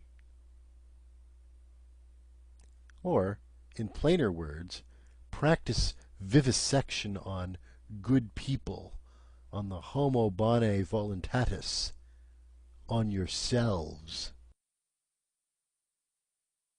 219. The practice of judging and condemning morally is the favorite revenge of the intellectually shallow on those who are less so. It is also a kind of indemnity for their being badly endowed by nature. And finally, it is an opportunity for acquiring spirit and becoming subtle. Malice spiritualise. They are glad in their inmost heart that there is a standard according to which those who are over-endowed with intellectual goods and privileges are equal to them. They contend for the equality of all before God, and almost need the belief in God for this purpose.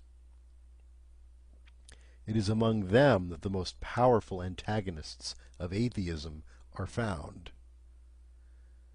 If anyone were to say to them, "A lofty spirituality is beyond all comparison with the honesty and respectability of a merely moral man," it would make them furious. I shall take care not to say so. I would rather flatter them with my theory that lofty spirituality itself exists only as the ultimate product of moral qualities, that it is a synthesis of all qualities attributed to the merely moral man, after they have been acquired singly through long training and practice, perhaps during a whole series of generations. That lofty spirituality is precisely the spiritualizing of justice and the beneficent severity which knows that it is authorized to maintain gradations of rank in the world, even among things, and not only among men. 220. Now that the praise of the disinterested person is so popular, one must, probably not without some danger, get an idea of what people actually take an interest in, and what are the things generally which fundamentally and profoundly concern ordinary men, including the cultured, even the learned, and perhaps philosophers also, if appearances do not deceive.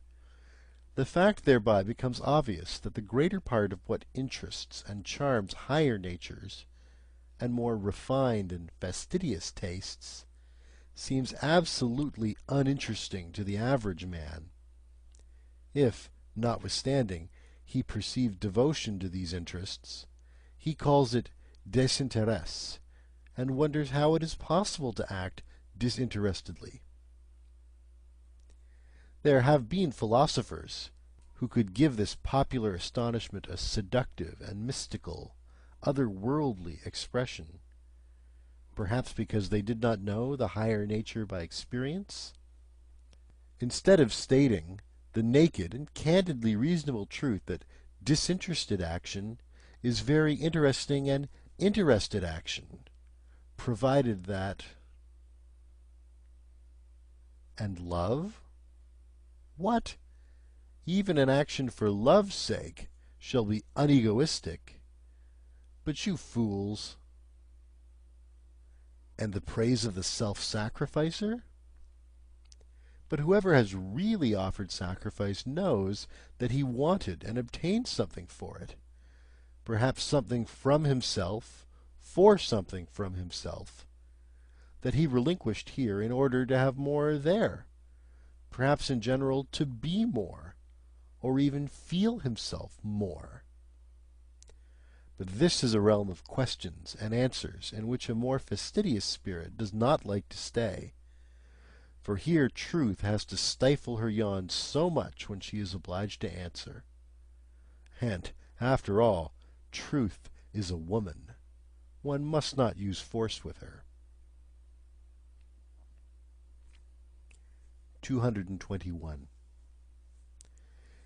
It sometimes happens, said a moralistic pedant and trifle retailer, that I honor and respect an unselfish man. Not, however, because he is unselfish, but because I think he has a right to be useful to another man at his own expense. In short, the question is always who he is, and who the other is. For instance, in a person created and destined for command, self-denial and modest retirement, instead of being virtues, would be the waste of virtues. So it seems to me. Every system of unegoistic morality, which takes itself unconditionally and appeals to everyone, not only sins against good taste, but is also an incentive to sins of omission, an additional seduction under the mask of philanthropy, and precisely a seduction and injury to the higher, rarer, and more privileged types of men. Moral systems must be compelled, first of all, to bow before the gradations of rank.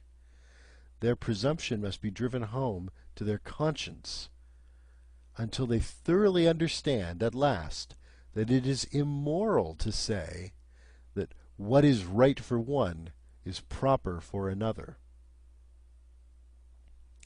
So said my moralistic pedant and bonhomme. Did he perhaps deserve to be laughed at when he thus exhorted systems of morals to practice morality? But one should not be too much in the right if one wishes to have the laughers on one's own side. A grain of wrong pertains even to good taste. 222. Wherever sympathy, fellow-suffering, is preached nowadays, and, if I gather rightly, no other religion is any longer preached, let the psychologist have his ears open through all the vanity, through all the noise which is natural to these preachers, as to all preachers. He will hear a hoarse, groaning, genuine note of self-contempt.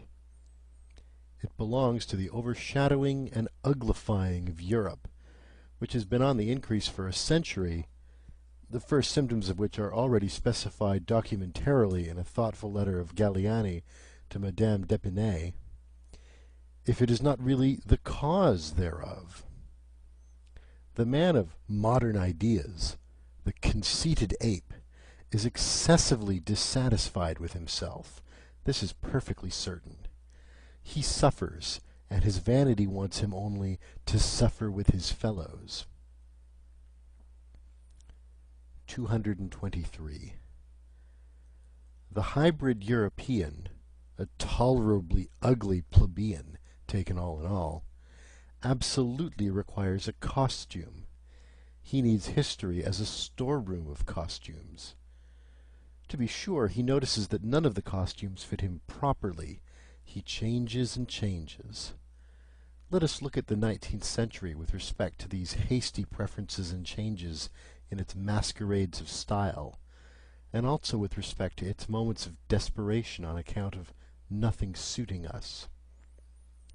It is in vain to get ourselves up as romantic, or classical, or Christian, or Florentine, or Barocco, or national in moribus et artibus. It does not clothe us. But the spirit, especially the historical spirit, profits even by this desperation. Once and again a new sample of the past or of the foreign is tested, put on, taken off, packed up, and above all, studied. We are the first studious age in puncto of costumes. I mean as concerns morals, articles of belief, artistic tastes, and religions. We are prepared, as no other age has ever been, for a carnival in the grand style, for the most spiritual festival, laughter and arrogance, for the transcendental height of supreme folly and Aristophanic ridicule of the world. Perhaps we are still discovering the domain of our invention just here, the domain where even we can still be original, probably as parodists of the world's history and as God's Merry Andrews. Perhaps, though nothing else of the present have a future, our laughter itself may have a future. 224. The historical sense, or the capacity for divining quickly the order of rank of the valuations according to which a people, a community, or an individual has lived, the divining instinct for the relationships of these valuations, for the relation of the authority of the valuations to the authority of the operating forces, this historical sense, which we Europeans claim as our own specialty, has come to us in the train of the enchanting and mad semi-barbarity into which Europe has been plunged by the democratic mingling of classes and races. It is only the 19th century that has recognized this faculty as its sixth sense. Owing to this mingling, the past of every form and mode of life, and of cultures which were formerly closely contiguous and superimposed on one another, flows forth into us modern souls. Our instincts now run back in all directions. We ourselves are a kind of chaos. In the end, as we have said, the spirit perceives its advantage therein. By means of our semi-barbarity in body and in desire, we have secret access everywhere, such as a noble age never had. We have access, above all, to the labyrinth of imperfect civilizations, and to every form of semi-barbarity that has at any time existed on earth. And in so far as the most considerable part of human civilization hitherto has just been semi-barbarity, the historical sense implies almost the sense and instinct for everything, the taste and tongue for everything, whereby it immediately proves itself to be an ignoble sense. For instance, we enjoy Homer once more. It is perhaps our happiest acquisition that we know how to appreciate Homer, whom men of distinguished culture, as the French of the 17th century, like Saint-Evremond, who reproached him for his esprit vaste, and even Voltaire, the last echo of the century, cannot and could not so easily appropriate, whom they scarcely permitted themselves to enjoy. The very decided yea and nay of their palate, their promptly ready disgust, their hesitating reluctance with regard to everything strange, their horror of the bad taste even of lively curiosity, and in general the averseness of every distinguished and self-sufficing culture to avow a new desire, a dissatisfaction with its own condition, or an admiration of what is strange, all this determines and disposes them unfavourably even towards the best things of the world which are not their property, or could not become their prey. And no faculty is more unintelligible to such men than just this historical sense, with its truckling, plebeian curiosity. The case is not different with Shakespeare, that marvellous Spanish, Moorish, Saxon synthesis of taste, over whom an ancient Athenian of the circle of Aeschylus would have half killed himself with laughter or irritation. But we accept precisely this wild mottliness, this medley of the most delicate, the most coarse, and the most artificial, with a secret confidence and cordiality. We enjoy it as a refinement of art reserved expressly for us, and allow ourselves to be as little disturbed by the repulsive fumes and the proximity of the English populace in which Shakespeare's art and taste lives, as perhaps on the Chioggia of Naples, where, with all our senses awake, we go our way, enchanted and voluntarily, in spite of the drain odour of the lower quarters of the town. That as men of the historical sense we have our virtues is not to be disputed. We are unpretentious, unselfish, modest, brave, habituated to self-control and self-renunciation, very grateful, very patient, very complaisant. But with all this we are perhaps not very tasteful. Let us finally confess it, that what is most difficult for us men of the historical sense to grasp, feel, taste, and love, what finds us fundamentally prejudiced and almost hostile, is precisely the perfection and ultimate maturity in every culture and art, the essentially noble in works and men, their moment of smooth sea and halcyon self-sufficiency, the goldenness and coldness which all things show that have perfected themselves. Perhaps our great virtue of the historical sense is in necessary contrast to good taste, at least to the very bad taste, and we can only evoke in ourselves imperfectly, hesitatingly, and with compulsion the small, short, and happy godsends and glorifications of human life as they shine here and there. Those moments and marvellous experiences when a great power has voluntarily come to a halt before the boundless and infinite.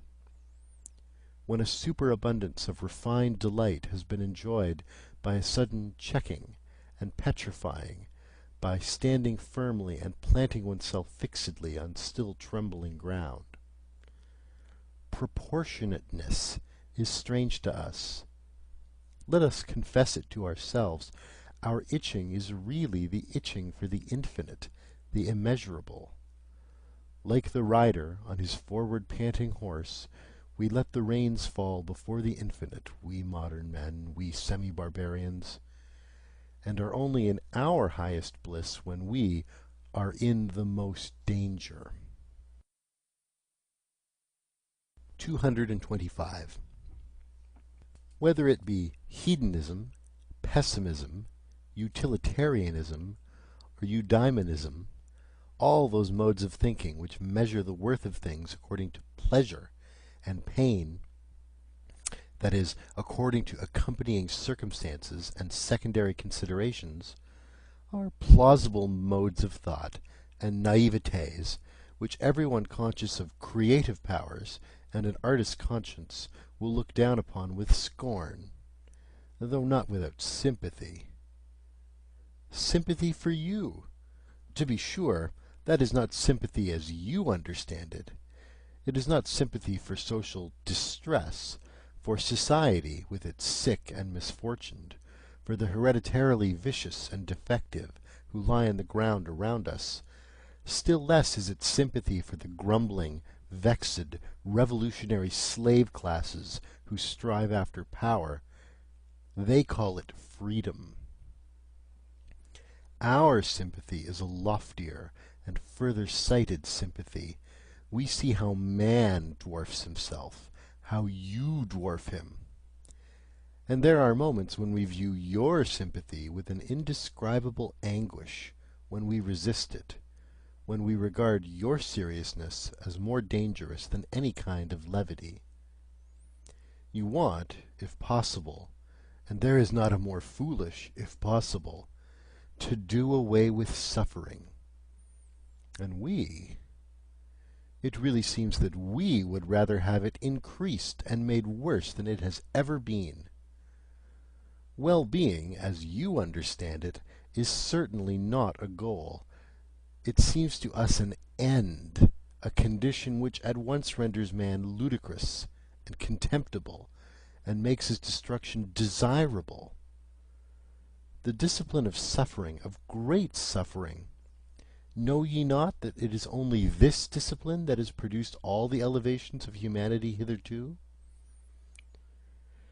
The tension of soul in misfortune, which communicates to it its energy, its shuddering in view of wrack and ruin, its inventiveness and bravery in undergoing, enduring, interpreting, and exploiting misfortune, and whatever depth, mystery, disguise, spirit, artifice, or greatness has been bestowed upon the soul, has it not been bestowed through suffering, through the discipline of great suffering?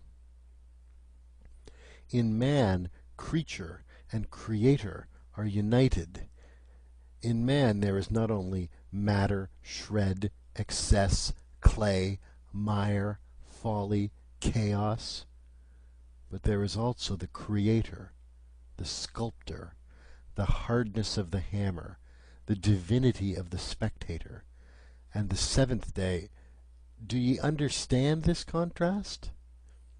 And that your sympathy for the creature in man applies to that which has to be fashioned, bruised, forged, stretched, roasted, annealed, refined, to that which must necessarily suffer, and is meant to suffer. And our sympathy, do ye not understand what our reverse sympathy applies to, when it resists your sympathy as the worst of all pampering and enervation? So it is sympathy against sympathy. But, to repeat it once more, there are higher problems than the problems of pleasure and pain and sympathy, and all systems of philosophy which deal only with these are naïvetés. 226. We immoralists. This world with which we are concerned, in which we have to fear and love, this almost invisible, inaudible world of delicate command and delicate obedience, a world of almost, in every respect, captious, insidious, sharp, and tender. Yes, it is well protected from clumsy spectators and familiar curiosity. We are woven into a strong net and garment of duties, and cannot disengage ourselves. Precisely here we are men of duty, even we. Occasionally, it is true, we dance in our chains and betwixt our swords. It is none the less true that more often we gnash our teeth under the circumstances, and are impatient at the secret hardship of our lot. But do what we will, fools and appearances say of us, these are men without duty. We have always fools and appearances against us. 227. Honesty, granting that it is the virtue of which we cannot rid ourselves, we free spirits, well, we will labour at it with all our perversity and love, and not tire of perfecting ourselves in our virtue, which alone remains.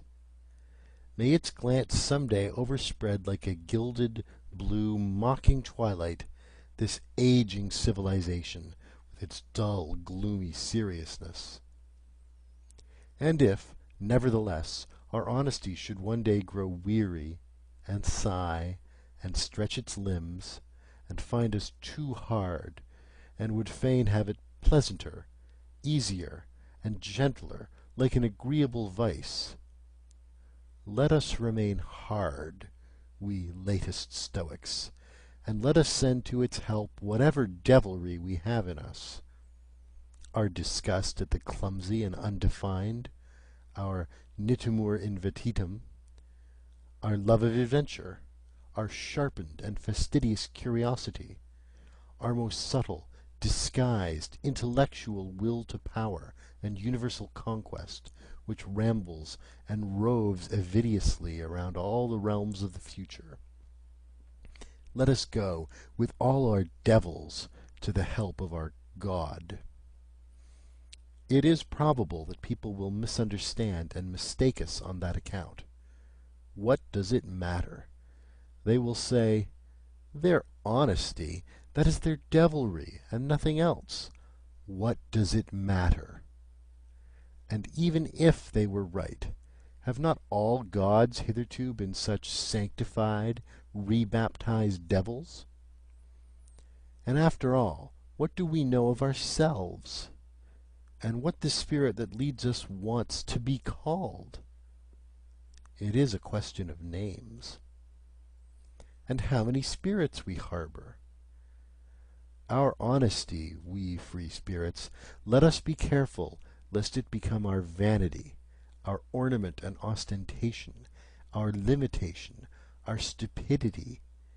Every virtue inclines to stupidity, every stupidity to virtue. Stupid to the point of sanctity, they say in Russia. Let us be careful, lest, out of pure honesty, we eventually become saints and bores. Is not life 100 times too short for us to bore ourselves? One would have to believe in eternal life in order to.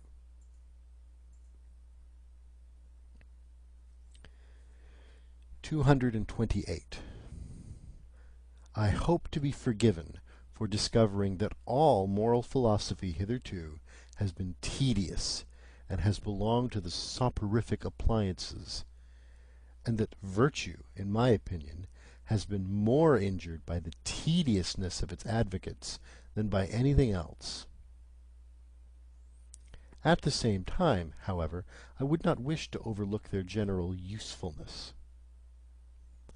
It is desirable that as few people as possible should reflect upon morals, and consequently it is very desirable that morals should not some day become interesting. But let us not be afraid. Things still remain today as they have always been. I see no one in Europe who has, or discloses an idea of the fact that philosophizing concerning morals might be conducted in a dangerous, captious, and ensnaring manner, that calamity might be involved therein. Observe, for example, the indefatigable, inevitable English utilitarians, how ponderously and respectably they stalk on, stalk along, a Homeric metaphor expresses it better, in the footsteps of Bentham, just as he had already stalked in the footsteps of the respectable Helvetius. No, he was not a dangerous man, Helvetius, ce sénateur poco courant, to use an expression of Galliani. No new thought, nothing of the nature of a finer turning or better expression of an old thought, not even a proper history of what has been previously thought on the subject, an impossible literature, taking it all in all, unless one knows how to leaven it with some mischief. In effect, the old English vice called cant, which is moral Tartuffism, has insinuated itself also into these moralists, whom one must certainly read with an eye to their motives, if one must read them. Concealed this time under the new form of the scientific spirit. Moreover, there is not absent from them a secret struggle with the pangs of conscience, from which a race of former Puritans must naturally suffer in all their scientific tinkering with morals. Is not a moralist the opposite of a Puritan? That is to say, as a thinker who regards morality as questionable, as worthy of interrogation, in short, as a problem, is moralizing not immoral? In the end, they all want English morality to be recognized as authoritative, inasmuch as mankind, or the general utility, or the happiness of the greatest number, no, the happiness of England, will be best served thereby. They would like, by all means, to convince themselves that the striving after English happiness, I mean after comfort and fashion, and, in the highest instance, a seat in Parliament, is at the same time the true path of virtue. In fact, that insofar as there has been virtue in the world hitherto, it has just consisted in such striving. Not one of those ponderous, conscience-stricken herding animals, who undertake to advocate the cause of egoism as conducive to the general welfare, wants to have any knowledge or inkling of the facts that the general welfare is no ideal, no goal, no notion that can be at all grasped, but is only a nostrum, that what is fair to one may not at all be fair to another, that the requirement of one morality for all is really a detriment to higher men. In short, that there is a distinction of rank between man, and consequently between morality and morality. They are an unassuming and fundamentally mediocre species of men, these utilitarian Englishmen, and, as already remarked, in so far as they are tedious, one cannot think highly enough of their utility. One ought even to encourage them, as has been partially attempted in the following rhymes. Hail, ye worthies, barrow-wheeling, longer, better, aye, revealing, stiffer eye in head and knee, unenraptured, never jesting, mediocre, everlasting, sans génie et sans esprit.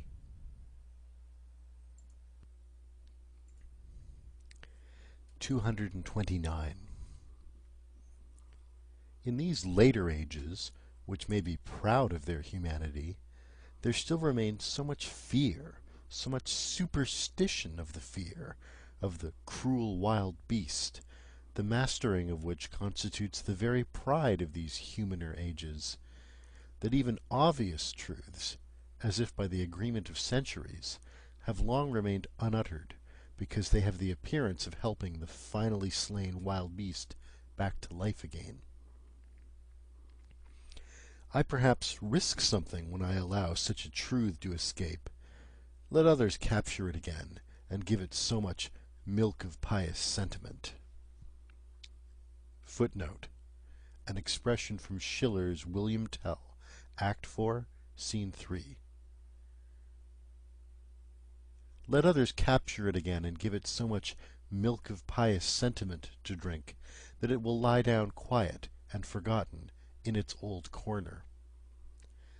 One ought to learn anew about cruelty, and open one's eyes.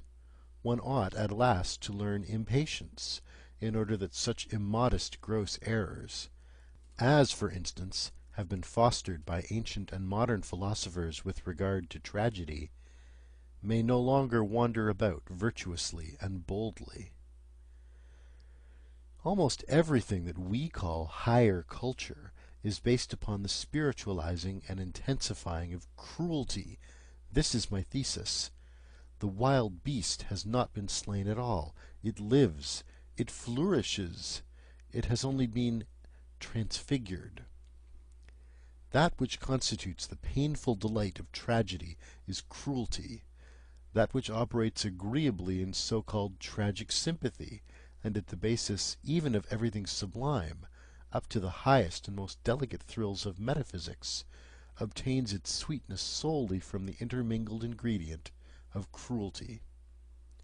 What the Roman enjoys in the arena, the Christian in the ecstasies of the cross, the Spaniard at the sight of the faggot and stake, or of the bullfight, the present-day Japanese who presses his way to the tragedy, the workman of the Parisian suburbs who has a homesickness for bloody revolutions, the Wagnerian who, with unhinged will, undergoes the performance of Tristan and Isolde.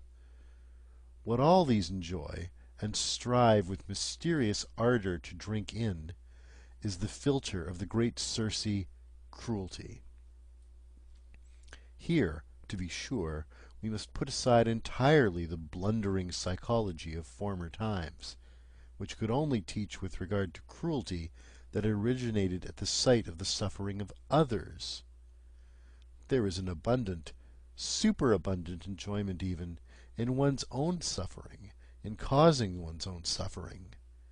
And wherever man has allowed himself to be persuaded to self-denial in the religious sense, or to self-mutilation, as among the Phoenicians and ascetics, or in general to desensualization, decarnalization, and contrition, to puritanical repentance spasms, to vivisection of conscience, and to Pascal-like sacrificia del intelletto, he is secretly allured and impelled forwards by his cruelty, by the dangerous thrill of cruelty towards himself. Finally, let us consider that even the seeker of knowledge operates as an artist and glorifier of cruelty, and that he compels his spirit to perceive against its own inclination, and often enough against the wishes of his heart. He forces it to say nay, where he would like to affirm, love, and adore. Indeed, every instance of taking a thing profoundly and fundamentally is a violation, an intentional injuring of the fundamental will of the spirit, which instinctively aims at appearance and superficiality. Even in every desire for knowledge there is a drop of cruelty. 230. Perhaps what I have said here about a fundamental will of the spirit may not be understood without further details. I may be allowed a word of explanation.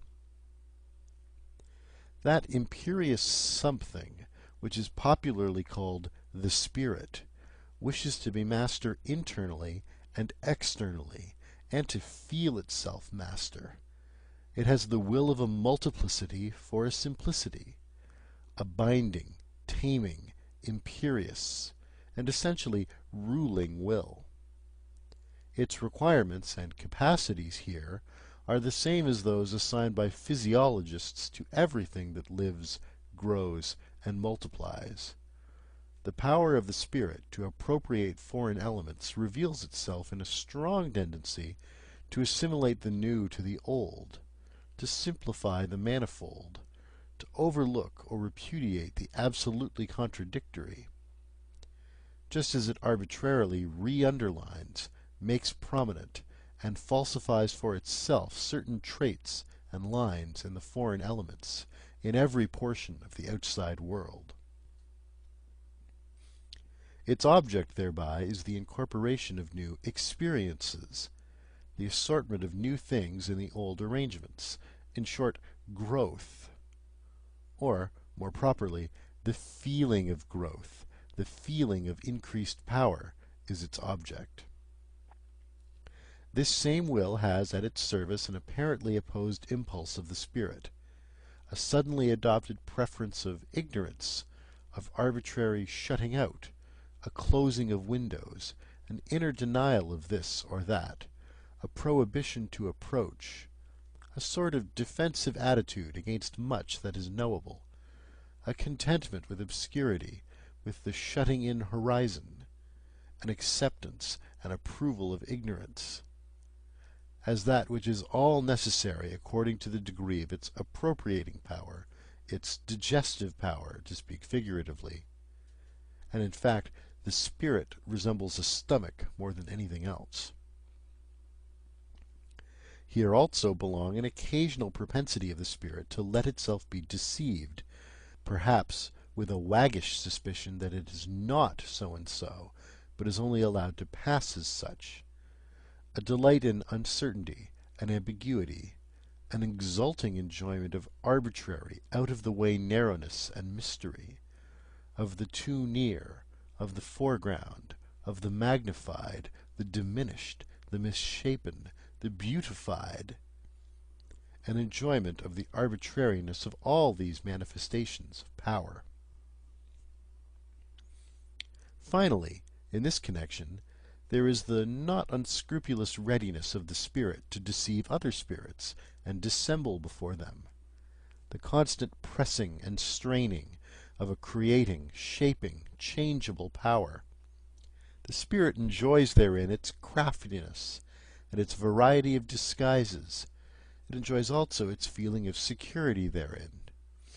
It is precisely by its protean arts that it is best protected and concealed. Counter to this propensity for appearance, for simplification, for a disguise, for a cloak, in short, for an outside, for every outside is a cloak, there operates the sublime tendency of the man of knowledge, which takes and insists on taking things profoundly, variously, and thoroughly, as a kind of cruelty of the intellectual conscience and taste, which every courageous thinker will acknowledge in himself, provided, as it ought to be, that he has sharpened and hardened his eye sufficiently long for introspection, and is accustomed to severe discipline, and even severe words. He will say, "There is something cruel in the tendency of my spirit. Let the virtuous and amiable try to convince him that it is not so."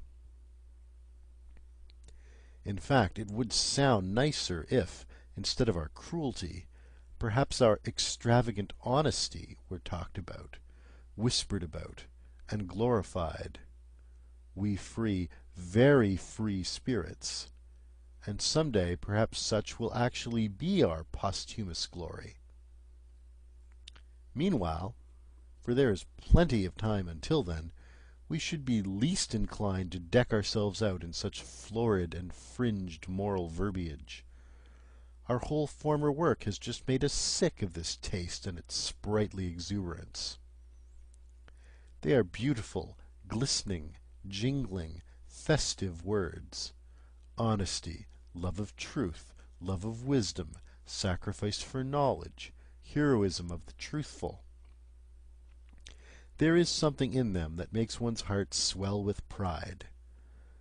But we anchorites and marmots have long ago persuaded ourselves, in all the secrecy of an anchorite's conscience, that this worthy parade of verbiage also belongs to the old false adornment, frippery, and gold dust of unconscious human vanity, and that even under such flattering colour and repainting, the terrible original text homo natura must again be recognized. In effect, to translate man back again into nature, to master the many vain and visionary interpretations and subordinate meanings which have hitherto been scratched and daubed over the eternal original text homo natura, to bring it about that man shall henceforth stand before man as he now, hardened by the discipline of science, stands before the other forms of nature, with fearless Oedipus eyes and stopped Ulysses ears, deaf to the enticements of old metaphysical bird-catchers who have piped to him far too long. Thou art more, thou art higher, thou hast a different origin. This may be a strange and foolish task, but that it is a task who can deny? Why did we choose it, this foolish task? Or, to put the question differently, why knowledge at all? Everyone will ask us about this. And thus pressed, we, who have asked ourselves the question 100 times, have not found and cannot find any better answer.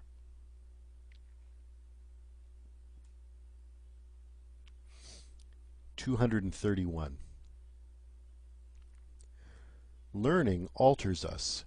It does what all nourishment does that does not merely conserve, as the physiologist knows. But at the bottom of our souls, quite down below, there is certainly something unteachable, a granite of spiritual fate, of predetermined decision, an answer to predetermined chosen questions. In each cardinal problem there speaks an unchangeable "I am this." A thinker cannot learn anew about man and woman, for instance, but can only learn fully. He can only follow to the end what is fixed about them in himself. Occasionally we find certain solutions of problems which make strong beliefs for us. Perhaps they are henceforth called convictions. Later on, one sees in them only footsteps to self-knowledge, guideposts to the problem which we ourselves are, or more correctly, to the great stupidity which we embody, our spiritual fate, the unteachable in us, quite down below. In view of this liberal compliment which I have just paid myself, permission will perhaps be more readily allowed me to utter some truths about woman as she is, provided that it is known at the outset how literally they are merely my truths.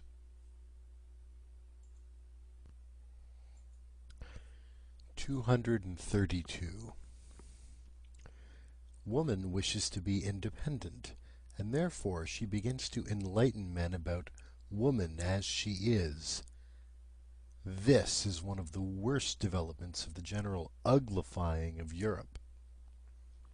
For what must these clumsy attempts of feminine scientificality and self-exposure bring to light? Woman has so much cause for shame. In woman there is so much pedantry, superficiality, schoolmasterliness, petty presumption, unbridledness, and indiscretion concealed. Study only women's behavior towards children, which has really been best restrained and dominated hitherto by the fear of man. Alas, if ever the eternally tedious in woman, she has plenty of it, is allowed to venture forth, if she begins radically and on principle to unlearn her wisdom and art of charming, of playing, of frightening away sorrow, of alleviating and taking easily, if she forgets her delicate aptitude for agreeable desires, female voices are already raised, which, by St. Aristophanes, make one afraid. With medical explicitness it is stated in a threatening manner what woman first and last requires from man. Is it not in the very worst taste that woman sets herself up to be scientific? Enlightenment hitherto has fortunately been men's affair, men's gift. We've remained therewith among ourselves, and in the end, in view of all that women write about woman, we may well have considerable doubt as to whether woman really desires enlightenment about herself, and can desire it. If woman does not thereby seek a new ornament for herself, I believe ornamentation belongs to the eternally feminine.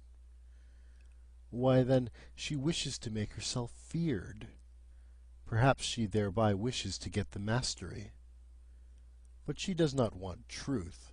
What does woman care for truth? From the very first, nothing is more foreign, more repugnant, or more hostile to woman than truth. Her great art is falsehood. Her chief concern is appearance and beauty. Let us confess it, we men. We honor and love this very art and this very instinct in woman. We who have the hard task, and for our recreation gladly seek the company of beings under whose hands, glances, and delicate follies Our seriousness, our gravity and profundity appear almost like follies to us. Finally, I ask the question, did a woman herself ever acknowledge profundity in a woman's mind, or justice in a woman's heart? And is it not true that on the whole woman has hitherto been most despised by woman herself, and not at all by us?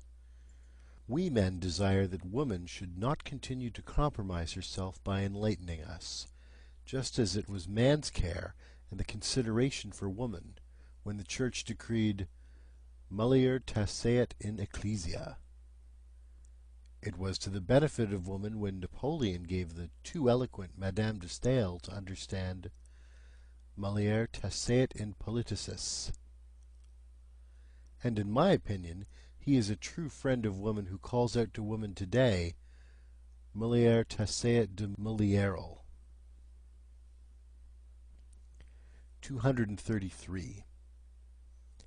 It betrays corruption of the instincts, apart from the fact that it betrays bad taste, when a woman refers to Madame Roland, or Madame de Staël, or Monsieur Georges Sand, as though something was proved thereby in favor of woman as she is.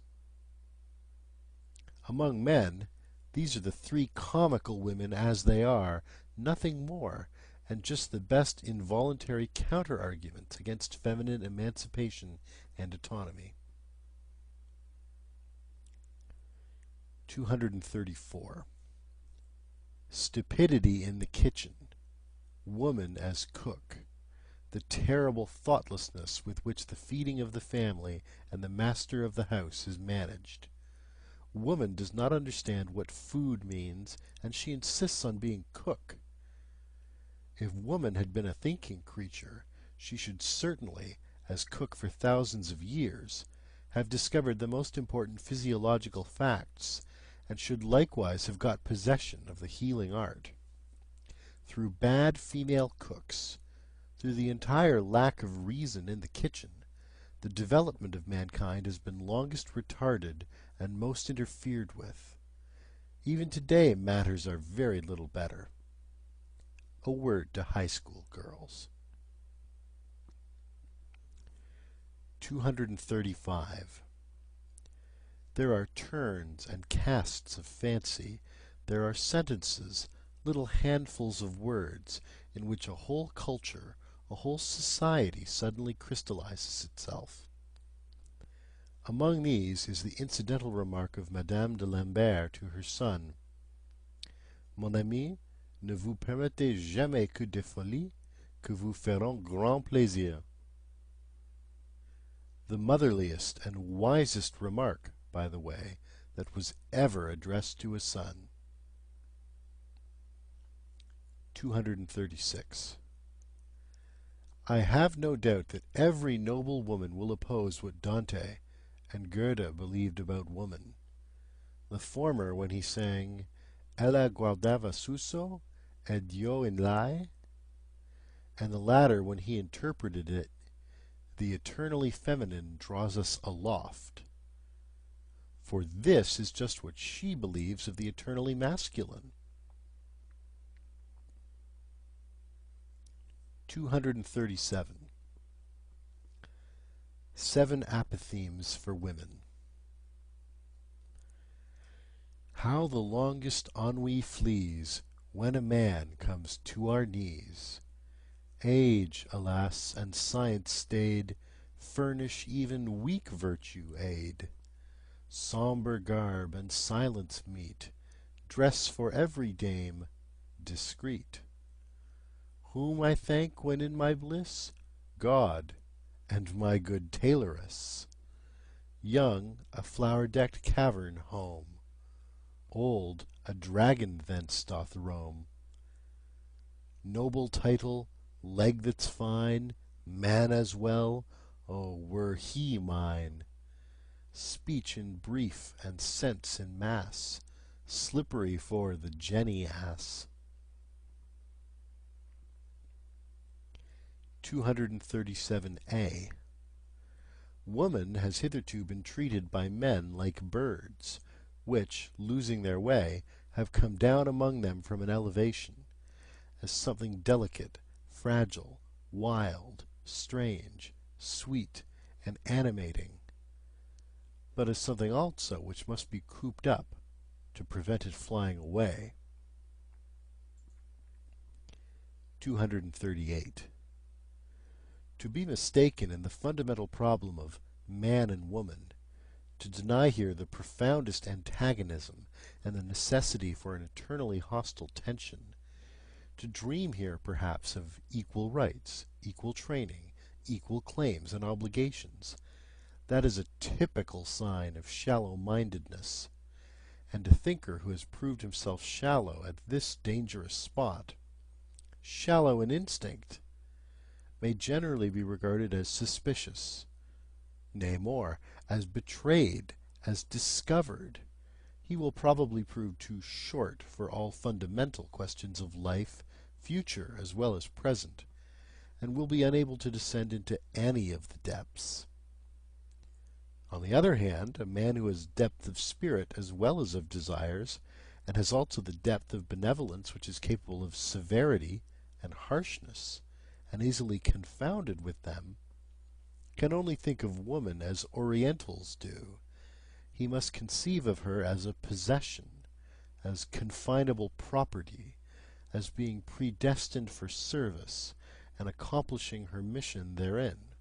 He must take his stand in this matter upon the immense rationality of Asia, upon the superiority of the instinct of Asia, as the Greeks did formerly, those best heirs and scholars of Asia, who, as is well known, with their increasing culture and amplitude of power, from Homer to the time of Pericles, became gradually stricter towards woman, in short, more oriental.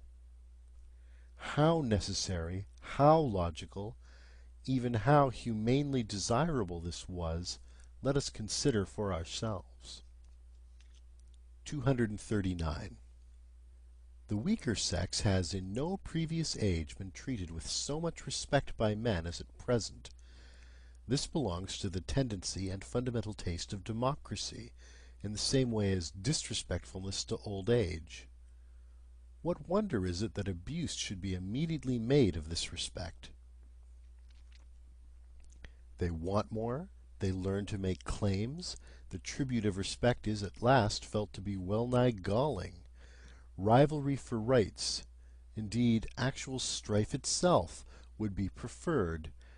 In a word, woman is losing modesty. And let us immediately add that she is also losing taste. She is unlearning to fear man, but the woman who unlearns to fear sacrifices her most womanly instincts. That woman should venture forward when the fear-inspiring quality in man, or more definitely, the man in man, is no longer either desired or fully developed, is reasonable enough and also intelligible enough. What is more difficult to understand is that precisely thereby woman deteriorates. This is what is happening nowadays. Let us not deceive ourselves about it. Wherever the industrial spirit has triumphed over the military and aristocratic spirit, woman strives for the economic and legal independence of a clerk. Woman as clerkess is inscribed on the portal of the modern society which is in the course of formation. While she thus appropriates new rights, aspires to be master, and inscribes progress of woman on her flags and banners, the very opposite realizes itself with terrible obviousness. Woman retrogrades. Since the French Revolution, the influence of woman in Europe has declined in proportion as she has increased her rights and claims. And the emancipation of woman, insofar as it is desired and demanded by women themselves, and not only by masculine shallow-pates, this proves to be a remarkable symptom of the increasing weakening and deadening of the most womanly instincts. There is stupidity in this movement, an almost masculine stupidity, of which a well-reared woman, who is always a sensible woman, might be heartily ashamed. To lose the intuition as to the ground upon which she can most surely achieve victory, to neglect exercise in the use of her proper weapons, to let herself go before man, perhaps even to the book, where formerly she kept herself in control and in refined, artful humility. To neutralize with her virtuous audacity man's faith in a veiled, fundamentally different ideal in woman, something eternally, necessarily feminine. To emphatically and loquaciously dissuade man from the idea that woman must be preserved, cared for, protected, and indulged, like some delicate, strangely wild, and often pleasant domestic animal.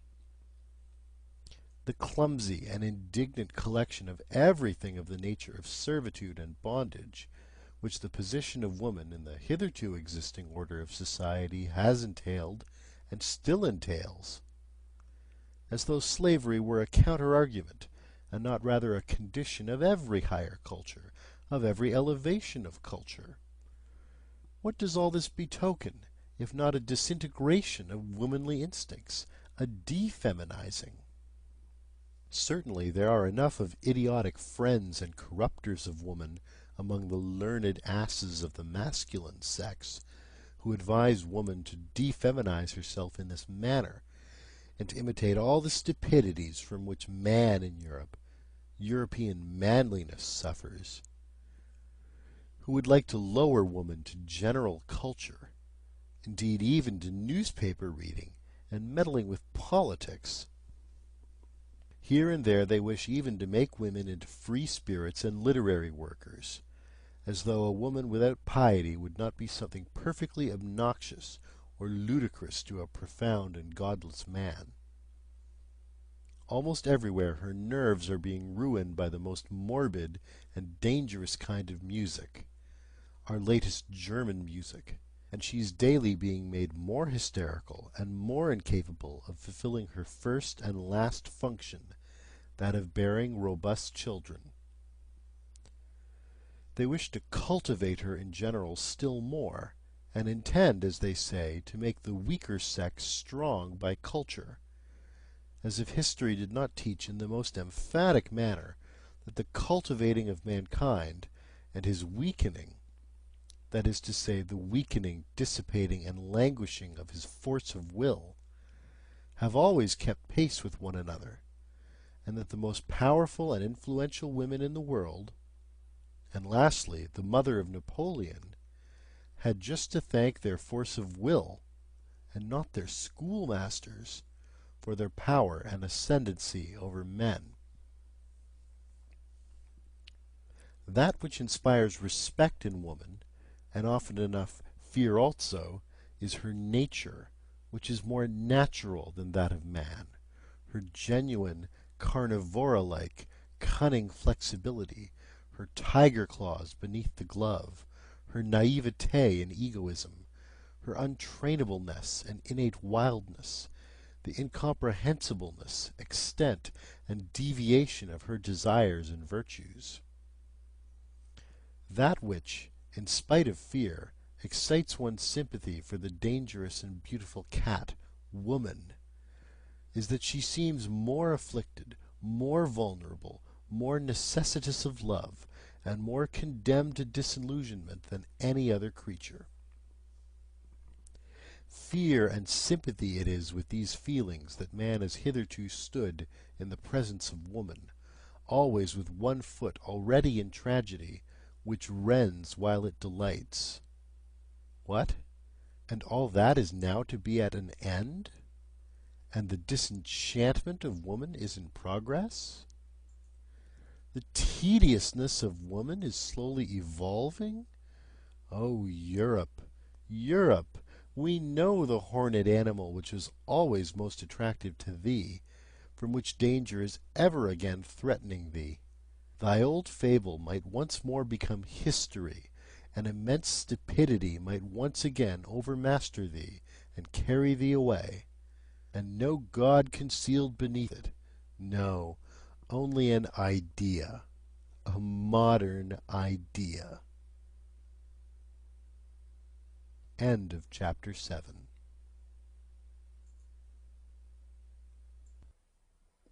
Beyond Good and Evil by Friedrich Nietzsche. Translated by Helen Zimmern. Chapter 8.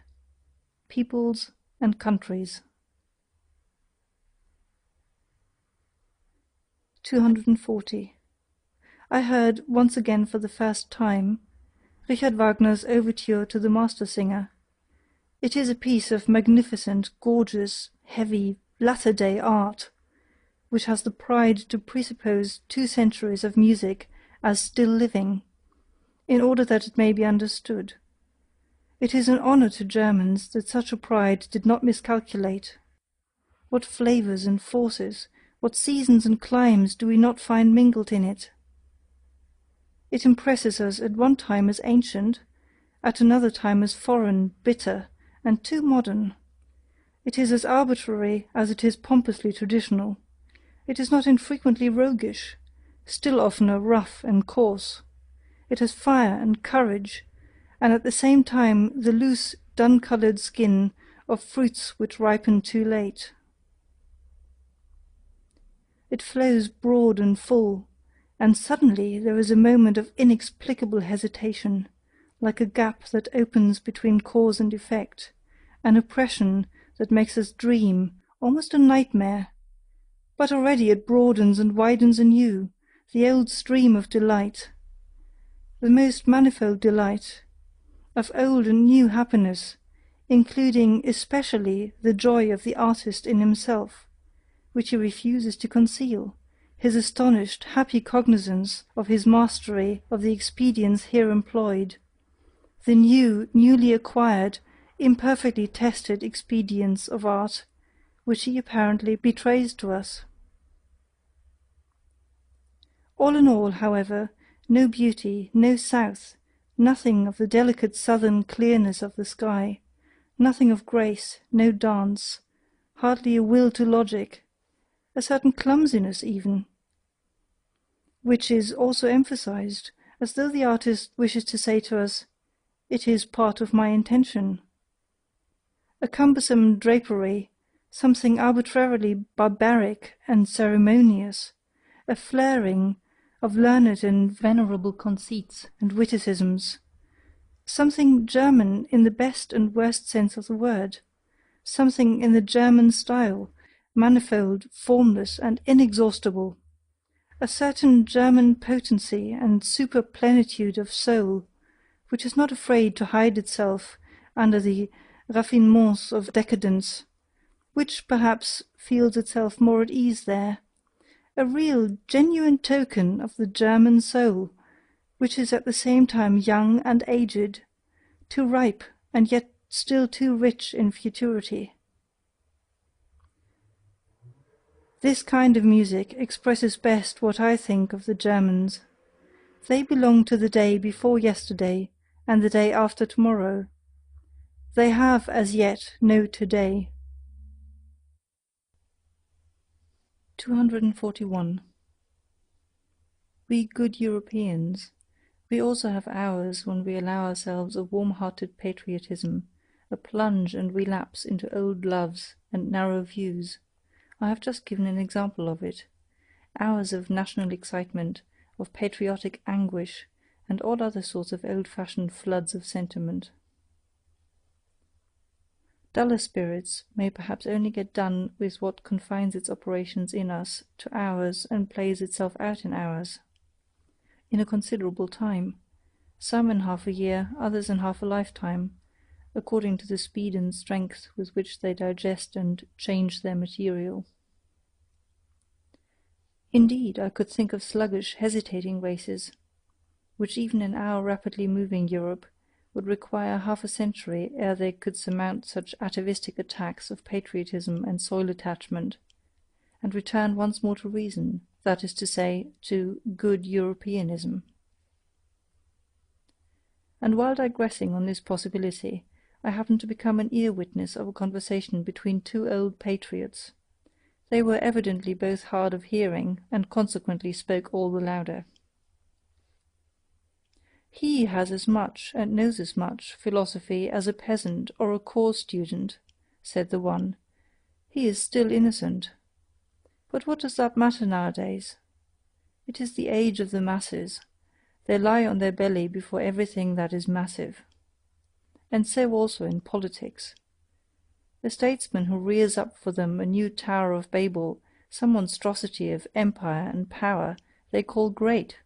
What does it matter that we more prudent and conservative ones do not meanwhile give up the old belief that it is only the great thought that gives greatness to an action or affair? Supposing a statesman were to bring his people into the position of being obliged henceforth to practice high politics, for which they were by nature badly endowed and prepared, so that they would have to sacrifice their old and reliable virtues out of love to a new and doubtful mediocrity.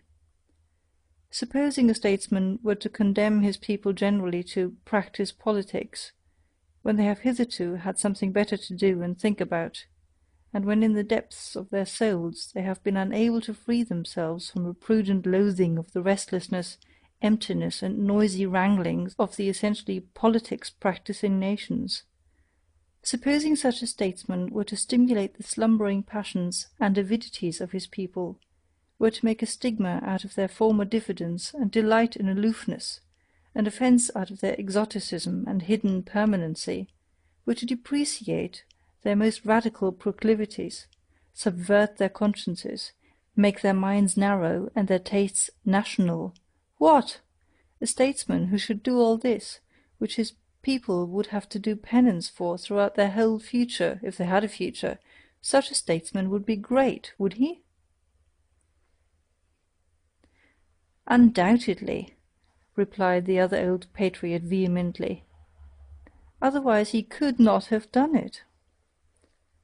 It was mad perhaps to wish such a thing, but perhaps everything great has been just as mad as its commencement.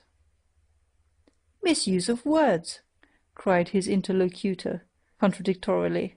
Strong, strong, strong and mad, not great. The old men had obviously become heated as they thus shouted their truths in each other's faces, but I, in my happiness and apartness, considered how soon a stronger one may become master of the strong, and also that there is a compensation for the intellectual superficializing of a nation, namely, in the deepening of another.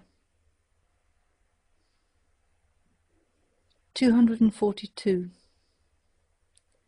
Whether we call it civilization, or humanizing, or progress, which now distinguishes the European, whether we call it simply, without praise or blame, by the political formula, the democratic movement in Europe, behind all the moral and political foregrounds pointed to by such formulas, an immense physiological process goes on, which is ever extending the process of the assimilation of Europeans, their increasing detachment from the conditions under which, climatically and hereditarily, united races originate, their increasing independence of every definite milieu, that for centuries would fain inscribe itself with equal demands on soul and body, that is to say, the slow emergence of an essentially supranational and nomadic species of man, who possesses, physiologically speaking, a maximum of the art and power of adaptation as his typical distinction.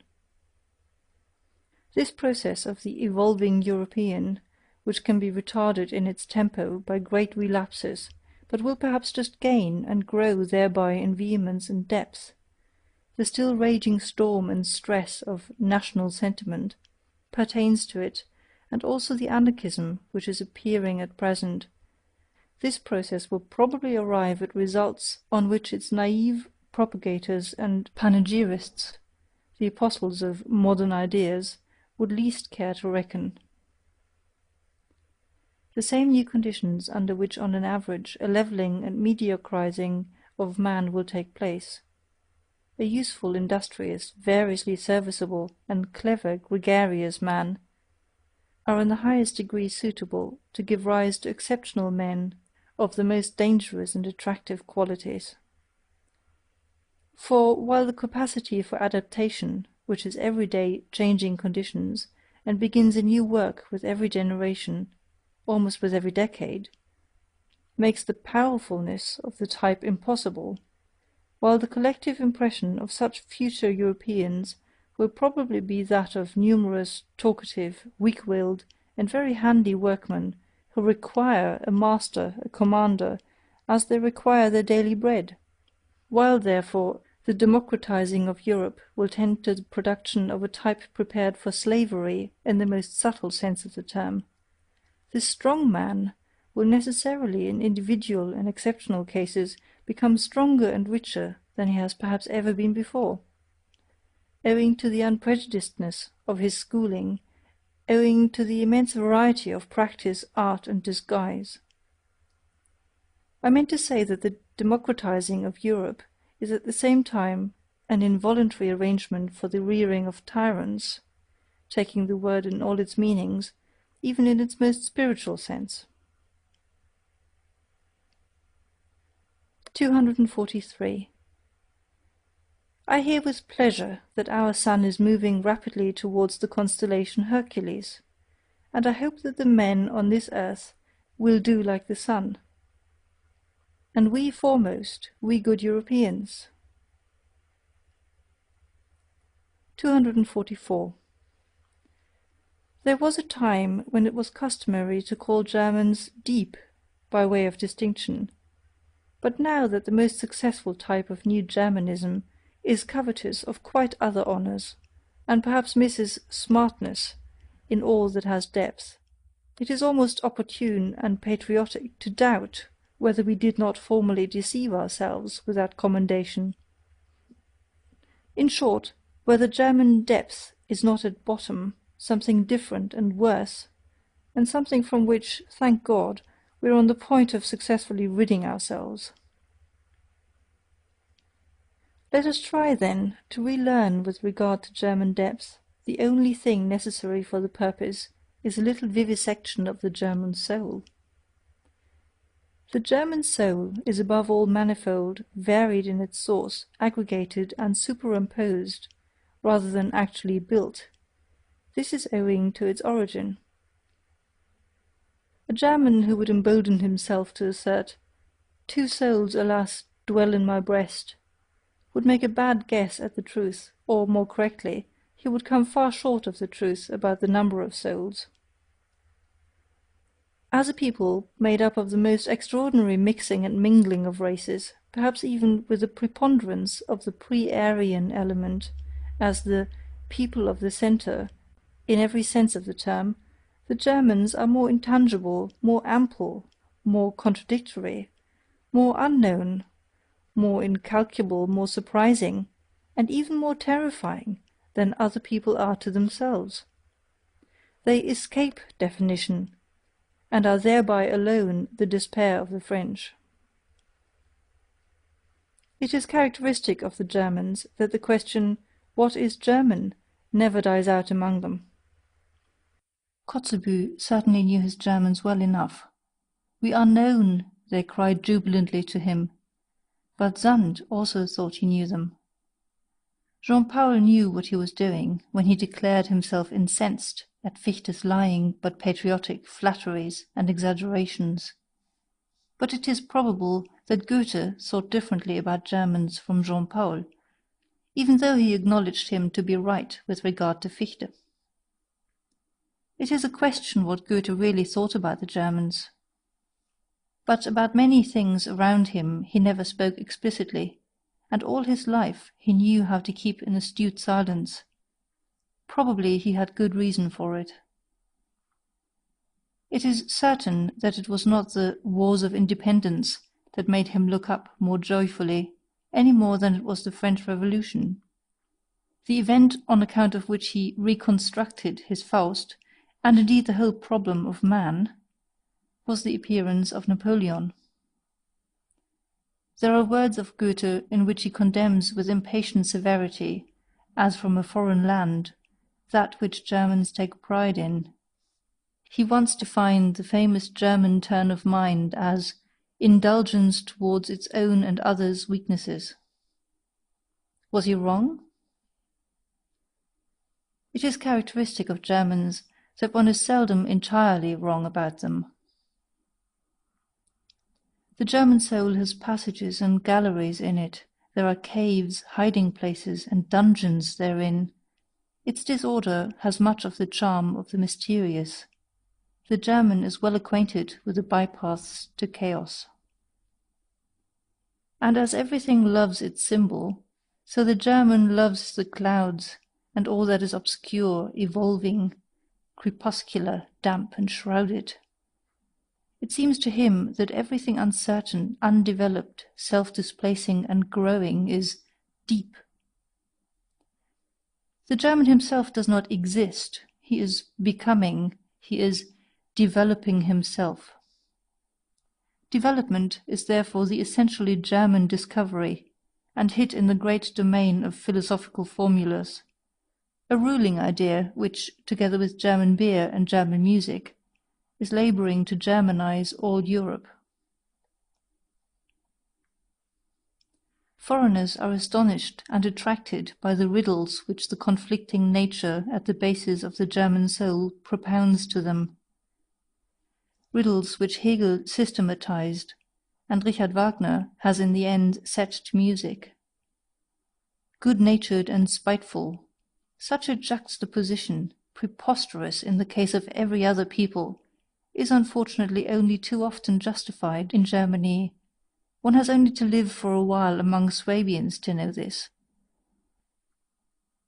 The clumsiness of the German scholar and his social distastefulness agree alarmingly well with his physical rope-dancing and nimble boldness, of which all the gods have learnt to be afraid. If anyone wishes to see the German soul demonstrated ad oculos, let him only look at German taste, at German arts and manners. What boorish indifference to taste! How the noblest and the commonest stand there in juxtaposition! How disorderly and how rich is the whole constitution of this soul! If the German drags at his soul, he drags at everything he experiences.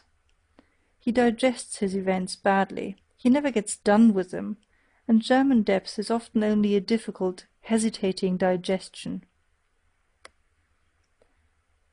And just as all chronic invalids, all dyspeptics, like what is convenient, so the German loves frankness and honesty. It is so convenient to be frank and honest. This confidingness, this complacence, this showing the cards of German honesty, is perhaps the most dangerous and most successful disguise which the German is up to nowadays. It is his proper Mephistophelian art. With this he can still achieve much. The German lets himself go, and thereby gazes with faithful blue empty German eyes, and other countries immediately confound him with his dressing gown. I meant to say that, let German depth be what it will, among ourselves alone we perhaps take the liberty to laugh at it. We shall do well to continue henceforth to honour its appearance and good name, and not barter away too cheaply our old reputation as a people for depth, for Prussian smartness, and Berlin wit and sand. It is wise for a people to pose, and let itself be regarded as profound, clumsy, good-natured, honest, and foolish. It might even be profound to do so. Finally, we should do honour to our name. We are not called the Türsche Volk, deceptive people, for nothing. 245. The good old time is past. It sang itself out in Mozart. How happy are we that his rococo still speaks to us, that his good company, his tender enthusiasm, his childish delight in the Chinese and its flourishes, his courtesy of heart, his longing for the elegant, the amorous, the tripping, the tearful, and his belief in the South can still appeal to something left in us. Ah, some time or other it will be over with it. But who can doubt that it will be over still sooner with the intelligence and taste for Beethoven?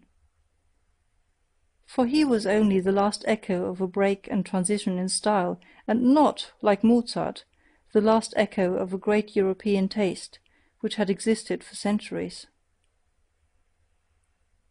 Beethoven is the intermediate event between an old mellow soul that is constantly breaking down, and a future over-young soul that is always coming.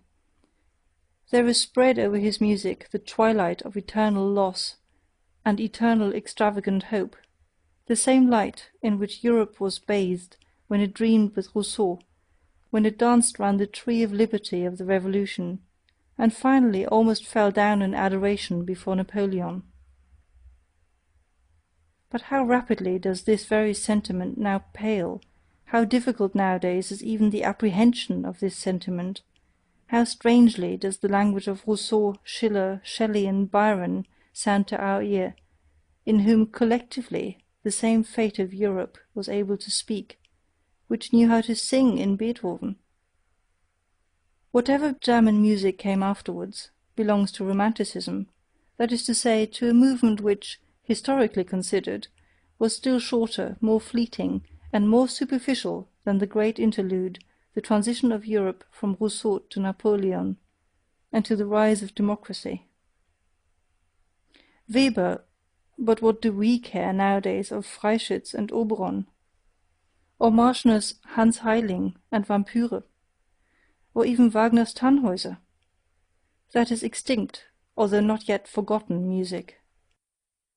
This whole music of Romanticism, besides, was not noble enough, was not musical enough, to maintain its position anywhere but in the theatre and before the masses.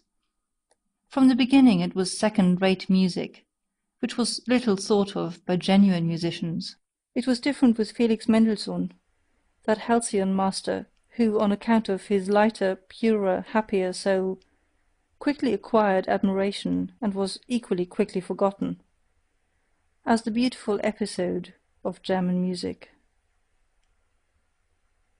But with regard to Robert Schumann, who took things seriously, and has been taken seriously from the first, he was the last that founded a school. Do we not now regard it as a satisfaction, a relief, a deliverance, that this very Romanticism of Schumann's has been surmounted? Schumann, fleeing into the Saxon Switzerland of his soul, with a half Werther-like, half Jean-Paul-like nature, assuredly not like Beethoven, assuredly not like Byron. His Manfred music is a mistake and a misunderstanding to the extent of injustice. Schumann, with his taste, which was fundamentally a petty taste, that is to say, a dangerous propensity, doubly dangerous among Germans, for quiet lyricism and intoxication of the feelings. Going constantly apart, timidly withdrawing and retiring, a noble weakling who revelled in nothing but anonymous joy and sorrow, from the beginning a sort of girl and nulli me tangere. This Schumann was already merely a German event in music, and no longer a European event, as Beethoven had been, as in a still greater degree Mozart had been. With Schumann, German music was threatened with its greatest danger, that of losing the voice for the soul of Europe, and sinking into a merely national affair. 246. What a torture are books written in German to a reader who has a third ear! How indignantly he stands beside the slowly turning swamp of sounds without tune and rhythms without dance, which Germans call a book. And even the German who reads books, how lazily, how reluctantly, how badly he reads! How many Germans know, and consider it obligatory to know, that there is art in every good sentence, art which must be divined if the sentence is to be understood? If there is a misunderstanding about its tempo, for instance, the sentence itself is misunderstood. That one must not be doubtful about the rhythm-determining syllables, that one should feel the breaking of the too rigid symmetry as intentional and as a charm, that one should lend a fine and patient ear to every staccato and every rubato, that one should divine the sense and the sequence of the vowels and diphthongs, and how delicately and richly they can be tinted and retinted in the order of their arrangement. Who among book-reading Germans is complacent enough to recognize such duties and requirements, and to listen to so much art and intention in language? After all, one just has no ear for it, and so the most marked contrasts of style are not heard, and the most delicate artistry, as it were, squandered on the deaf. These were my thoughts when I noticed how clumsily and unintuitively two masters in the art of prose writing have been confounded, one whose words drop down hesitatingly and coldly, as from the roof of a damp cave. He counts on their dull sound and echo, and another who manipulates his language like a flexible sword, and from his arm down to his toes feels the dangerous bliss of the quivering, over-sharp blade, which wishes to bite, hiss, and cut. 247. How little the German style has to do with harmony and with the ear is shown by the fact that precisely our good musicians themselves write badly. The German does not read aloud, he does not read for the ear, but only with his eyes. He has put his ears away in the drawer for the time. In antiquity, when a man read, which was seldom enough, he read something to himself, and in a loud voice. They were surprised when any one read silently, and sought secretly the reason of it. In a loud voice, that is to say, with all the swellings, inflections, and variations of key and changes of tempo, in which the ancient public world took delight. The laws of the written style were then the same as those of the spoken style, and these laws depended partly on the surprising development and refined requirements of the ear and larynx, partly on the strength, endurance, and power of the ancient lungs. In the ancient sense, a period is above all a physiological whole, inasmuch as it is comprised in one breath. Such periods as occur in Demosthenes and Cicero, swelling twice and sinking twice, and all in one breath, were pleasures to the men of antiquity, who knew by their own schooling how to appreciate the virtue therein, the rareness and the difficulty in the deliverance of such a period. We have really no right in the big period, we modern men, who are short of breath in every sense. These ancients, indeed, were all of them dilettanti in speaking, consequently connoisseurs, consequently critics. They thus brought their orators to the highest pitch, in the same manner as in the last century, when all Italian ladies and gentlemen knew how to sing. The virtuosoship of song, and with it also the art of melody, reached its elevation. In Germany, however, until quite recently, when a kind of platform eloquence began shyly and awkwardly enough to flutter its young wings, there was, properly speaking, only one kind of public and approximately artistical discourse, that delivered from the pulpit. The preacher was the only one in Germany who knew the weight of a syllable or a word, in what manner a sentence strikes, springs, rushes, flows, and comes to a close. He alone had a conscience in his ears, often enough a bad conscience, for reasons are not lacking why proficiency in oratory should be especially seldom attained by a German, or almost always too late. The masterpiece of German prose is therefore with good reason the masterpiece of its greatest preacher. The Bible has hitherto been the best German book. Compared with Luther's Bible, almost everything else is merely literature, something which has not grown in Germany, and therefore has not taken and does not take root in German hearts, as the Bible has done. 248. There are two kinds of geniuses, one which above all engenders and seeks to engender, and another which willingly lets itself be fructified and brings forth. And similarly, among the gifted nations, There are those on whom the woman's problem of pregnancy has devolved, and the secret task of forming, maturing, and perfecting. The Greeks, for instance, were a nation of this kind, and so are the French, and others which have to fructify and become the cause of new modes of life, like the Jews, the Romans, and in all modesty be it asked, like the Germans? Nations tortured and enraptured by unknown fevers, and irresistibly forced out of themselves, amorous and longing for foreign races, such as let themselves be fructified, and withal imperious, like everything conscious of being full of generative force, and consequently empowered by the grace of God. These two kinds of geniuses seek each other like man and woman, but they also misunderstand each other, like man and woman. 249. Every nation has its own Tartuffery, and calls that its virtue. One does not know, cannot know, the best that is in one.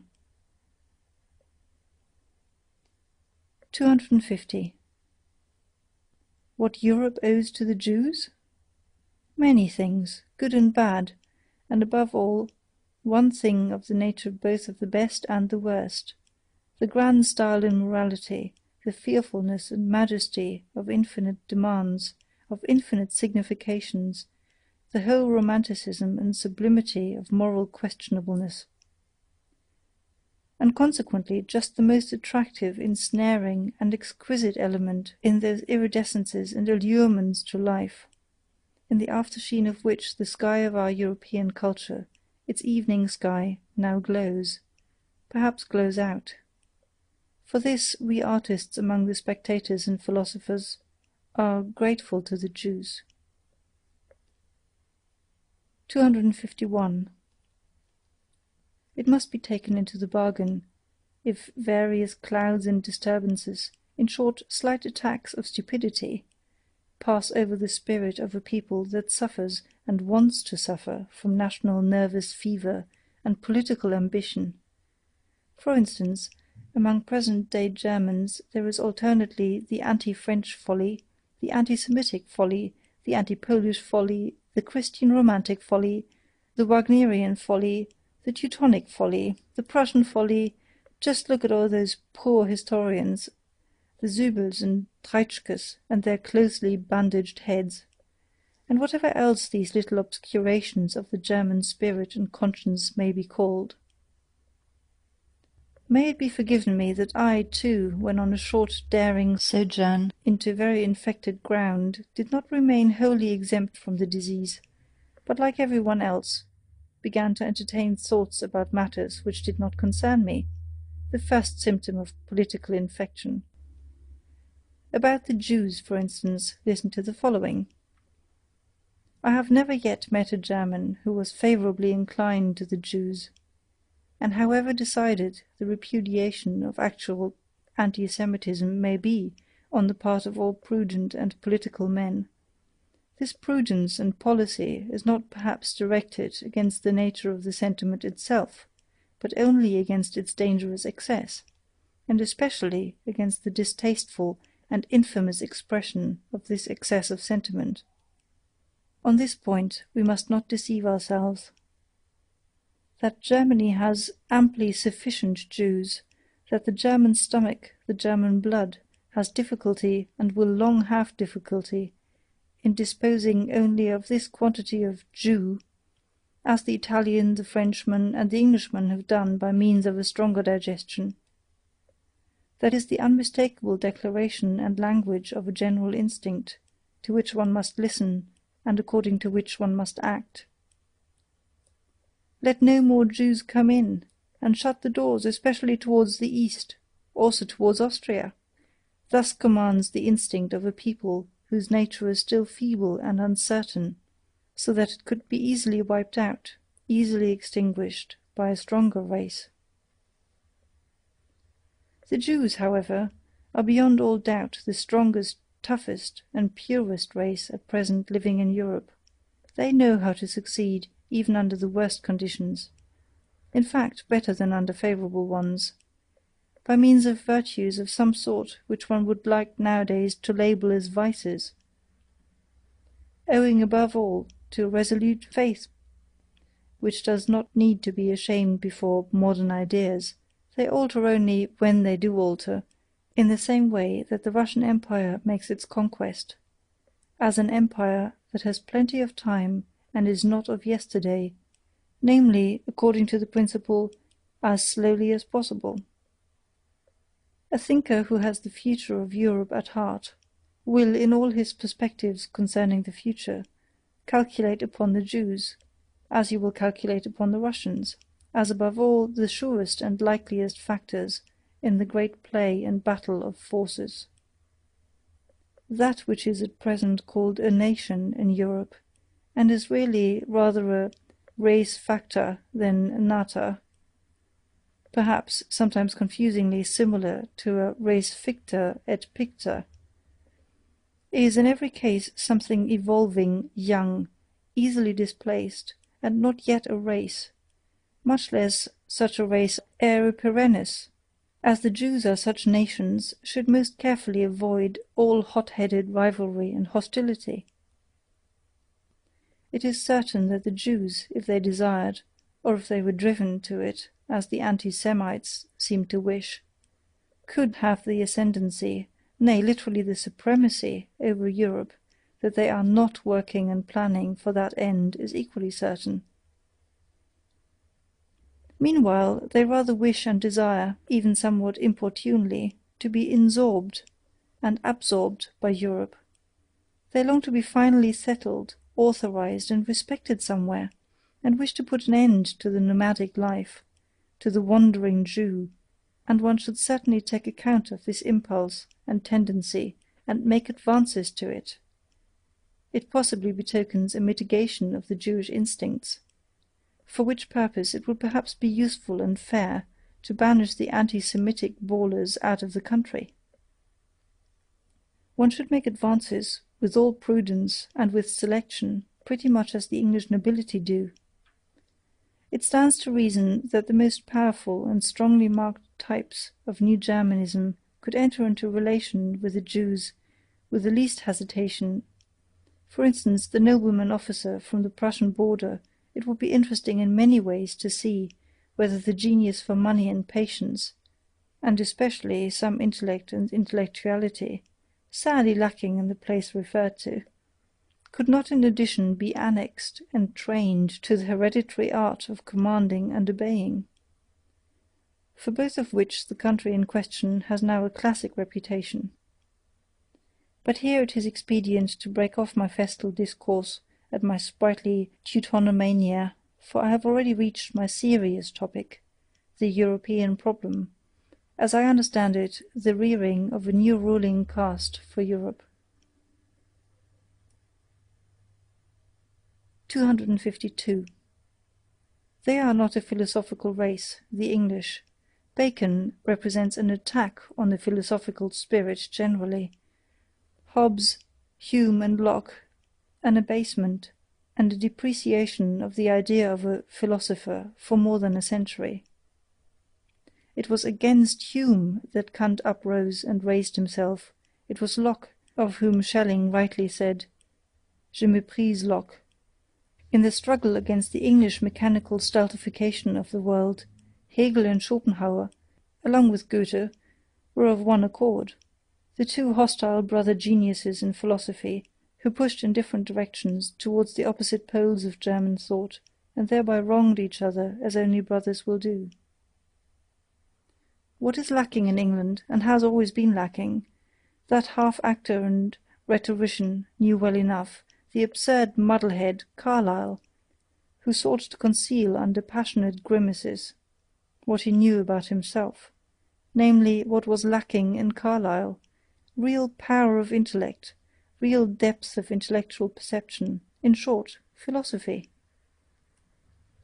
It is characteristic of such an unphilosophical race to hold on firmly to Christianity. They need its discipline for moralizing and humanizing. The Englishman, more gloomy, sensual, headstrong, and brutal than the German, is for that very reason as the baser of the two, also the most pious, he has all the more need of Christianity. To finer nostrils, this English Christianity itself has still a characteristic English taint of spleen and alcoholic excess, for which, owing to good reasons, it is used as an antidote. The finer poison to neutralize the coarser, a finer form of poisoning, is in fact a step in advance with coarse-mannered people, a step towards spiritualization. The English coarseness and rustic demureness is still most satisfactorily disguised by Christian pantomime, and by praying and psalm-singing, or, more correctly, it is thereby explained and differently expressed. And for the herd of drunkards and rakes who formerly learned moral grunting under the influence of Methodism, and more recently as the Salvation Army, a penitential fit may really be the relatively highest manifestation of humanity to which they can be elevated. So much may reasonably be admitted. That, however, which offends even in the humanist Englishman is his lack of music, to speak figuratively, and also literally. He has neither rhythm nor dance in the movements of his soul and body, indeed, not even the desire for rhythm and dance, for music. Listen to him speaking. Look at the most beautiful Englishwoman walking. In no country on earth are there more beautiful doves and swans. Finally, listen to them singing. But I asked too much. 253.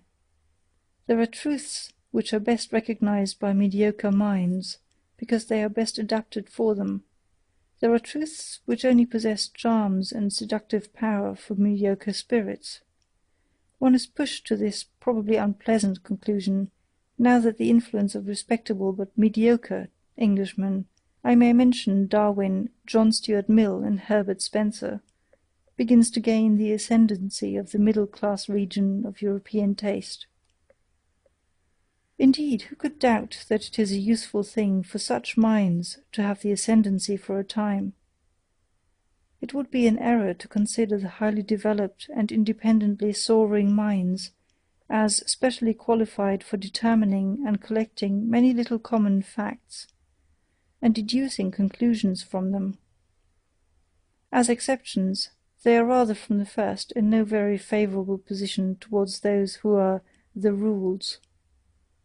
After all, they have more to do than merely to perceive. In effect, they have to be something new, they have to signify something new, they have to represent new values. The gulf between knowledge and capacity is perhaps greater and also more mysterious than one thinks. The capable man in the grand style, the creator, will possibly have to be an ignorant person, while on the other hand, for scientific discoveries like those of Darwin, a certain narrowness, aridity, and industrious carefulness, in short, something English, may not be unfavourable for arriving at them. Finally, let it not be forgotten that the English, with their profound mediocrity, brought about once before a general depression of European intelligence. What is called modern ideas, or the ideas of the 18th century, or French ideas, that, consequently, against which the German mind rose up with profound disgust, is of English origin, there is no doubt about it. The French were only the apes and actors of these ideas, their best soldiers, and likewise, alas, their first and profoundest victims. For owing to the diabolical Anglomania of modern ideas, the âme française has in the end become so thin and emaciated that at present one recalls its 16th and 17th centuries, its profound passionate strength, its inventive excellency almost with disbelief. One must, however, maintain this verdict of historical justice in a determined manner, and defend against it present prejudices and appearances. The European noblesse of sentiment, taste, and manners, taking the word in every high sense, is the work and invention of France. The European ignobleness, the plebeianism of modern ideas, is England's work and invention. 254. Even at present, France is still the seat of the most intellectual and refined culture of Europe. It is still the high school of taste. But one must know how to find this France of taste. He who belongs to it keeps himself well concealed. There may be a small number in whom it lives and is embodied.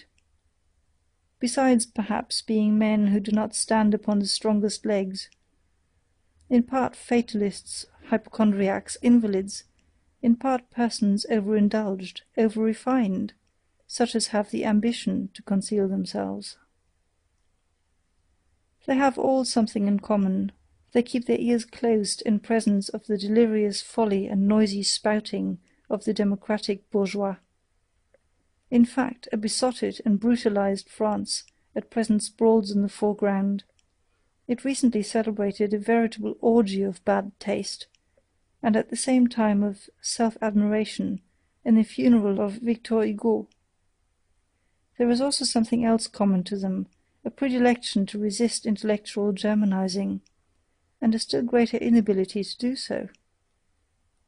In this France of intellect, which is also a France of pessimism, Schopenhauer has become more at home, and more indigenous than he has ever been in Germany, not to speak of Heinrich Heine, who has long ago been reincarnated in the more refined and fastidious lyricists of Paris, or of Hegel, who at present, in the form of Taine, the first of living historians, exercises an almost tyrannical influence.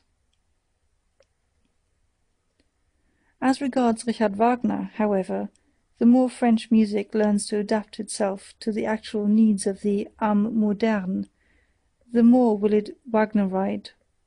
One can safely predict that beforehand. It is already taking place sufficiently. There are, however, three things which the French can still boast of with pride as their heritage and possession, and as indelible tokens of their ancient intellectual superiority in Europe, in spite of all voluntary or involuntary Germanizing and vulgarizing of taste. Firstly, the capacity for artistic emotion, for devotion to form, for which the expression l'art pour l'art, along with numerous others, has been invented. Such capacity has not been lacking in France for 3 centuries, and owing to its reverence for the small number, it has again and again made a sort of chamber music of literature possible, which is sought for in vain elsewhere in Europe. The second thing whereby the French can lay claim to a superiority over Europe is their ancient, many-sided, moralistic culture, owing to which one finds on an average, even in the petty romanciers of the newspapers and chance boulevardiers de Paris, a psychological sensitiveness and curiosity, of which, for example, one has no conception, to say nothing of the thing itself, in Germany. The Germans lack a couple of centuries of the moralistic work requisite thereto, which, as we have said, France has not grudged. Those who call the Germans naive on that account give them commendation for a defect. As the opposite of the German inexperience and innocence in voluptate psychologica, which is not too remotely associated with the tediousness of German intercourse, and as the most successful expression of genuine French curiosity and inventive talent in this domain of delicate thrills, Henri Beyle may be noted, that remarkably anticipatory and forerunning man, who, with a Napoleonic tempo, traversed his Europe, in fact several centuries of the European soul, as a surveyor and discoverer thereof. It has required 2 generations to overtake him one way or other, to divine long afterwards some of the riddles that perplexed and enraptured him. This strange Epicurean and man of interrogation, the last great psychologist of France. There is yet a third claim to superiority. In the French character there is a successful halfway synthesis of the North and South, which makes them comprehend many things and enjoins upon them other things, which an Englishman can never comprehend. Their temperament turned alternately to and from the South, in which from time to time the Provençal and Ligurian blood froths over, preserves them from the dreadful northern grey in grey, from sunless conceptual spectrism, and from poverty of blood, our German infirmity of taste, for the excessive prevalence of which, at the present moment, blood and iron, that is to say, high politics, has with great resolution been prescribed, according to a dangerous healing art, which bids me wait and wait, but not yet hope. There is still in France a pre-understanding and ready welcome for those rarer and rarely gratified men, who are too comprehensive to find satisfaction of any kind to fatherlandism, and know how to love the South when in the North, and the North when in the South, the born Midlanders, the good Europeans. For them Bizet has made music, this latest genius, who has seen a new beauty and seduction, who has discovered a piece of the South in music. 255. I hold that many precautions should be taken against German music. Suppose a person loves the South as I love it, as a great school of recovery for the most spiritual and the most sensuous ills, as a boundless solar profusion and effulgence which overspreads a sovereign existence believing in itself. Well, such a person will learn to be somewhat on his guard against German music, because in injuring his taste anew, it will also injure his health anew. Such a southerner not by origin, but by belief, if he should dream of the future of music, must also dream of it being freed from the influence of a North, and must have in his ears the prelude to a deeper, mightier, and perhaps more perverse and mysterious music, a super-German music, which does not fade, pale, and die away, as all German music does, at the sight of the blue wanton sea and the Mediterranean clearness of sky, a super-European music, which holds its own even in presence of the brown sunsets of the desert, whose soul is akin to the palm tree, and can be at home and can roam with big, beautiful, lonely beasts of prey. I could imagine a music of which the rarest charm would be that it knew nothing more of good and evil, only that here and there perhaps some sailor's homesickness, some golden shadows and tender weaknesses, might sweep lightly over it, an art which, from the far distance, would see the colours of a sinking and almost incomprehensible moral world fleeing towards it, and would be hospitable enough and profound enough to receive such belated fugitives.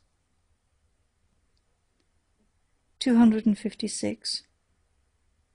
Owing to the morbid estrangement which the nationality craze has induced and still induces among the nations of Europe, owing also to the short-sighted and hasty-handed politicians, who with the help of this craze are at present in power, and do not suspect to what extent the disintegrating policy they pursue must necessarily be only an interlude policy.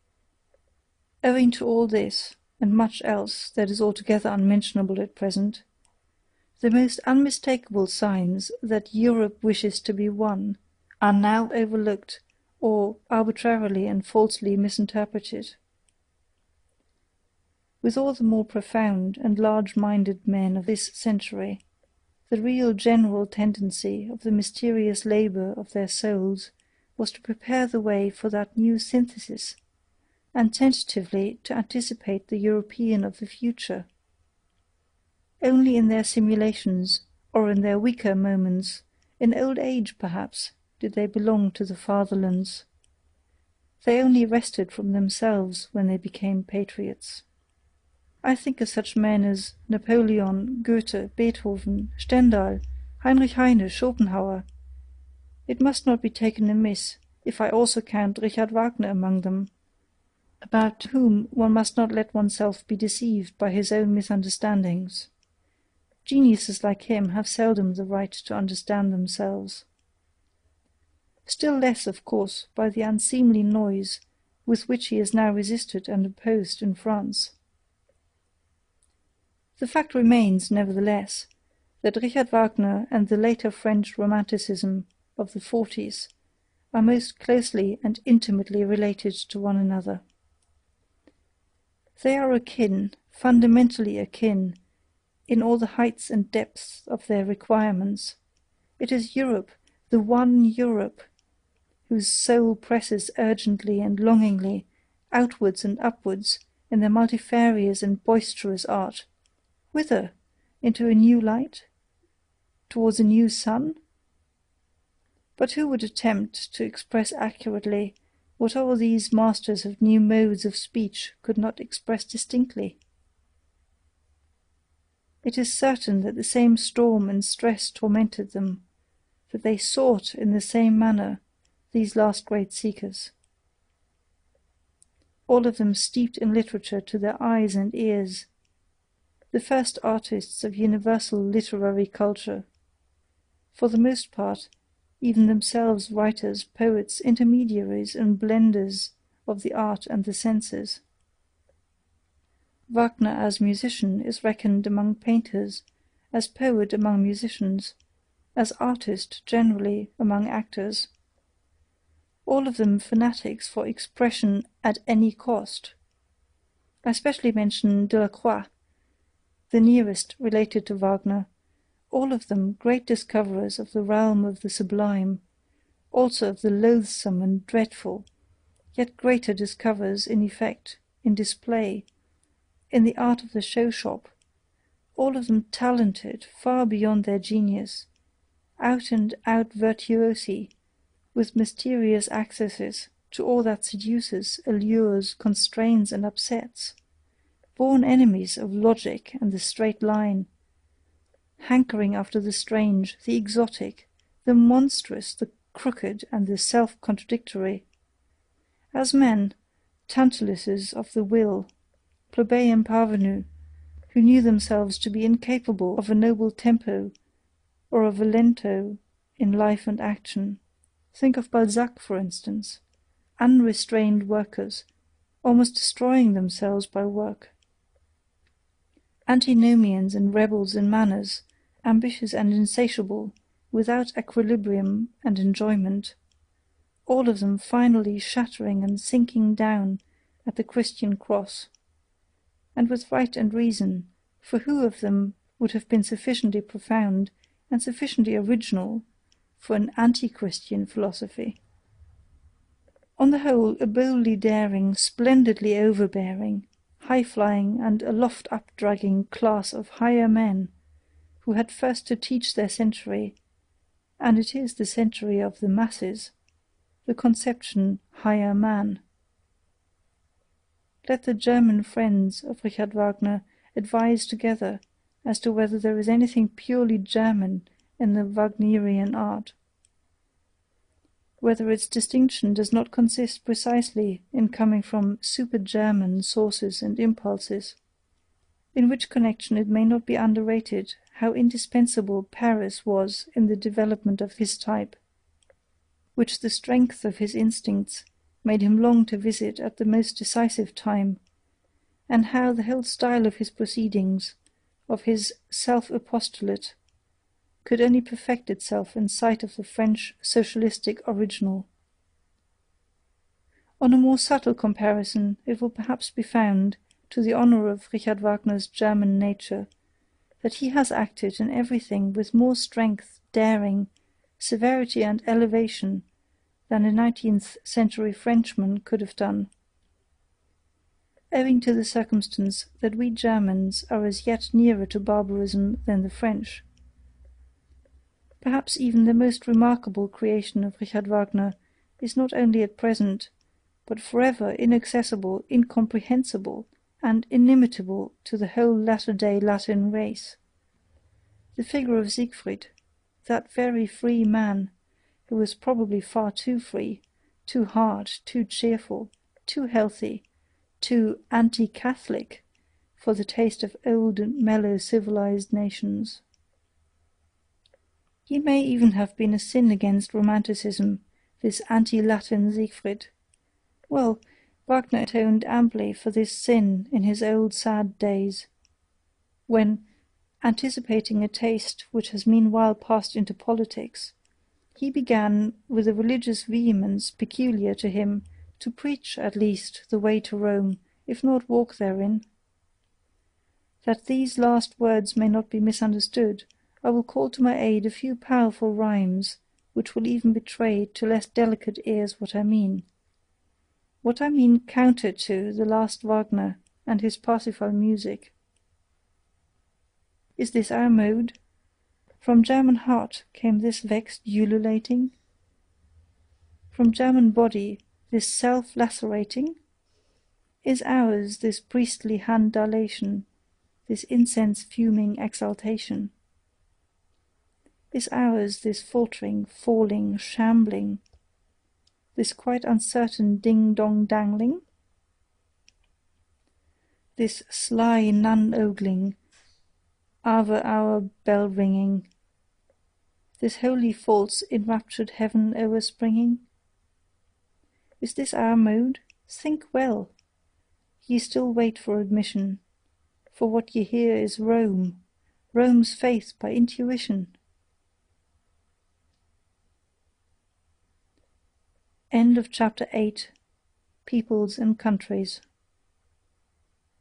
Recorded by Gesine in Valletta, January 2006. Beyond Good and Evil by Friedrich Nietzsche. Translated by Helen Zimmern. Chapter 9. What is Noble? Paragraph 257. Every elevation of the type man has hitherto been the work of an aristocratic society, and so it will always be, a society believing in a long scale of gradations of rank and differences of worth among human beings, and requiring slavery in some form or other. Without the pathos of distance, such as grows out of the incarnated differences of classes, out of the constant outlooking and downlooking of the ruling caste on subordinates and instruments, and out of their equally constant practice of obeying and commanding, of keeping down and keeping at a distance, that other more mysterious pathos could never have arisen, the longing for an ever-new widening of distance within the soul itself, the formation of ever higher, rarer, further, more extended, more comprehensive states, in short, just the elevation of the type man, the continued self-surmounting of man, to use a moral formula in a supermoral sense. To be sure, one must not resign oneself to any humanitarian illusions about the history of the origin of an aristocratic society, that is to say, of the preliminary condition for the elevation of the type man. The truth is hard. Let us acknowledge unprejudicedly how every higher civilization hitherto has originated. Men with a still natural nature, barbarians in every terrible sense of the word, men of prey, still in possession of unbroken strength of will and desire for power, threw themselves upon weaker, more moral, more peaceful races, perhaps trading or cattle-rearing communities, or upon old mellow civilizations in which the final vital force was flickering out in brilliant fireworks of wit and depravity. At the commencement, the noble caste was always the barbarian caste. Their superiority did not consist first of all in their physical, but in their psychical power. They were more complete men, which at every point also implies the same as more complete beasts. Corruption, as the indication that anarchy threatens to break out among the instincts and that the foundation of the emotions, called life, is convulsed, is something radically different according to the organization in which it manifests itself. When, for instance, an aristocracy like that of France at the beginning of the Revolution flung away its privileges with sublime disgust, and sacrificed itself to an excess of its moral sentiments, it was corruption. It was really only the closing act of the corruption that had existed for centuries, by virtue of which that aristocracy had abdicated, step by step, its lordly prerogatives, and lowered itself to a function of royalty, in the end even to its decoration and parade dress.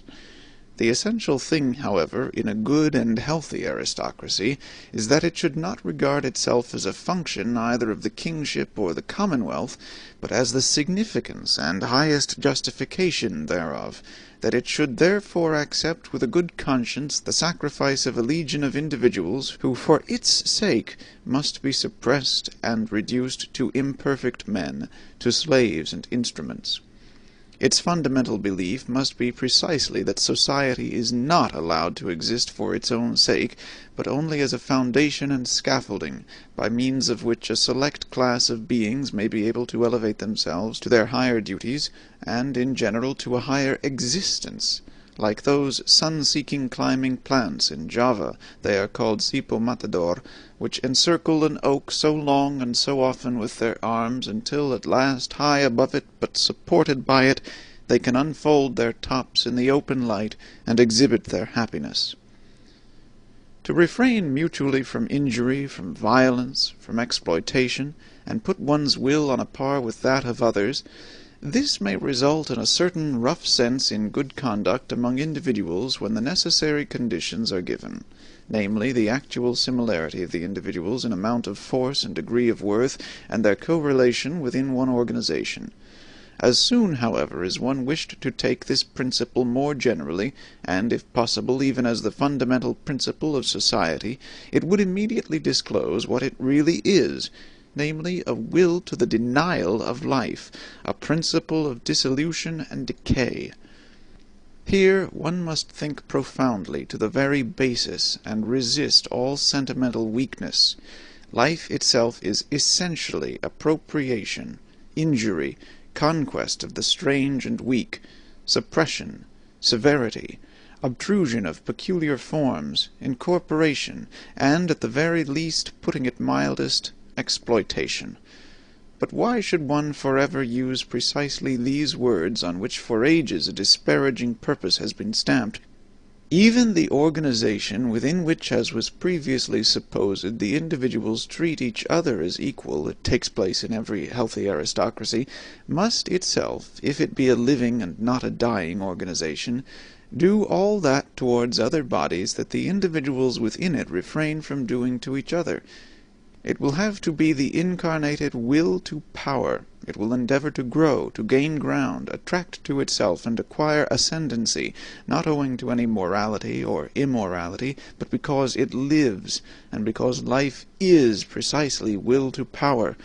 On no point, however, is the ordinary consciousness of Europeans more unwilling to be corrected than on this matter.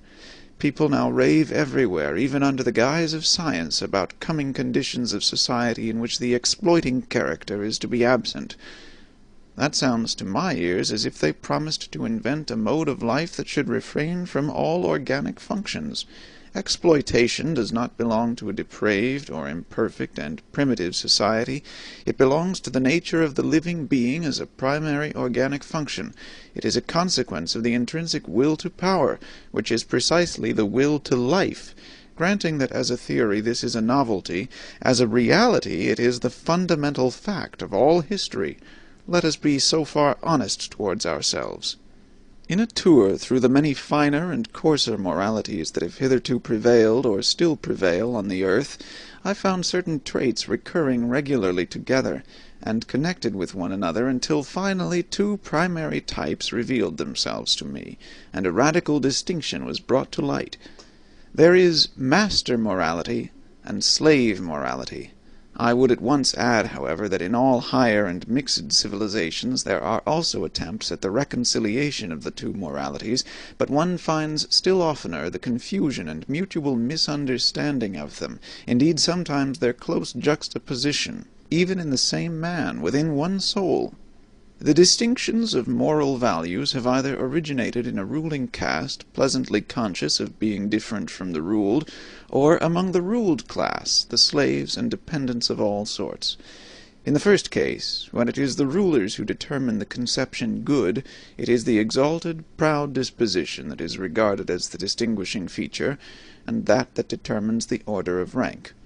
The noble type of man separates from himself the beings in whom the opposite of this exalted, proud disposition displays itself. He despises them. Let it at once be noted that in this first kind of morality the antithesis good and bad means practically the same as noble and despicable. The antithesis good and evil is of a different origin. The cowardly, the timid, the insignificant, and those thinking merely of narrow utility are despised. Moreover, also the distrustful, with their constrained glances, the self-abasing, the dog-like kind of men who let themselves be abused, the mendicant flatterers, and above all the liars. It is a fundamental belief of all aristocrats that the common people are untruthful. We truthful ones, the nobility in ancient Greece called themselves. It is obvious that everywhere the designations of moral value were at first applied to men, and were only derivatively and at a later period applied to actions.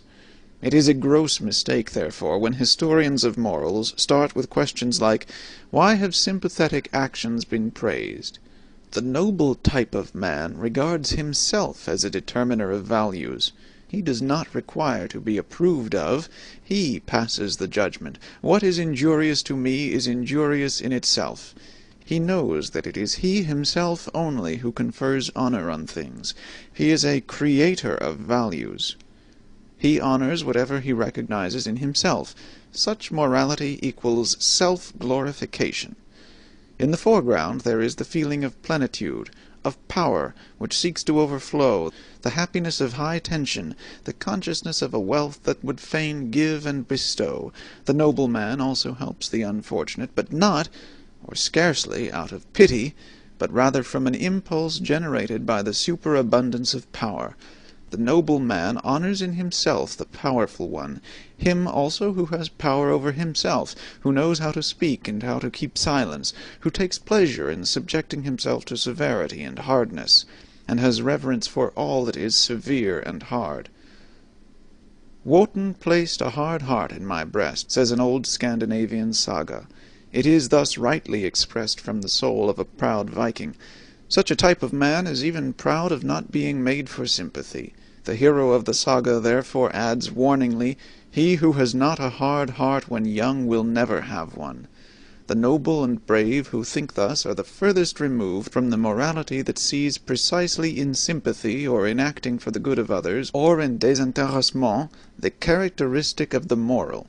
Faith in oneself, pride in oneself, a radical enmity and irony towards selflessness, belong as definitely to noble morality as do a careless scorn and precaution in presence of sympathy and the warm heart. It is the powerful who know how to honor. It is their art, their domain for invention. The profound reverence for age and for tradition, all law rests on this double reverence, the belief and prejudice in favor of ancestors and unfavorable to newcomers, is typical in the morality of the powerful. And if, reversely, men of modern ideas believe almost instinctively in progress and the future, and are more and more lacking in respect for old age, the ignoble origin of these ideas has complacently betrayed itself thereby. A morality of the ruling class, however, is more specifically foreign and irritating to present-day taste in the sternness of its principle that one has duties only to one's equals, that one may act towards beings of a lower rank, towards all that is foreign, just as seems good to one or as the heart desires, and in any case beyond good and evil. It is here that sympathy and similar sentiments can have a place. The ability and obligation to exercise prolonged gratitude and prolonged revenge, both only within the circle of equals, artfulness in retaliation, raffinement, the idea in friendship, a certain necessity to have enemies, as outlets for the emotions of envy, quarrelsomeness, arrogance, in fact, in order to be a good friend, all these are typical characteristics of the noble morality, which, as has been pointed out, is not the morality of modern ideas, and is therefore at present difficult to realize, and also to unearth and disclose. It is otherwise with the second type of morality. slave morality. Supposing that the abused, the oppressed, the suffering, the unemancipated, the weary, and those uncertain of themselves should moralize, what will be the common element in their moral estimates? Probably a pessimistic suspicion with regard to the entire situation of man will find expression, perhaps a condemnation of man, together with his situation. The slave has an unfavorable eye for the virtues of the powerful. He has a skepticism and distrust, a refinement of distrust of everything good that is there honored. He would fain persuade himself that the very happiness there is not genuine. On the other hand, those qualities that serve to alleviate the existence of sufferers are brought into prominence and flooded with light. It is here that sympathy, the kind helping hand, the warm heart, patience, diligence, humility, and friendliness attain to honor. For here these are the most useful qualities, and almost the only means of supporting the burden of existence. Slave morality is essentially the morality of utility. Here is the seat of the origin of the famous antithesis good and evil. Power and dangerousness are assumed to reside in the evil, a certain dreadfulness, subtlety, and strength, which do not admit of being despised. According to slave morality, therefore, the evil man arouses fear. According to master morality, it is precisely the good man who arouses fear and seeks to arouse it, while the bad man is regarded as the despicable being. The contrast attains its maximum when, in accordance with the logical consequences of slave morality, a shade of depreciation, it may be slight and well-intentioned, at last attaches itself to the good man of this morality, because, according to the servile mode of thought, the good man must in any case be the safe man. He is good-natured, easily deceived, perhaps a little stupid, un bonhomme. Everywhere that slave morality gains the ascendancy, language shows a tendency to approximate the significations of the word good and stupid. A last fundamental difference, the desire for freedom, the instinct for happiness, and the refinements of the feeling of liberty belong as necessarily to slave morals and morality as artifice and enthusiasm in reverence and devotion are the regular symptoms of an aristocratic mode of thinking and estimating. Hence we can understand, without further detail, why love, as a passion, it is our European specialty, must absolutely be a noble origin. As is well known, its invention is due to the Provençal poet-cavaliers, those brilliant, ingenious men of the Gai Saber, to whom Europe owes so much, and almost owes itself.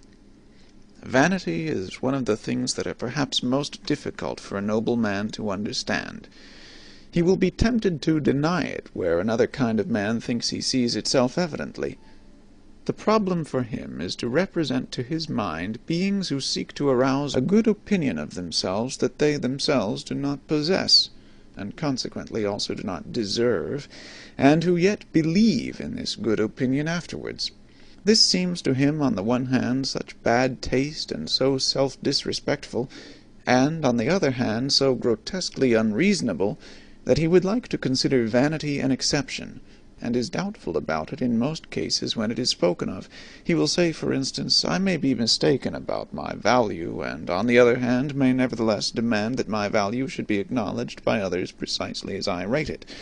That, however, is not vanity, but self-conceit, or in most cases that which is called humility, and also modesty.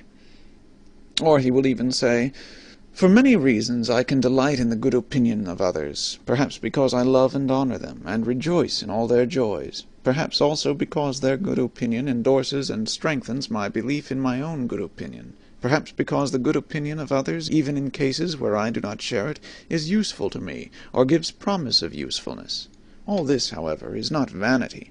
The man of noble character must first bring it home forcibly to his mind, especially with the aid of history, that from time immemorial, in all social strata in any way dependent, the ordinary man was only that he passed for.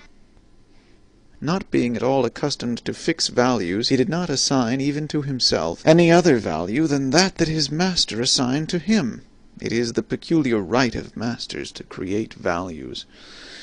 it may be looked upon as an extraordinary atavism that the ordinary man, even at present, is still always waiting for an opinion about himself, and then instinctively submitting himself to it, yet by no means only to a good opinion, but also to a bad and unjust one. Think, for instance, of the greater part of the self-appreciations and self-depreciations that believing women learn from their confessors, and which in general the believing Christian learns from his church. In fact, conformably to the slow rise of the democratic social order and its cause, the blending of the blood of masters and slaves, the original noble and rare impulse of the masters to assign a value to themselves and to think well of themselves will now be more and more encouraged and extended. But it has at all times an older, ampler, and more radically ingrained propensity opposed to it, and in the phenomenon of vanity this older propensity overmasters the younger. The vain person rejoices over every good opinion that he hears about himself, quite apart from the point of view of its usefulness, and equally regardless of its truth or falsehood, just as he suffers from every bad opinion. For he subjects himself to both, he feels himself subjected to both, by the oldest instinct of subjection that breaks forth in him. It is the slave in the vain man's blood, the remains of the slave's craftiness, and how much of the slave is still left in woman, for instance, which seeks to seduce the good opinions of itself. It is the slave, too, who immediately afterwards falls prostrate himself before these opinions, as though he had not called them forth. And, to repeat it again, vanity is an atavism. A species originates, and a type becomes established and strong in the long struggle with essentially constant unfavorable conditions. On the other hand, it is known by the experience of breeders that species that receive superabundant nourishment, and in general a surplus of protection and care, immediately tend in the most marked way to develop variations, and are fertile in prodigies and monstrosities, also in monstrous vices.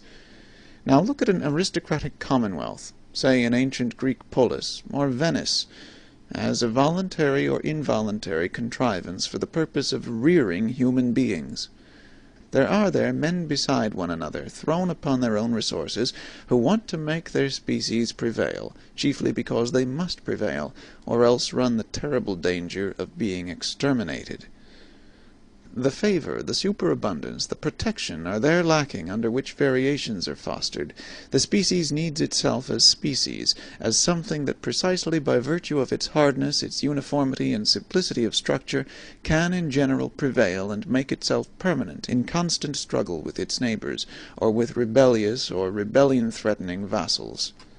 The most varied experience teaches it what are the qualities to which it principally owes the fact that it still exists, in spite of all gods and men, and has hitherto been victorious. These qualities it calls virtues, and these virtues alone it develops to maturity. It does so with severity, indeed it desires severity. Every aristocratic morality is intolerant in the education of youth, in the control of women, in the marriage customs, in the relations of old and young, in the penal laws, which have an eye only for the degenerating. It counts intolerance itself among the virtues under the name of justice. A type with few but very marked features, a species of severe, warlike, wisely silent, reserved, and reticent men, and as such with the most delicate sensibility for the charm and nuances of society, is thus established, unaffected by the vicissitudes of generations. The constant struggle with uniform unfavourable conditions is, as already remarked, the cause of a type's becoming stable and hard. Finally, however, a happy state of things results. The enormous tension is relaxed. There are perhaps no more enemies among the neighbouring peoples, and the means of life, even of the enjoyment of life, are present in superabundance. With one stroke the bond and constraint of the old discipline severs. It is no longer regarded as necessary, as a condition of existence. If it would continue, it can only do so as a form of luxury, as an archaizing taste. Variations, whether they be deviations into the higher, finer, and rarer, or deteriorations and monstrosities, appear suddenly on the scene in the greatest exuberance and splendour. The individual dares to be individual, and detach himself, At this turning point of history there manifest themselves, side by side, and often mixed and entangled together, a magnificent, manifold, virgin forest-like upgrowth and upstriving, a kind of tropical tempo in the rivalry of growth, and an extraordinary decay and self-destruction, owing to the savagely opposing and seemingly exploding egoisms, which strive with one another for sun and light, and can no longer assign any limit, restraint, or forbearance for themselves by means of the hitherto existing morality. It is this morality itself that piled up the strength so enormously, which bent the bow in so threatening a manner. It is now out of date, it is getting out of date. The dangerous and disquieting point has been reached when the greater, more manifold, more comprehensive life is lived beyond the old morality. The individual stands out, and is obliged to have recourse to his own law-giving, his own arts and artifices for self-preservation, self-elevation, and self-deliverance. Nothing but new whys, nothing but new hows, no common formulas any longer, misunderstanding and disregard in league with each other, decay, deterioration, and the loftiest desires frightfully entangled, the genius of the race overflowing from all the cornucopias of good and bad, a portentous simultaneousness of spring and autumn, full of new charms and mysteries peculiar to the fresh, still exhausted, still unwearied corruption. Danger is again present, the mother of morality, great danger, this time shifted into the individual, into the neighbor and friend, into the street, into their own child, into their own heart, into all the most personal and secret recesses of their desires and volitions. What will the moral philosophers who appear at this time have to preach? They discover, these sharp onlookers and loafers, that the end is quickly approaching, that everything around them decays and produces decay, that nothing will endure until the day after tomorrow, except one species of man, the incurably mediocre. The mediocre alone have a prospect of continuing and propagating themselves. They will be the men of the future, the sole survivors.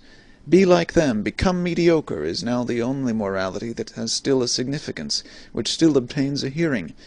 But it is difficult to preach this morality of mediocrity. It can never avow what it is and what it desires. It has to talk of moderation and dignity and duty and brotherly love. It will have difficulty in concealing its irony. There is an instinct for rank, which, more than anything else, is already the sign of a high rank. There is a delight in the nuances of reverence that leads one to infer noble origin and habits. The refinement, goodness, and loftiness of a soul are put to a perilous test when something passes by that is of the highest rank, but is not yet protected by the awe of the authority from obtrusive touches and incivilities. Something that goes its way like a living touchstone, undistinguished, undiscovered, and tentative, perhaps voluntarily veiled and disguised. He whose task and practice is to investigate souls will avail himself of many varieties of this very art to determine the ultimate value of a soul, the unalterable innate order of rank to which it belongs. He will test it by its instinct for reverence. Differences engender haine. That's French hate there. The vulgarity of many a nature spurts up suddenly like dirty water, when any holy vessel, any jewel from closed shrines, any book bearing the marks of great destiny, is brought before it.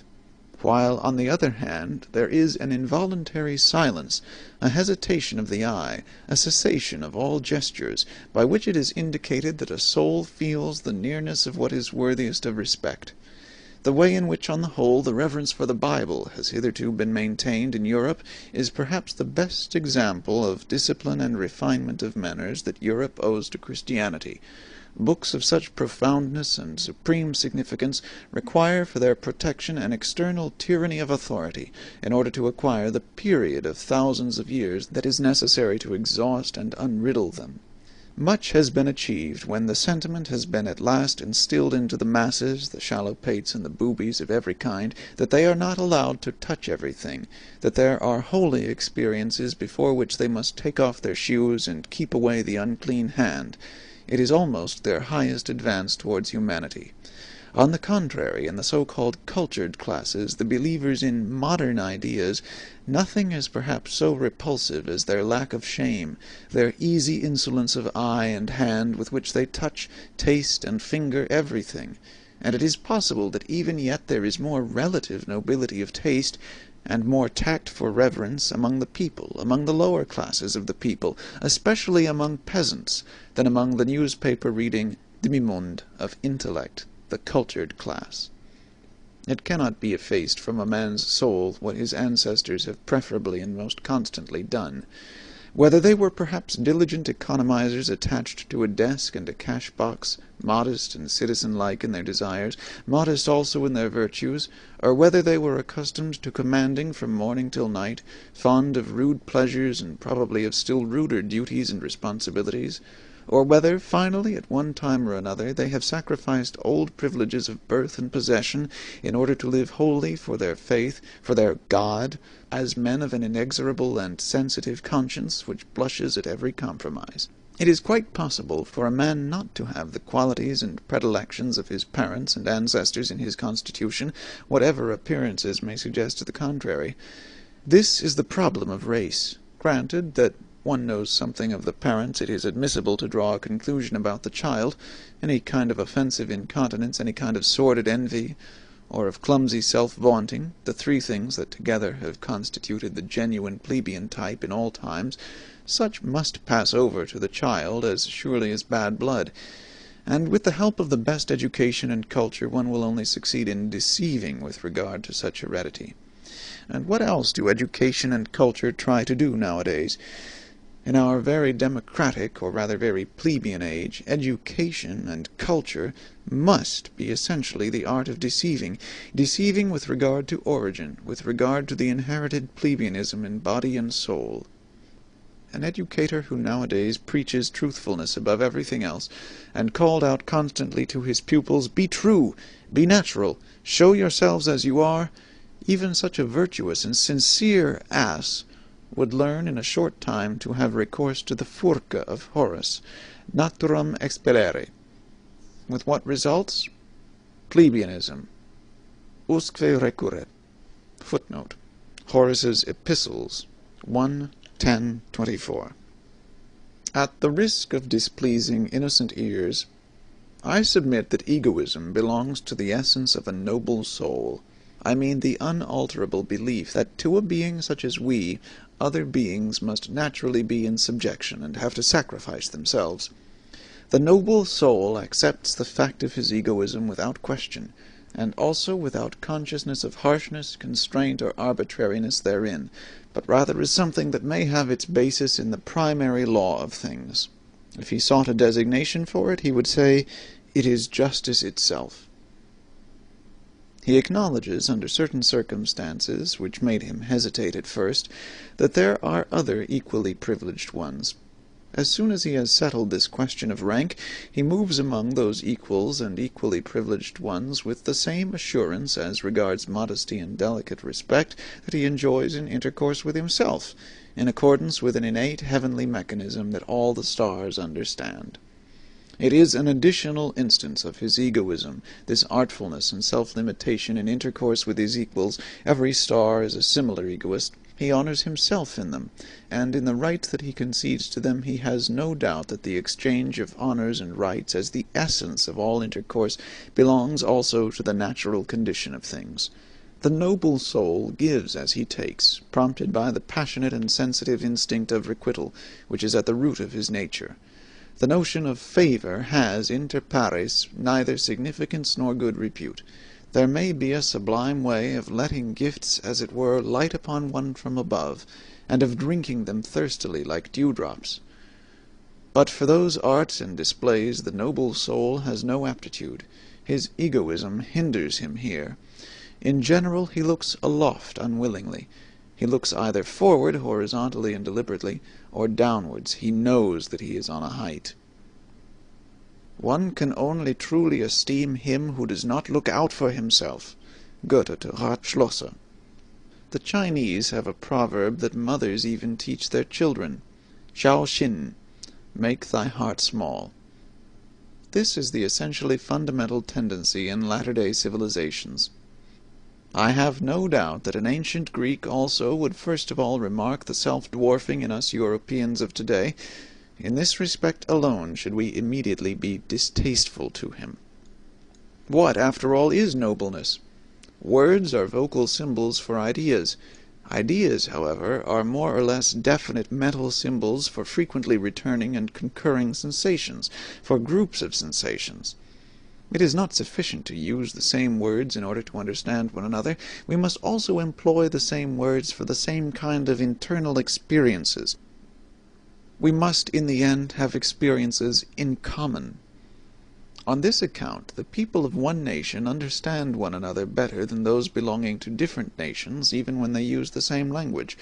Or rather, when people have lived long together under similar conditions of climate, soil, danger, requirement, toil, there originates therefrom an entity that understands itself, namely, a nation. In all souls, a like number of frequently recurring experiences have gained the upper hand over those occurring more rarely. About these matters people understand one another rapidly, and always more rapidly. The history of language is the history of a process of abbreviation. On the basis of this quick comprehension, people always unite closer and closer. The greater the danger, the greater is the need of agreeing quickly and readily about what is necessary. Not to misunderstand one another in danger, that is what cannot at all be dispensed with in intercourse. Also, in all loves and friendships one has the experience that nothing of the kind continues when the discovery has been made that in using the same words one of the two parties has feelings, thoughts, intuitions, wishes, or fears different from those of the other. The fear of the eternal misunderstanding, that is the good genius that so often keeps persons of different sexes from too hasty attachments to which sense and heart prompt them, and not some Schopenhauerian genius of the species. Whichever groups of sensations within a soul awaken most readily, begin to speak, and give the word of command, these decide as to the general order of rank of its values, and determine ultimately its list of desirable things. A man's estimates of value betray something of the structure of his soul, and wherein it sees its conditions of life, its intrinsic needs. Supposing now that necessity has from all time drawn together only such men as could express similar requirements and similar experiences by similar symbols, it results on the whole that the easy communicability of need, which implies ultimately the undergoing only of average and common experiences, must have been the most potent of all the forces that have hitherto operated upon mankind. The more similar, the more ordinary people have always had, and are still having, the advantage. The more select, more refined, more unique, and difficultly comprehensible, are liable to stand alone. They succumb to accidents in their isolation, and seldom propagate themselves.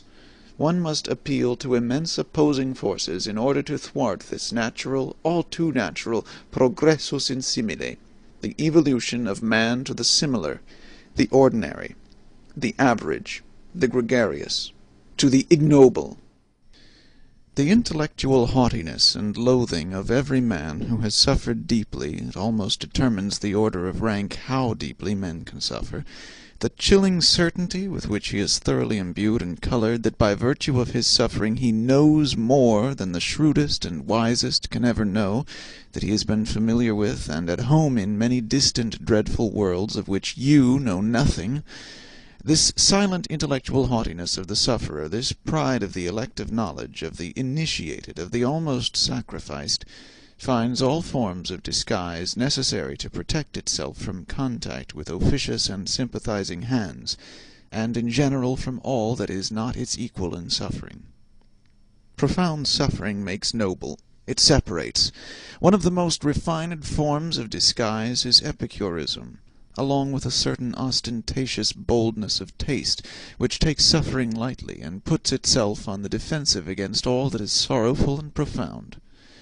They are gay men who make use of gaiety because they are misunderstood on account of it.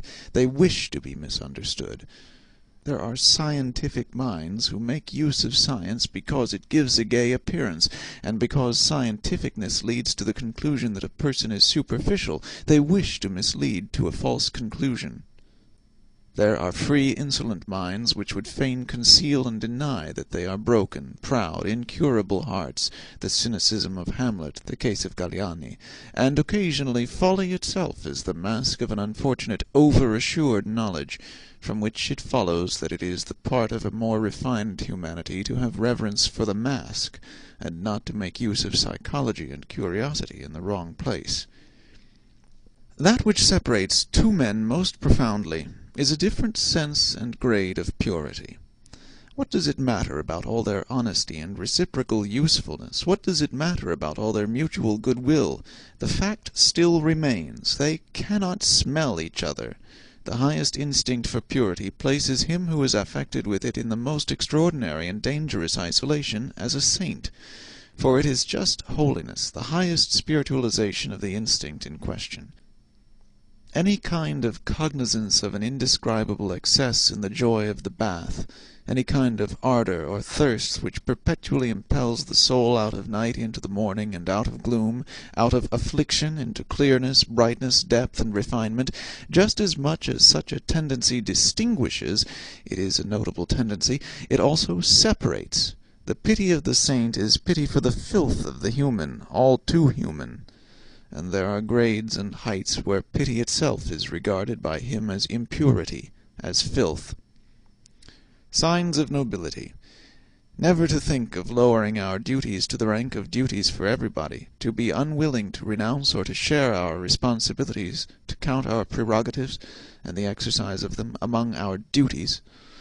A man who strives after great things looks upon everyone whom he encounters on his way either as a means of advance, or a delay and hindrance, or a temporary resting place, or as a temporary resting place.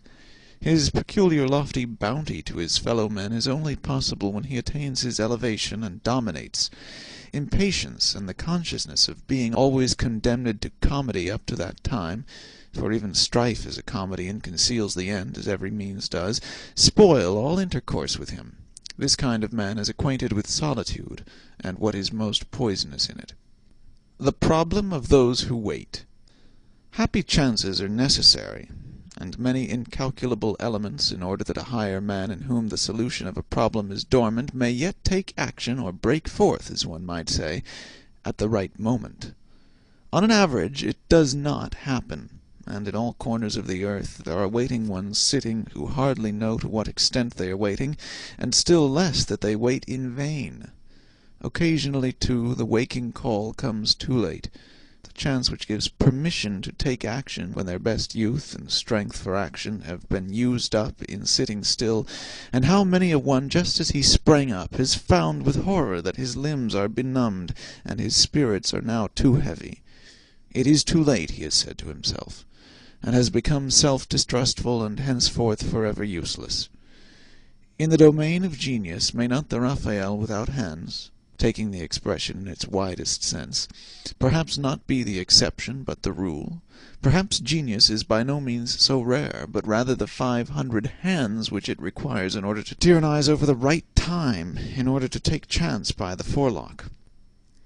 He who does not wish to see the height of a man looks all the more sharply at what is low in him, and in the foreground, and thereby betrays himself. In all kinds of injury and loss, the lower and coarser soul is better off than the nobler soul. The dangers of the latter must be greater. The probability that it will come to grief and perish is, in fact, immense, considering the multiplicity of the conditions of its existence. In a lizard a finger grows again which has been lost. Not so in man. It is too bad. Always the old story. When a man has finished building his house, he finds that he has learnt unawares something which he ought absolutely to have known before he began to build. The eternal fatal too late, the melancholia of everything completed. Wanderer, who art thou? I see thee follow thy path without scorn, without love, without unfathomable eyes, wet and sad as a plummet which is returned to the light, insatiated out of every depth. What did it seek down there? With a bosom that never sighs, with lips that conceal their loathing, with a head which only slowly grasps. Who art thou? What hast thou done? Rest thee here. This place has hospitality for every one. Refresh thyself. And whoever thou art, what is it that now pleases thee? What will serve to refresh thee? Only name it. Whatever I have, I offer thee. To refresh me? To refresh me? O thou prying one, what sayest thou? But give me, I pray thee— What? Speak out. Another mask. A second mask. Men of profound sadness betray themselves when they are happy. They have a mode of seizing upon happiness as though they would choke and strangle it out of jealousy. Ah, they know only too well that it will flee from them. Bad? Bad? What? Does he not go back? Yes, but you misunderstand him when you complain about it.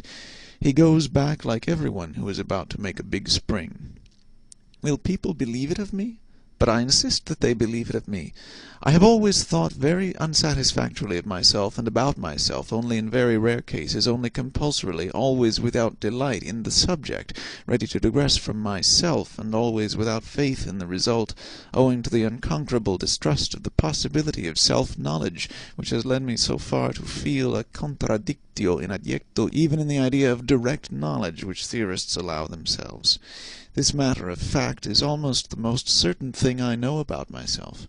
There must be a sort of repugnance in me to believe anything definite about myself. Is there, perhaps, some enigma therein? Probably, but fortunately nothing for my own teeth. Perhaps it betrays the species to which I belong, but not to myself, as it is sufficiently agreeable to me. But what has happened to you? I do not know, he said hesitatingly. Perhaps the harpies have flown over my table. It sometimes happens nowadays that a gentle, sober, retiring man becomes suddenly mad, breaks the plates, upsets the table, shrieks, raves, and shocks everybody, and finally withdraws, ashamed, and raging at himself. Whither? For what purpose? To famish apart? To suffocate with his memories? To him who has the desires of a lofty and dainty soul, and only seldom finds his table laid and his food prepared, the danger will always be great. Nowadays, however, it is extraordinarily so. Thrown into the midst of a noisy and plebeian age, with which he does not like to eat out of the same dish, he may readily perish of hunger and thirst, or should he nevertheless finally fall to, of sudden nausea. We have probably all sat at tables to which we did not belong, and precisely the most spiritual of us, who are most difficult to nourish, know the dangerous dyspepsia that originates from a sudden insight and disillusionment about our food and our messmates, the after-dinner nausea. If one wishes to praise at all, it is a delicate and at the same time a noble self-control to praise only where one does not agree. Otherwise, in fact, one would praise oneself, which is contrary to good taste. A self-control, to be sure, which offers excellent opportunity and provocation to constant misunderstanding. To be able to allow oneself this veritable luxury of taste and morality, one must not live among intellectual imbeciles, but rather among men whose misunderstandings and mistakes amuse by their refinement, or one will have to pay dearly for it. He praises me, therefore he acknowledges me to be right. This asinine method of inference spoils half of the life of us recluses, for it brings the asses into our neighborhood and friendship. To live in a vast and proud tranquillity, always beyond. To have, or not to have, one's emotions, one's for and against, according to choice. To lower oneself to them for hours. To seat oneself on them as upon horses, and often as upon asses, for one must know how to make use of their stupidity as well as of their fire. To conserve one's 300 foregrounds, also one's black spectacles, for there are circumstances when nobody must look into our eyes, still less into our motives, and to choose for company that roguish and cheerful vice, politeness, and to remain master of one's four virtues, courage, insight, sympathy, and solitude. For solitude is a virtue with us, as a sublime bent and bias to purity, which divines that in the contact of man and man in society it must be unavoidably impure. all society makes one somehow, somewhere, or sometime commonplace. The greatest events and thoughts, the greatest thoughts, however, are the greatest events, are longest in being comprehended. The generations which are contemporary with them do not experience such events. They live past them. Something happens there as in the realm of stars. The light of the furthest stars is longest in reaching man, and before it has arrived, man denies that there are stars there. How many centuries does a mind require to be understood? That is also a standard. One also makes a gradation of rank, and an etiquette therewith, such as is necessary for mind and for star. Here is the prospect free, the mind exalted. Footnote Goethe's Faust, Part 2, Act 5, the words of Dr. Marianus.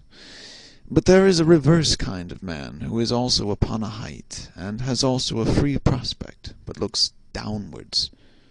What is noble? What does the word noble still mean for us nowadays? How does the noble man betray himself? How does he recognize it under this heavy overcast sky of the commencing plebeianism, by which everything is rendered opaque and leaden? It is not his actions which establish his claim. Actions are always ambiguous, always inscrutable. Neither is it his works.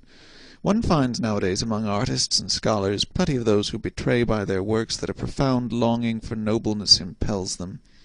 But this very need of nobleness is radically different from the needs of the noble soul itself, and it is, in fact, the eloquent and dangerous sign of the lack thereof. It is not the works, but the belief which is here decisive and determines the order of rank. And to employ once more an old religious formula with a new and deeper meaning, it is some fundamental certainty which a noble soul has about itself, something which is not to be sought, is not to be found, and perhaps also is not to be lost. The noble soul has reverence for itself. There are men who are unavoidably intellectual. Let them turn and twist themselves as they will, and hold their hands before their treacherous eyes, as though the hand were not a betrayer. It always comes out at last that they have something which they hide, namely, intellect. One of the subtlest means of deceiving at least as long as possible, and of successfully representing oneself to be stupider than one really is, which in everyday life is often as desirable as an umbrella, is called enthusiasm, including what belongs to it, for instance, virtue. For as Galiani said, virtu est enthusiasmi.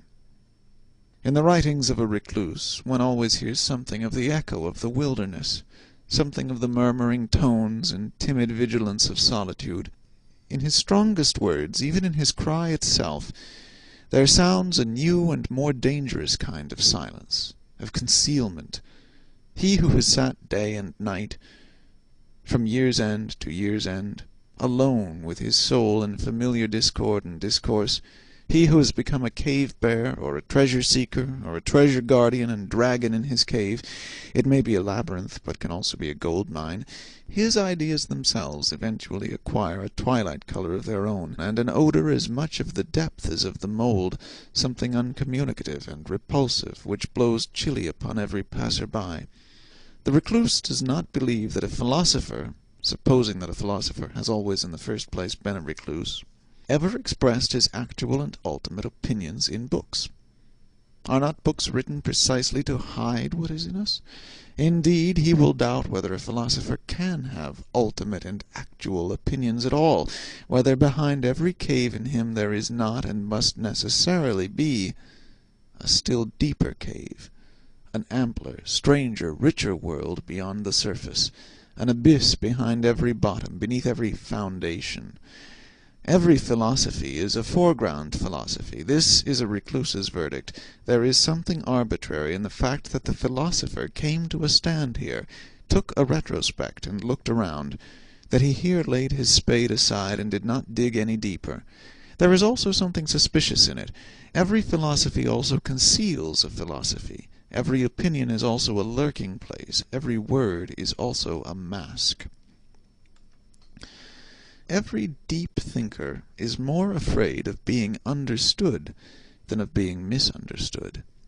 The latter perhaps wounds his vanity, but the former wounds his heart, his sympathy, which always says, "Ah, why would you also have as hard a time of it as I have?" Man, a complex, mendacious, artful, and inscrutable animal, uncanny to the other animals by his artifice and sagacity rather than by his strength, has invented the good conscience in order finally to enjoy his soul as something simple, and the whole of morality is a long, audacious falsification, by virtue of which generally employment at the sight of the soul becomes impossible. From this point of view, there is perhaps much more in the conception of art than is generally believed.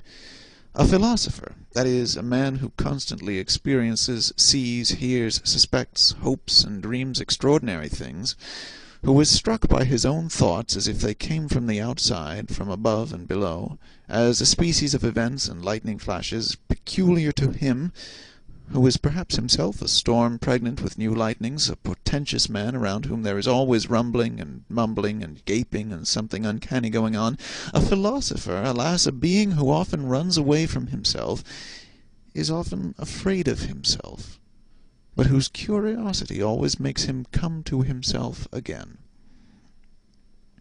A man who says, "I like that, I take it for my own, and mean to guard and protect it from every one," a man who can conduct a case, carry out a resolution, remain true to an opinion, keep hold of a woman, punish and overthrow insolence, a man who has his indignation and his sword, and to whom the weak, the suffering, the oppressed, and even the animals willingly submit and naturally belong, in short, a man who is a master by nature. When such a man has sympathy, well, that sympathy has value.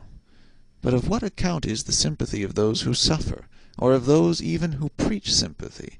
There is nowadays, throughout almost the whole of Europe, a sickly irritability and sensitiveness towards pain, and a repulsive irrestrainableness in complaining, an effeminizing, which, with the aid of religion and philosophical nonsense, seeks to deck itself out as something superior.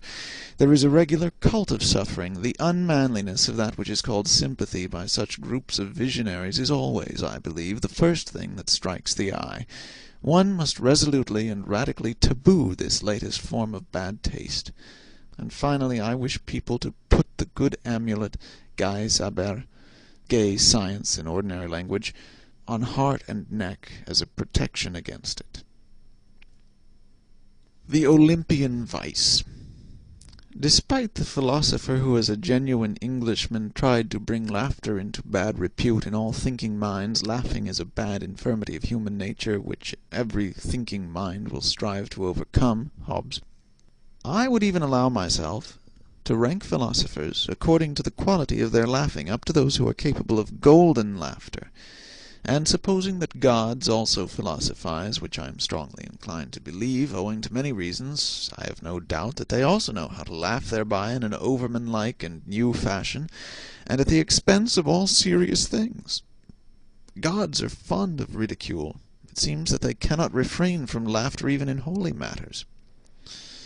The genius of the heart, as that great mysterious one possesses it, the tempter god and born rat-catcher of consciences, whose voice can descend into the nether-world of every soul, who neither speaks a word nor casts a glance in which there may not be some motive or touch of allurement, to whose perfection it pertains that he knows how to appear not as he is, but in a guise which acts as an additional constraint on his followers to press ever closer to him, to follow him more cordially and thoroughly.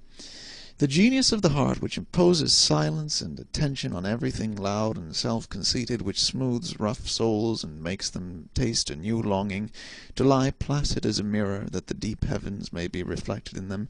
The genius of the heart, and to grasp more delicately, which scents the hidden and forgotten treasure, the drop of goodness and sweet spirituality under thick dark ice, and is a divining rod for every grain of gold long buried and imprisoned in mud and sand. The genius of the heart, from contact with which every one goes away richer, not favored or surprised, not as though gratified and oppressed by the good things of others, but richer in himself, newer than before, broken up, blown upon, and sounded by a thawing wind, more uncertain perhaps, more delicate, more fragile, more bruised, but full of hopes which as yet lack names, full of a new will and current, full of a new ill-will and counter-current. But what am I doing, my friends? Of whom am I talking to you? Have I forgotten myself so far that I have not even told you his name? unless it be that you have already divined of your own accord who this questionable God and spirit is that wishes to be praised in such a manner. For as it happens to every one who from childhood onward has always been on his legs, and in foreign lands, I have also encountered on my path many strange and dangerous spirits. Above all, however, and again, the one whom I have just spoken, in fact no less a personage than the god Dionysus, the great equivocator and tempter, to whom, as you know, I once offered in all secrecy and reverence my first fruits, the last, as it seems to me, who has offered a sacrifice to him, for I have found no one who could understand what I was then doing. In the meantime, however, I have learned much, far too much, about the philosophy of this god, and, as I said, from mouth to mouth, I, the last disciple and initiate of the god Dionysus, and perhaps I might at last begin to give you, my friends, as far as I am allowed, a little taste of this philosophy, in a hushed voice, as is but seemly, for it has to do with much that is secret, new, strange, wonderful, and uncanny. The very fact that Dionysus is a philosopher, and that therefore gods also philosophize, seems to me a novelty that is not unensnaring, and might perhaps arouse suspicion precisely among philosophers. Among you, my friends, there is less to be said against it, except that it comes too late, and not at the right time, for as it has been disclosed to me, you are loath nowadays to believe in God and gods. It may happen, too, that in the frankness of my story I must go further than is agreeable to the strict usages of your ears. Certainly the god in question went further, very much further, in such dialogues, and was always many paces ahead of me. Indeed, if it were allowed, I should have to give him, according to human usage, fine ceremonious tides of lustre and merit. I should have to extol his courage as investigator and discoverer, his fearless honesty, truthfulness, and love of wisdom. But such a god does not know what to do with all that respectable trumpery and pomp. Keep that, he would say, for thyself, and those like thee, and whoever else require it. I have no reason to cover my nakedness. One suspects that this kind of divinity and philosopher perhaps lacks shame. He once said, "Under certain circumstances I love mankind," and referred thereby to Ariadne, who was present. In my opinion, man is an agreeable, brave, inventive animal that is not his equal upon earth. He makes his way even through all labyrinths. I like man, and often think how I can still further advance him and make him stronger, more evil, and more profound. Stronger, more evil, and more profound? I asked in horror. Yes, he said again. Stronger, more evil, and more profound. Also more beautiful.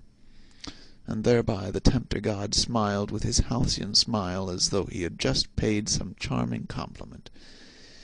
One here sees at once that it is not only shame that this divinity lacks, and in general there are good grounds for supposing that in some things the gods could all of them come to us men for instruction. We men are more human. Alas, what are you, after all, my written and painted thoughts?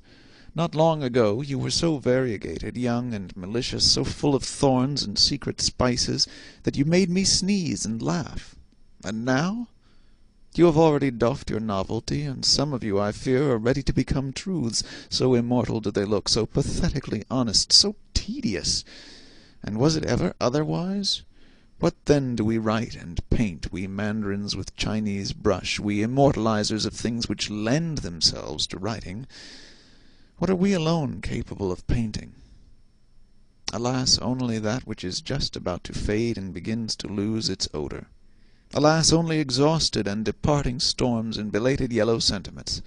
Alas, only birds strayed and fatigued by flight, which now let themselves be captured with the hand, with our hand. We immortalize what cannot live and fly much longer, things only which are exhausted and mellow.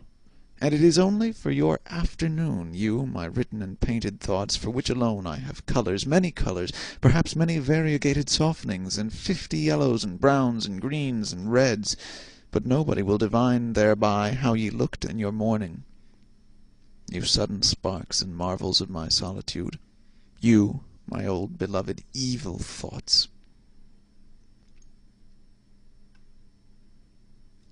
From the Heights, by F. V. Nietzsche. Translated by L. A. Manius.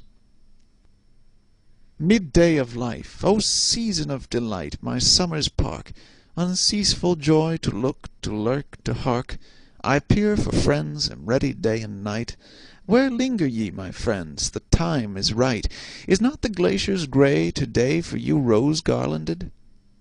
The brooklet seeks you, wind, cloud, with longing thread, and thrust themselves yet higher to the blue, to spy for you from farthest eagle's view. My table was spread out for you on high. Who dwelleth so near the grisly pit below? My realm, what realm hath wider boundary? My honey, who hath sipped its fragrancy? Friends, ye are there, woe me, yet I am not he whom ye seek. Ye stare and stop, better your wrath could speak. I am not I, hand, gait, face changed, and what I am to you, my friends, now am I not?